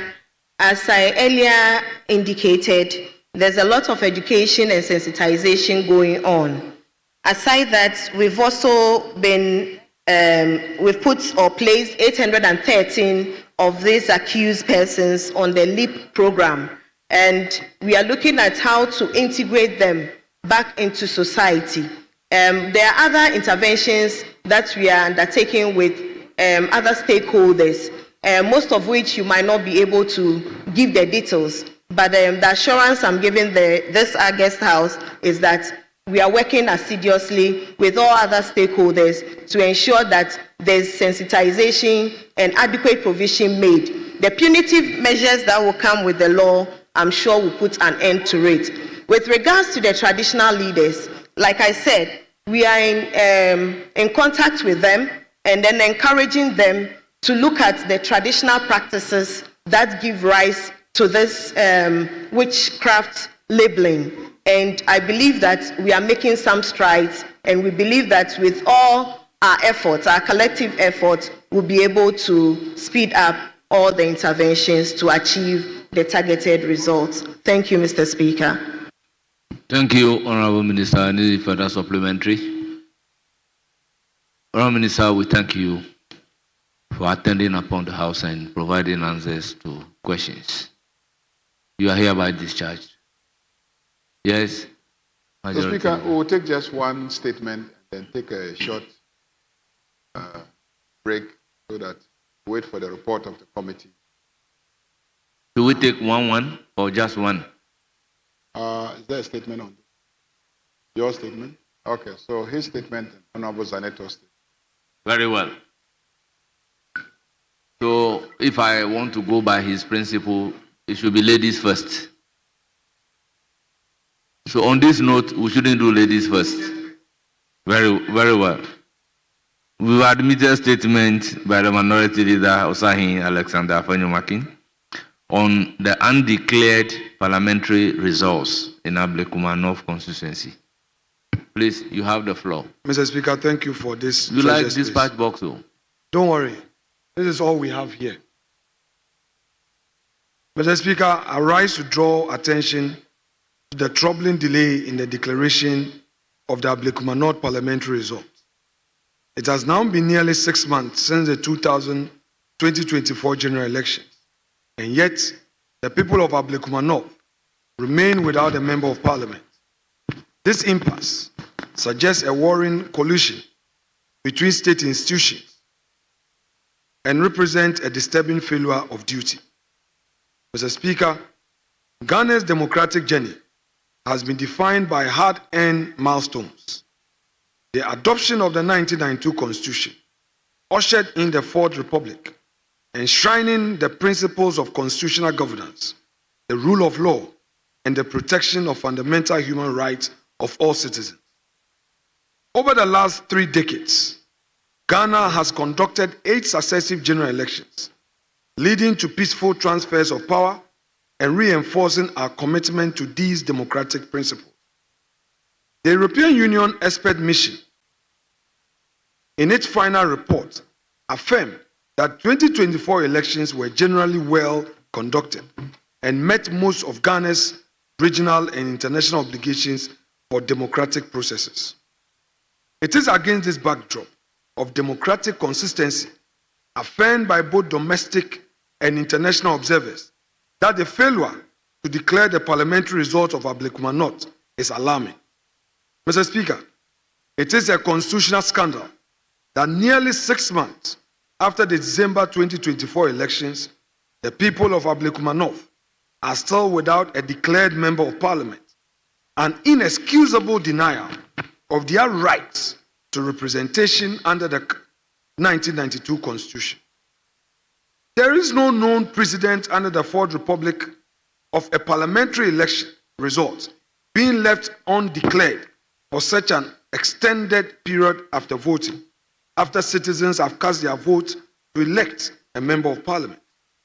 This delay is a serious and dangerous departure from Ghana's democratic traditions and constitutes a blot on our democratic records.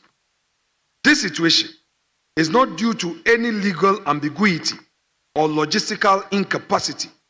It is, quite simply, because the election task force, led by the IGP, has failed or refused to do its duty of securing the entire electoral process. This impasse raises serious constitutional concerns as Parliament continues its legislative work without the full complement of elected representatives, effectively silencing the voice of the people of Ablekuma North in the deliberation of the 9th Parliament. This will not be tolerated in any serious democracy. Mr. Speaker, colleagues, under Ghana's electoral framework, the Election Security Task Force, chaired by the Inspector General of Police, is responsible for the security during the entire process of election, including the collation of results, The EU Election Expert Mission acknowledged the role of ESTF as central to ensuring credible electoral process. Yet, in this instance, the task force abdicated its duty at a critical moment, leaving EC without protection and allowing lawlessness to disrupt a fundamental democratic exercise. Following the conduct of the 2024 election, an officer of the Electoral Commission was reportedly forced to declare a candidate winner under duress. That premature and unlawful declaration was later annulled after it became clear that several polling station results had not been collated. Subsequently, a High Court ruling dated January 4th, 2025, unequivocally directed the Electoral Commission to complete the collation process. To date, that directive remains unimplemented. Mr. Speaker, on 17 January 2025, the Electoral Commission issued a statement explaining that despite formally requesting police protection for the recollation process, the Ghana Police Service failed to provide adequate security at the designated collation center. According to the Commission's official statement, this security lapse allows some party supporters to invade the premises, vandalizing property and threatening EC staff, thereby halting the process. Mr. Speaker, EC also reported that the supporters, led by the Greater Accra Regional Organizer of the National Democratic Congress, and that two unidentified individuals in military uniform without name tags were among the group. These disturbing developments compelled EC staff to abandon their duties out of fear for their lives. Mr. Speaker, it must be emphasized that the High Court order not only directed the Electoral Commission to complete the process, but also mandated the Ghana Police Service to provide the necessary security and to enable the Commission to do so. However, this lawful directive has not been heeded too. Mr. Speaker, the EC statement makes clear that the Commission had written to the police requesting security for the continuation of the collation on 17 January 2025 at 8 a.m.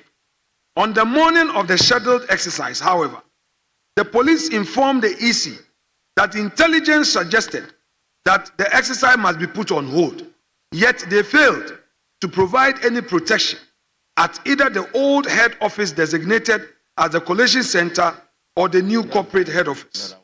Furthermore, in a recent high-level meeting involving the Inspector General of Police, the Electoral Commission, and the Election Security Task Force expressed optimism about finalizing the collation and declaring the parliamentary results.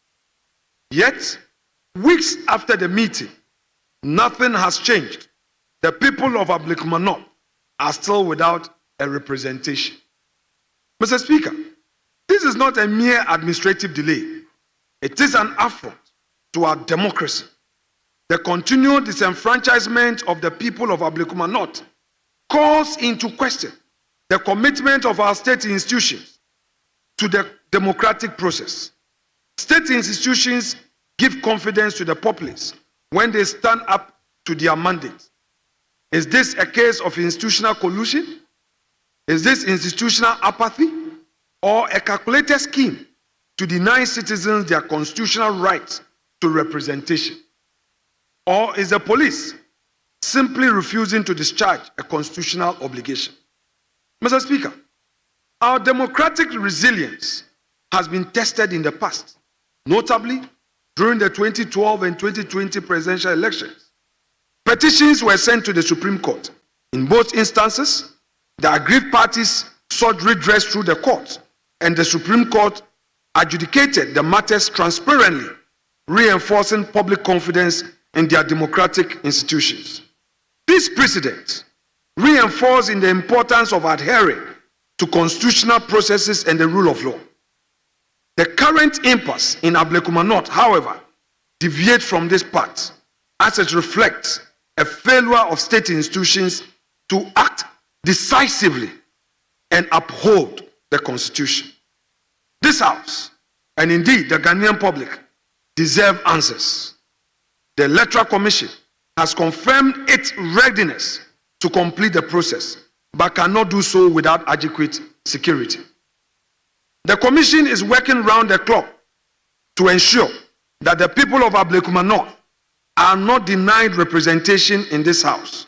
But, Mr. Speaker, without the full cooperation of Ghana Police Service, the EC cannot fulfill this mandate. I therefore urge the government, through the Ministry of Interior, to immediately engage the leadership of Ghana Police Service and ensure that the Commission is provided with security it needs to carry out the constitutional mandate in peace and safety. The Ghana Police Service has a duty to provide protection and to dictate, and not to dictate when or whether democracy should function. Mr. Speaker, this statement must not stand idle. This House must not stand idly by while citizens remain without representation for several months. We must insist in the strongest possible terms that democracy delayed is democracy denied. As the Ghana Bar Association rightly stated in its 2025 media conference, a vacuum has been created in Parliament due to the Electoral Commission's failure to declare the result, describing this delayed declaration as a democratic deficit, which must be addressed urgently. Mr. Speaker, the people of Ablekuma North deserve better. Their right to representation in Parliament is not optional. It is constitutionally guaranteed and it must be fulfilled. Enough is enough. The Ablekuma North parliamentary result must be declared forthwith. Mr. Speaker, to conclude, let me say the general elections of 2024 were a moment of pride for Ghana. Beyond marking our fourth peaceful transfer of power through the ballot box, the early and gracious concession by Vice President Dr. Mahamudu Bawumia was internationally lauded as a mark of democratic maturity. These are moments that showcase Ghana as a beacon of democratic stability in Africa.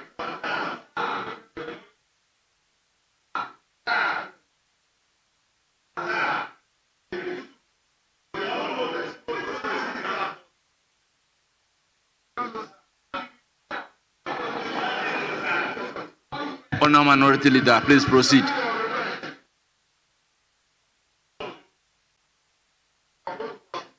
Mr. Speaker,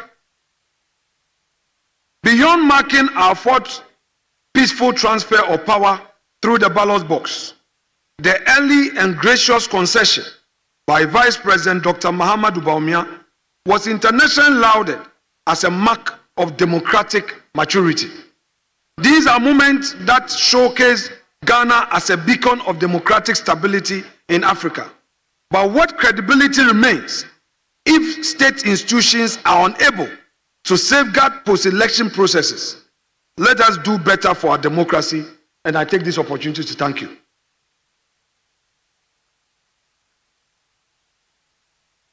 Honourable members, statement made.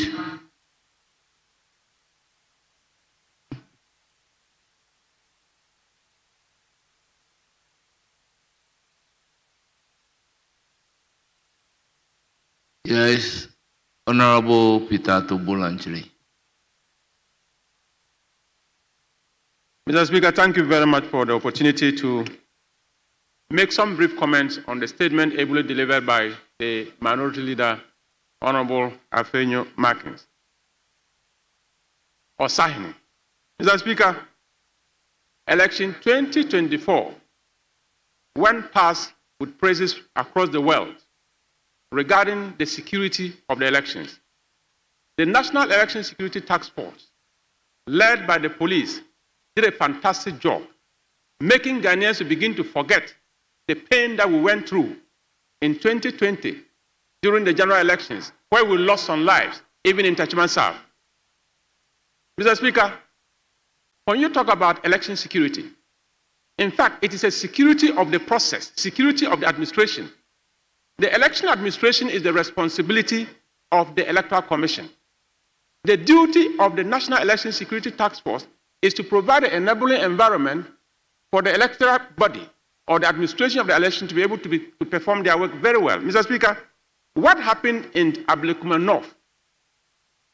They couldn't even pronounce the results because some polling station results were unaccounted for. The court has made pronouncement on that, but yet we are suffering to declare that seat. What the police are saying, in other words, what the National Election Security Task Force is demanding from the Electoral Commission is for them to provide a timetable as what they intend to do. After all, if elections are conducted and we cannot get results, there is nothing wrong with conducting the elections again. If that will give us peace, if running the elections again in Ablekuma North will give us peace, let's go ahead and do that. Because the police will not, and the National Electoral Security Task Force will not provide security to endanger the lives of even the EC staff. They will not provide security to endanger the lives of even people around. What they intend to do is to ensure that Ablekuma North will be represented. At least the people of Sal suffered for 4 good years. And I wanted to believe, Mr. Speaker, I wanted to believe that my colleague from the other side, if they were so interested in the representation of people in this house, they would have expressed the same interest, the same passion, the same commitment to ensure that the people of Sal had representation in the A Parliament. But that was not the case. Mr. Speaker, it is a very good statement from the minority leader, but all we are saying is that it is not just the issue of National Election Security Task Force. It is the whole gamut of the system that we have to look at. If it is not working well, let's rerun the elections again. I thank you, Mr. Speaker, for the opportunity. Thank you so much. Thank you, Honourable Member. Yes, you have the floor. Are you rising from your place? You have the floor.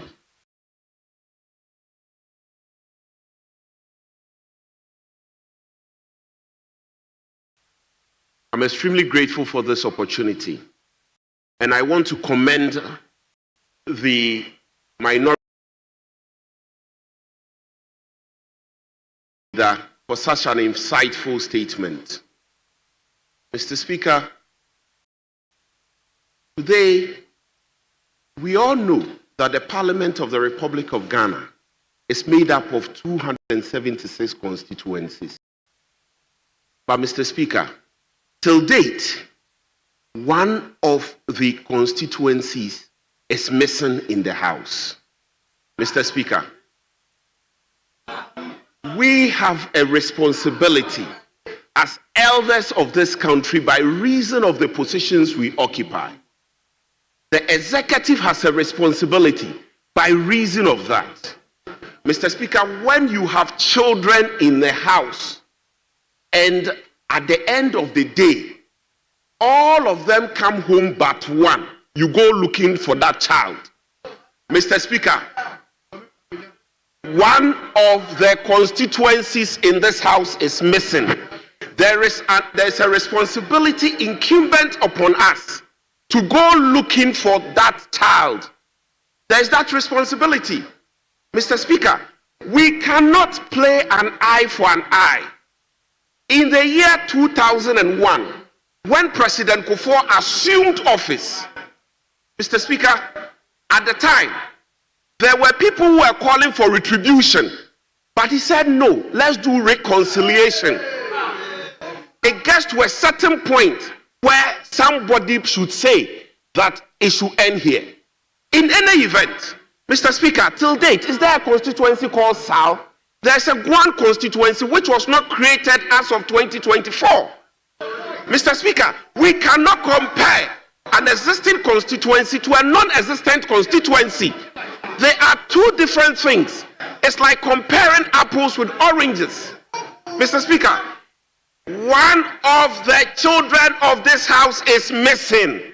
We have a responsibility to go looking for that child. It is godliness. That is what Jesus spoke about in the Bible. Mr. Speaker, whether it is a Rabna Obin, whether it is Efkwe, one of the children of this house is missing.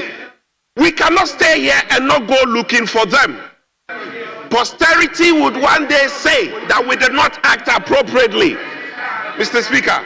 So, Mr. Speaker, today, let us all come together and go search for one of our own which is missing from the house. It is very important, Mr. Speaker. Thank you very much, Mr. Speaker, for this opportunity. I'm grateful. Thank you, Honorable Member.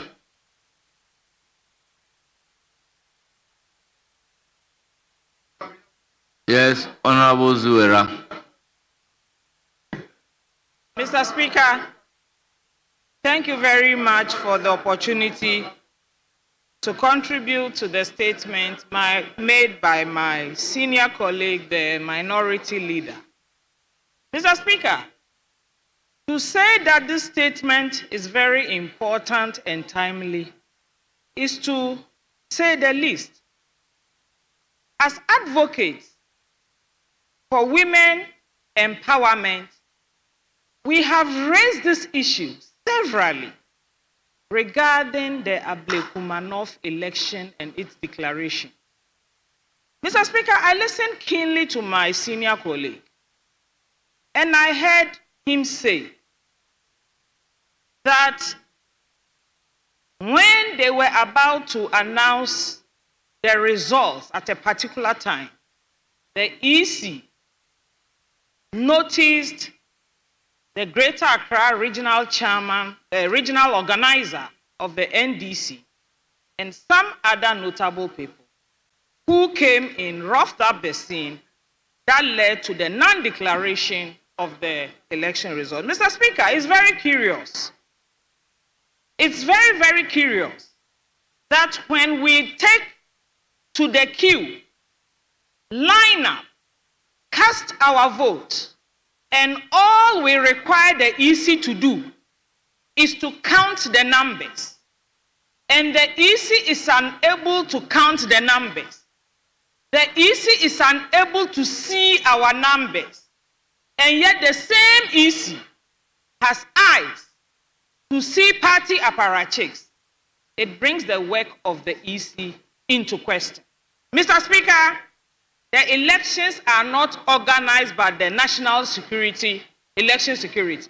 Elections in this country are organized by the Electoral Commission. At this stage, Mr. Speaker, as women of this country, women of this august house, we standing at a serious precipice of history. That we have two women contesting the Ablekumanov election, Madame Obin and Madame Efriye, both women.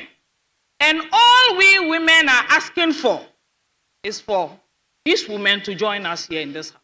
That's all we're asking. Now we have a woman presiding over the institution that makes people MPs, and she's not able to perform. Mr. Speaker, it's incompetence at the highest level. It is dereliction of duty by the Electoral Commission. And Mr. Speaker, everybody knows the history of this Electoral Commission led by Madame Jean Mensah. The same EC denying the people of Guan constituency representation in the 8th Parliament. The same EC today is denying the people of Ablekumanov representation in the August House. Mr. Speaker, that is where we should be looking. Let's not go searching and fishing for directly involved with the elections of this country. The back of the election stops at the desk of the Electoral Commission. And the Electoral Commission will be held responsible for anything that happens in Ablekuma North. Mr. Speaker, the women of this house, we are ready and we are going to march to the EC. We are going to demand that the EC, if they cannot declare the results of 7th December 2024, we will ask for a rerun. We need the women of Ablekuma North represented in this house. And we, the women of this house, are going to lead that charge. Thank you very much, Mr. Speaker, for the opportunity to contribute. Thank you. Yes, Honorable Member, you have the floor. Thank you very much, Mr. Speaker. Mr. Speaker, I rise to commend the maker of the statement, the Minority Leader, Honorable Afenyo Markins.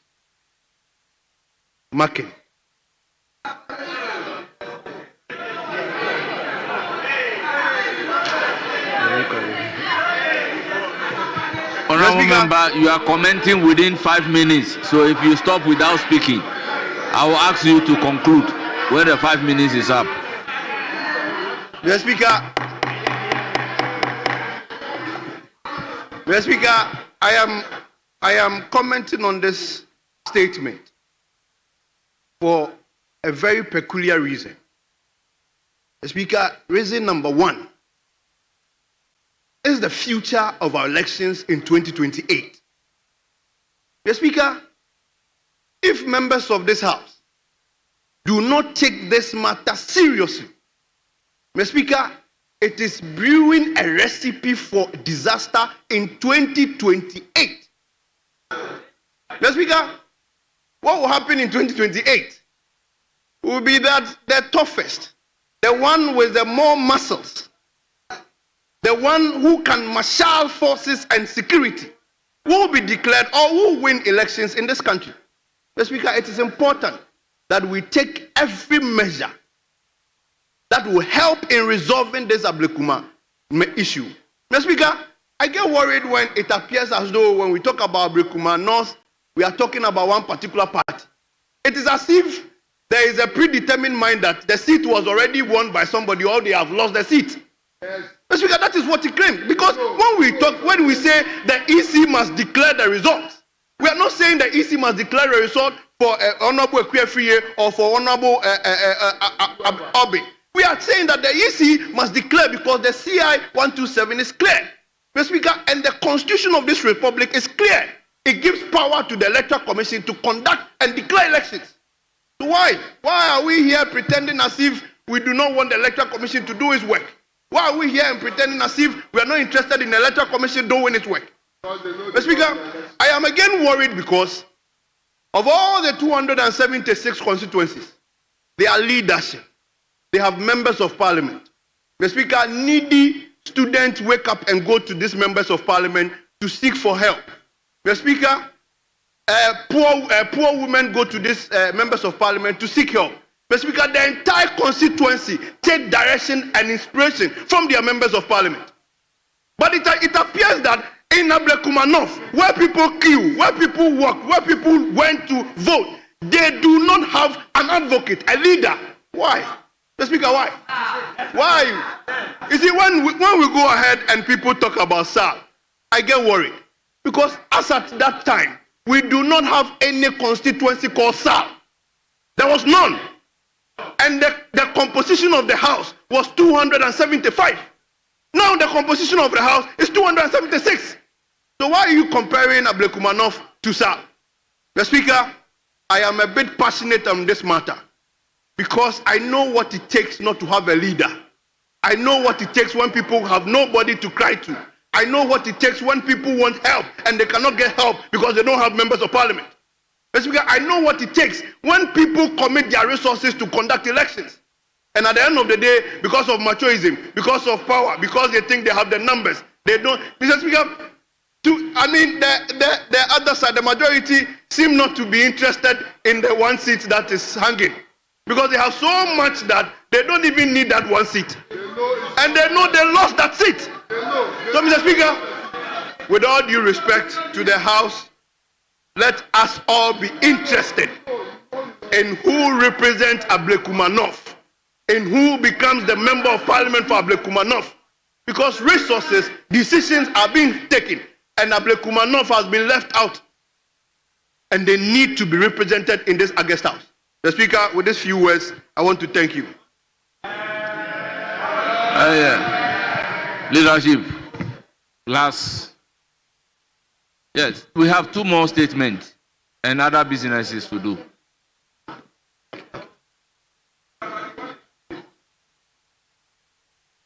Yes.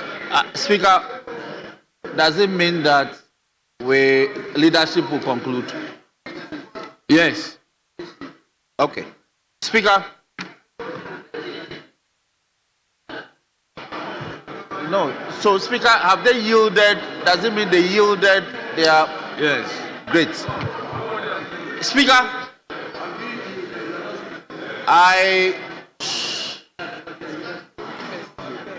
thank you for the opportunity to comment on the statement made by the minority leader. Speaker, let the record reflect that this will be about the 3rd statement coming from the minority on this matter. There was even a walkout from the proceedings of this House in respect of this matter. But Speaker, we speak of the functions of the Electoral Commission. And Speaker, with your leave, let me refer to Article 45, Clause C in this matter. Mr. Speaker, the Electoral Commission shall have the following functions: to conduct and supervise all public elections and referenda. Honorable Majority Chief Whip, are you on point of order? This to my colleague, but he made a definite statement that the minority walked out on Ablekuma, the undeclared seat. My friend, that is not a statement of fact. We never walked out on the undeclared Ablekuma seat. That is not true. And for the record, he can proceed and make his point, but that is not true. Honourable member, you have the floor. Speaker, I will endeavor to finish the House, but I recall that on the 2nd statement which they proceeded to make under Order 93-1, it generated a very heated debate. And we cited the Constitution and asked them whether the Electoral Commission was subject to the direction of even Parliament. They disagreed and didn't support business for that day. But I am guided, Mr. Speaker. But the point I want to make, Mr. Speaker, is that today, a member from their side seeks to distinguish the fact that SAR, as a definite constituency, deprived of the opportunity to participate in the 2020 general elections, parliamentary, so to speak, but was permitted to vote in the presidential, one constituency, permitted to cast their votes for the presidential candidates in the same elections, but the people were denied casting votes for their parliamentary preference.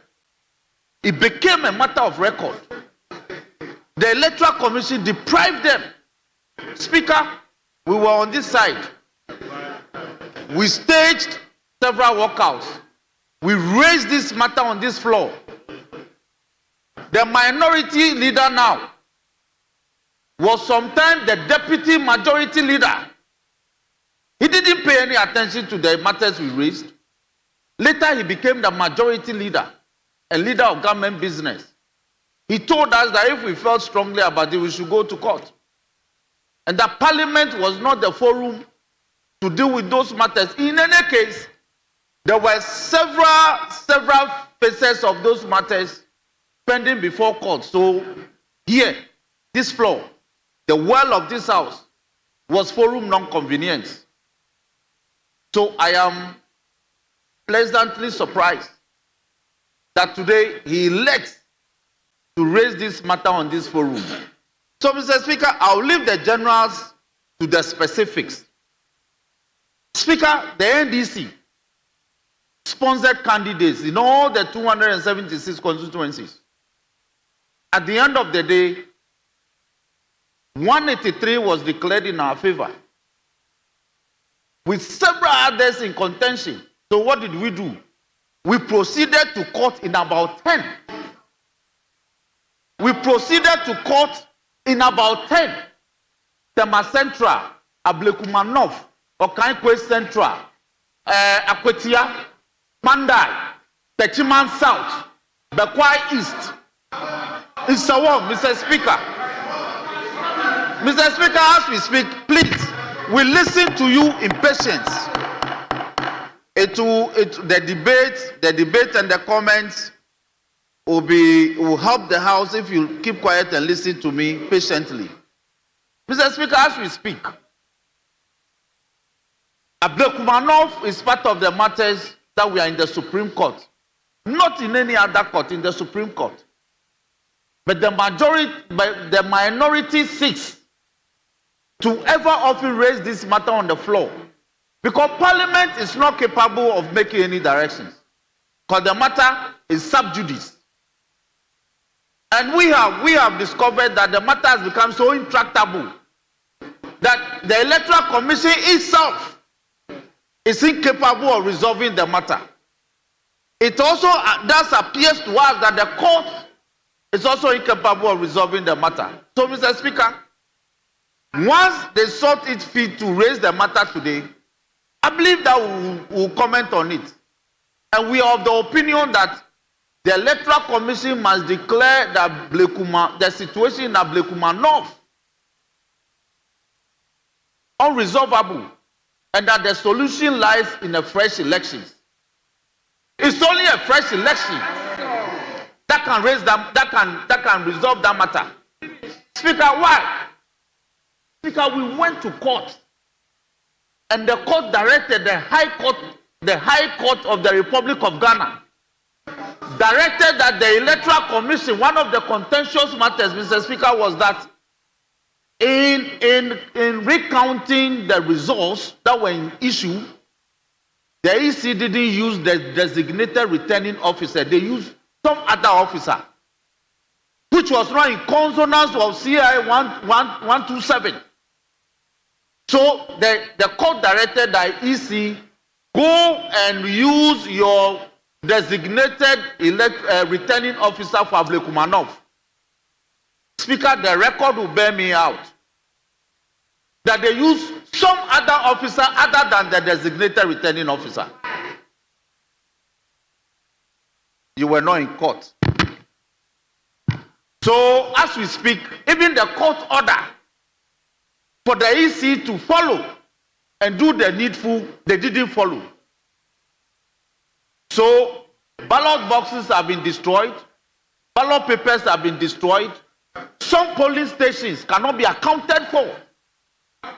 So, Mr. Speaker, as we speak, the penchant on the side of our brothers to make this matter a matter for parliamentary business is totally unfounded.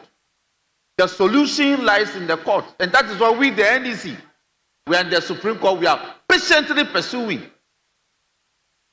But if they see fit, like I said before, to raise it, then the solution lies in the fresh elections. And I've been in this, Mr. Speaker, for some time. We asked for a parliamentary solution for SAL. We found none. None was available. They were quick to tell us to go to court. Anytime you went to court, Mr. Speaker, the records will bear out the difficulties we face. So as we speak, even some angles of the SAL matter, SAL, that is being caught by a fluxion of time. We are still litigating it. And I believe that recently the court has made some pronouncement in respect of that matter. So we must all be guided. If a matter is sub judice, and yet we see it fit, then we'll have a political solution to the political problem. And that is that the Electoral Commission must call for fresh elections, perhaps in all the constituencies that are in contention, so that we can have some peace. Because the call on this house for this matter to be raised and for members to make comments, Mr. Speaker, to what end? So if the Electoral Commission is minded, we are all crying for representation, and I'm certain, Mr. Speaker, without doubt, that if we run first election in Ablekumanov, we will annihilate them. Even the votes that they saw, and they thought that, oh, they'll be annihilated, we will completely eclipse them in Ablekumanov. Electorally, that is what I mean. So, if they are really willing for us to resolve this matter, they should submit to the fact that a fresh elections be called, we will go to the field, campaign, however limited time will be provided, and then let's cast the ballot. We want Mami Abna Abum to join us 6 months. And people will meet you and say, Majority Chief Whip, will you sit down, you guys, will you sit down for this matter to also become like Sal? And you are unable to respond to this matter. So, Mr. Speaker, yes, I bemoan the fact that this may not be the forum convenience, but if it is, then some direction should go to the Electoral Commission to leave to their mandate within Article 45 of the Constitution and do the needful. Where problems cannot be resolved, you call for a new solution, which is a fresh election in the matter. And I believe I have the backing of this side and that side, that we should call for fresh elections and go and do new battles in Ablekumanov, so we can have a representative. Mr. Speaker, on this note, I thank you for the opportunity. Honourable members, I think we have to end contribution on this statement. We have other three statements. The statement was made by your leader. I've taken 2 contributions, in addition making 3, then 3 contributions from here. So, honourable members, we have also admitted statements in the name of the Honourable Minister for Lands and Natural Resources, Honourable Emmanuel Lama Kofi-Boa, on the occasion of the commemoration of the 15th African Border Day. Thank you, Honourable Speaker. Honourable Speaker, I'll be speaking on the statement, but I first will make an announcement. Honourable Speaker, it is with a deep sense of responsibility to inform this August House of the commencement of a critical national exercise, the 2025 nationwide tree planting exercise under the Tree for Life Reforestation Initiative, which will begin on Thursday, 5th June, and will continue through Monday, June 30th. Honourable Speaker, I think this is very, very important for members to know. Under the Tree for Life initiative, we are going to plant over 20 million seedlings of various tree species: timber, fruit trees, ornament trees, shade trees. And Honourable Speaker, unlike the past, where the tree planting exercise was for only one designated day, the Tree for Life planting initiative will start on the 5th and all the way to the 30th. Everybody, therefore, will have the opportunity to participate in this program. I will encourage members of Parliament to actively be involved. Your seedlings are already at your districts, and we encourage you to get the seedlings and plant on the Environmental Day, which is this coming Friday. On Thursday, His Excellency President John Mahama will undertake a commemorative tree planting exercise to signal the commencement of this program. I thank you, Honourable Speaker. Honourable Speaker, I also thank you to speak on the 15th Africa Border Day, a day set aside by the African. No, I made an announcement. That was not a statement, that was an announcement. I started by saying that I was making an announcement of the National Tree Planting Day. Now I'm going to speak on the African Border Day, the theme under which the Ghana Boundary Commission and by extension the Ghana commemorates the 15th edition of this significant strengthening boundary governance and cross-border cooperation for inclusive development in Border Commission. This timely and essential theme is rooted in and aligns with the African Union's theme for the year, which is Justice for Africans and People of African Descent through Reparations. The theme places at the center of our discourse the communities that live along our frontiers, descendants of people who had their families, livelihoods, culture and dreams and aspirations separated through colonial scrambles, and population that hold the key to regional peace, economic growth and cultural cohesion. Honorable Speaker, border communities in Ghana, like those in many African countries, face a distinctive set of historic and structural challenges that reflect unfinished business of colonial legacies.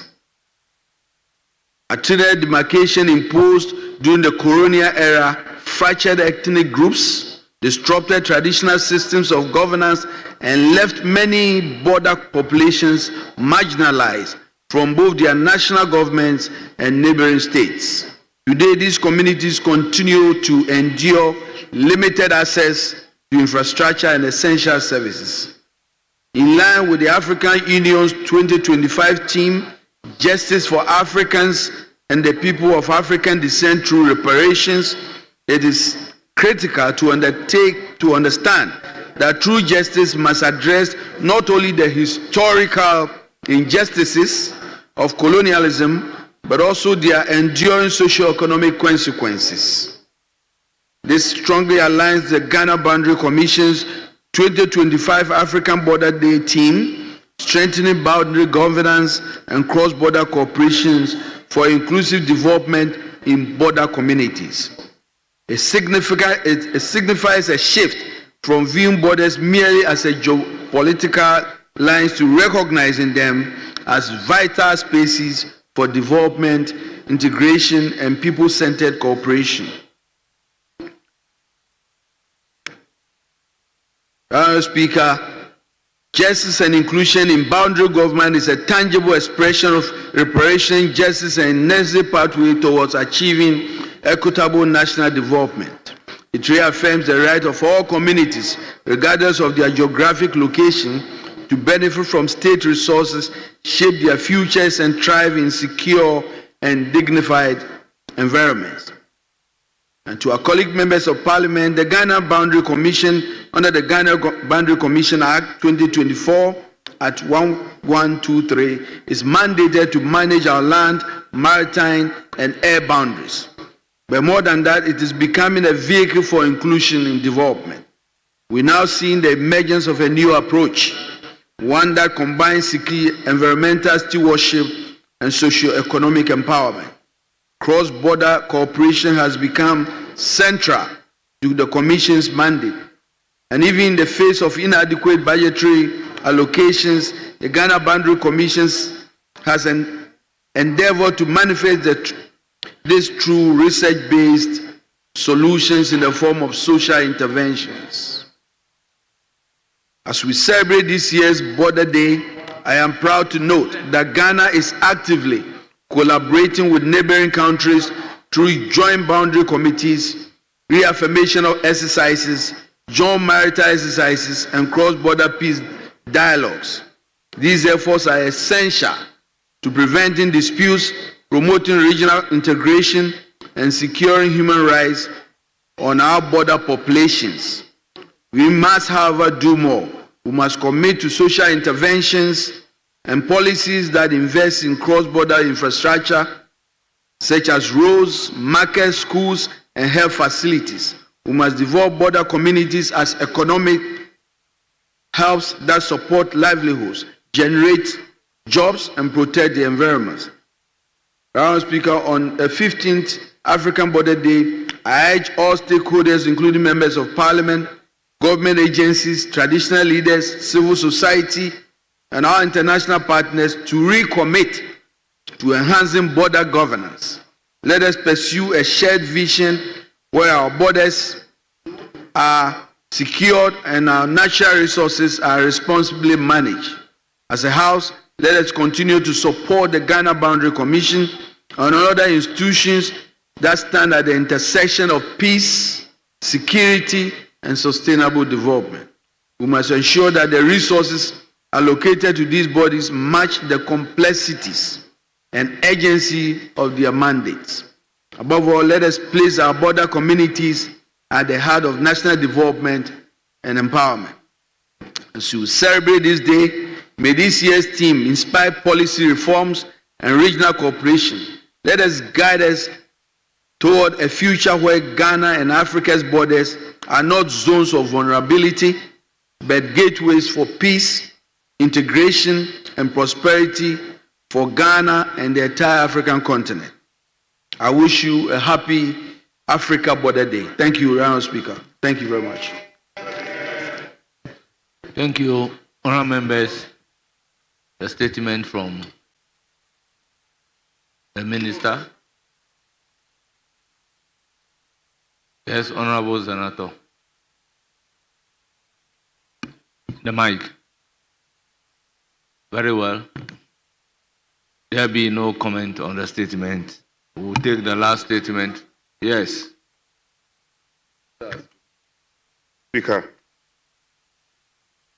this is a commemorative statement and coming from no less a person than the Minister for Lands. I want to observe that this is an important statement.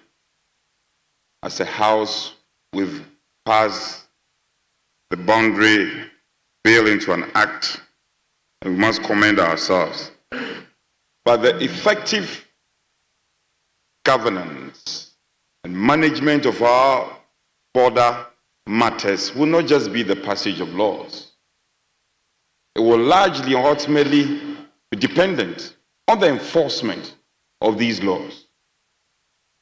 The West Africa sub-region has been very fortunate compared to other regions of Africa where border disputes are so prime and prominent. Largely, we have managers. A very popular one was the Eclos case that came up, and as a country, we were very successful in managing it. We should be going beyond just the statement. I respect my colleague, former leader, for his commitment to such matters and also concerns about resource management. I want to assure him that those of us who have some relative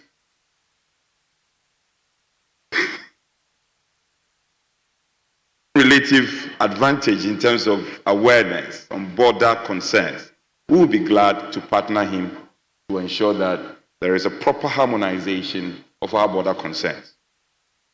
Another factor which I find important is us resourcing the Ghana Boundary Commission.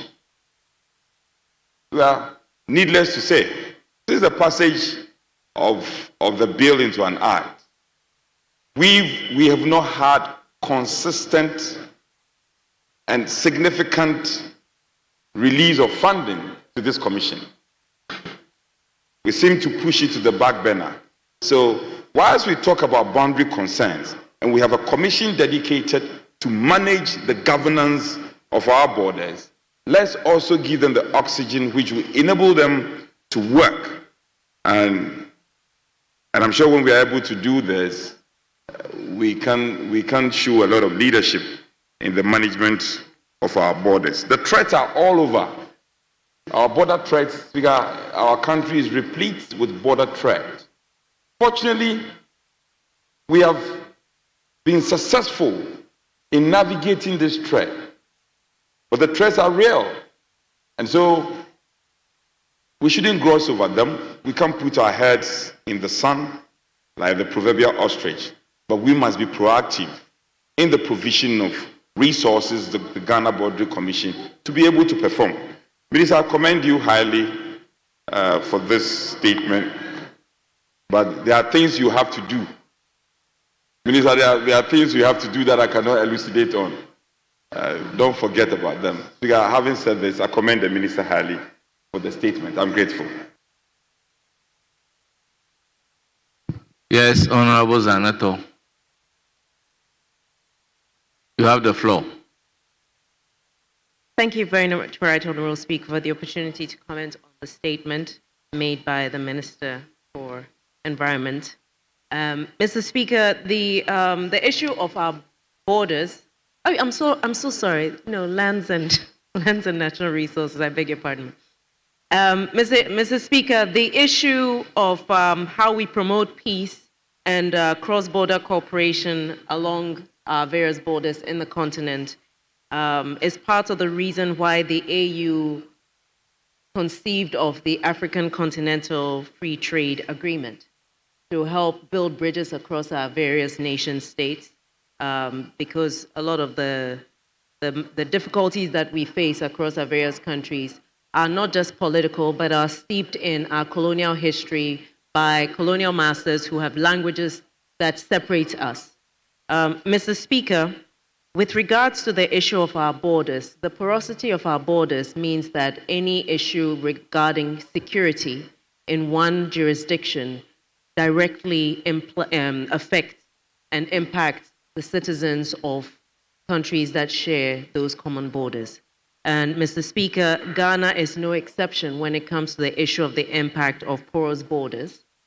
Currently, we have a couple of our areas that are in watershed zones when it comes to our risk factors when it comes to violent extremism and terrorism, and all of these relate to the issue of our borders. Mr. Speaker, as we look at how we create greater integration across the communities that straddle these borders, we also have to understand that our national security is key. And as we seek to close these borders, as we seek to rather open up our borders and create greater integration, we must be mindful of the fact that not all persons on different sides of the border share our vision for economic integration and peace and stability. And therefore, in looking at how we bridge various communities, as we look at increasing the level of economic empowerment in various communities along the border, we must understand that if we reduce the gap between what government promises and what the communities receive where they are, we also create a smaller space within which certain terrorist armed groups can operate.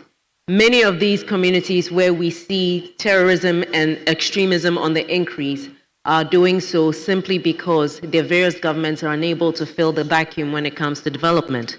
And so, Mr. Speaker, as we celebrate this commemorative occasion, we must bear in mind that it is not just about the treaties that we sign, nor is it simply about the jurisdictions that we occupy, but it's also about empowering the people who live in these communities. Borders are not simply the structural things, but they are the communities that live on either side of them. And so, Mr. Speaker, we have to make a greater effort to support communities that live on the various borders, to elevate their dignity, to improve their status of living, in order to make sure that that equity that should exist along our various borders is recognized not just within our jurisdiction, but in other areas, thereby uplifting their quality of life and reducing the penetrability of persons who seek to radicalize the various youth groups in various communities. Thank you very much, Mr. Speaker.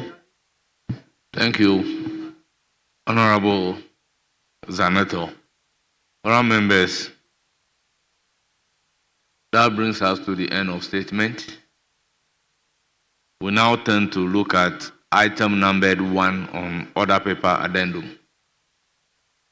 At commencement of public business, presentation of papers. Chairman of the committee. Speaker, yes, that is a business we will prosecute. Speaker, I want to bring to your attention that today, 3rd, is a commemorative day that marks the 10 years, June 3rd, Yes, the disaster that occurred, and I implore you, was a big matter. Lives and properties were lost. Very well. So let's do the laying. And then when we finish, we can Very observe well. a minute of silence. Very well, very well. Yes, Chairman of the committee. Chairman for Finance Committee.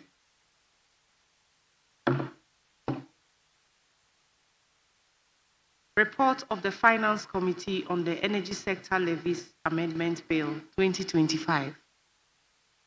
Honourable members, the report has been duly presented and it is for distribution to members of the House. Honourable members, I will take 5 minutes suspension.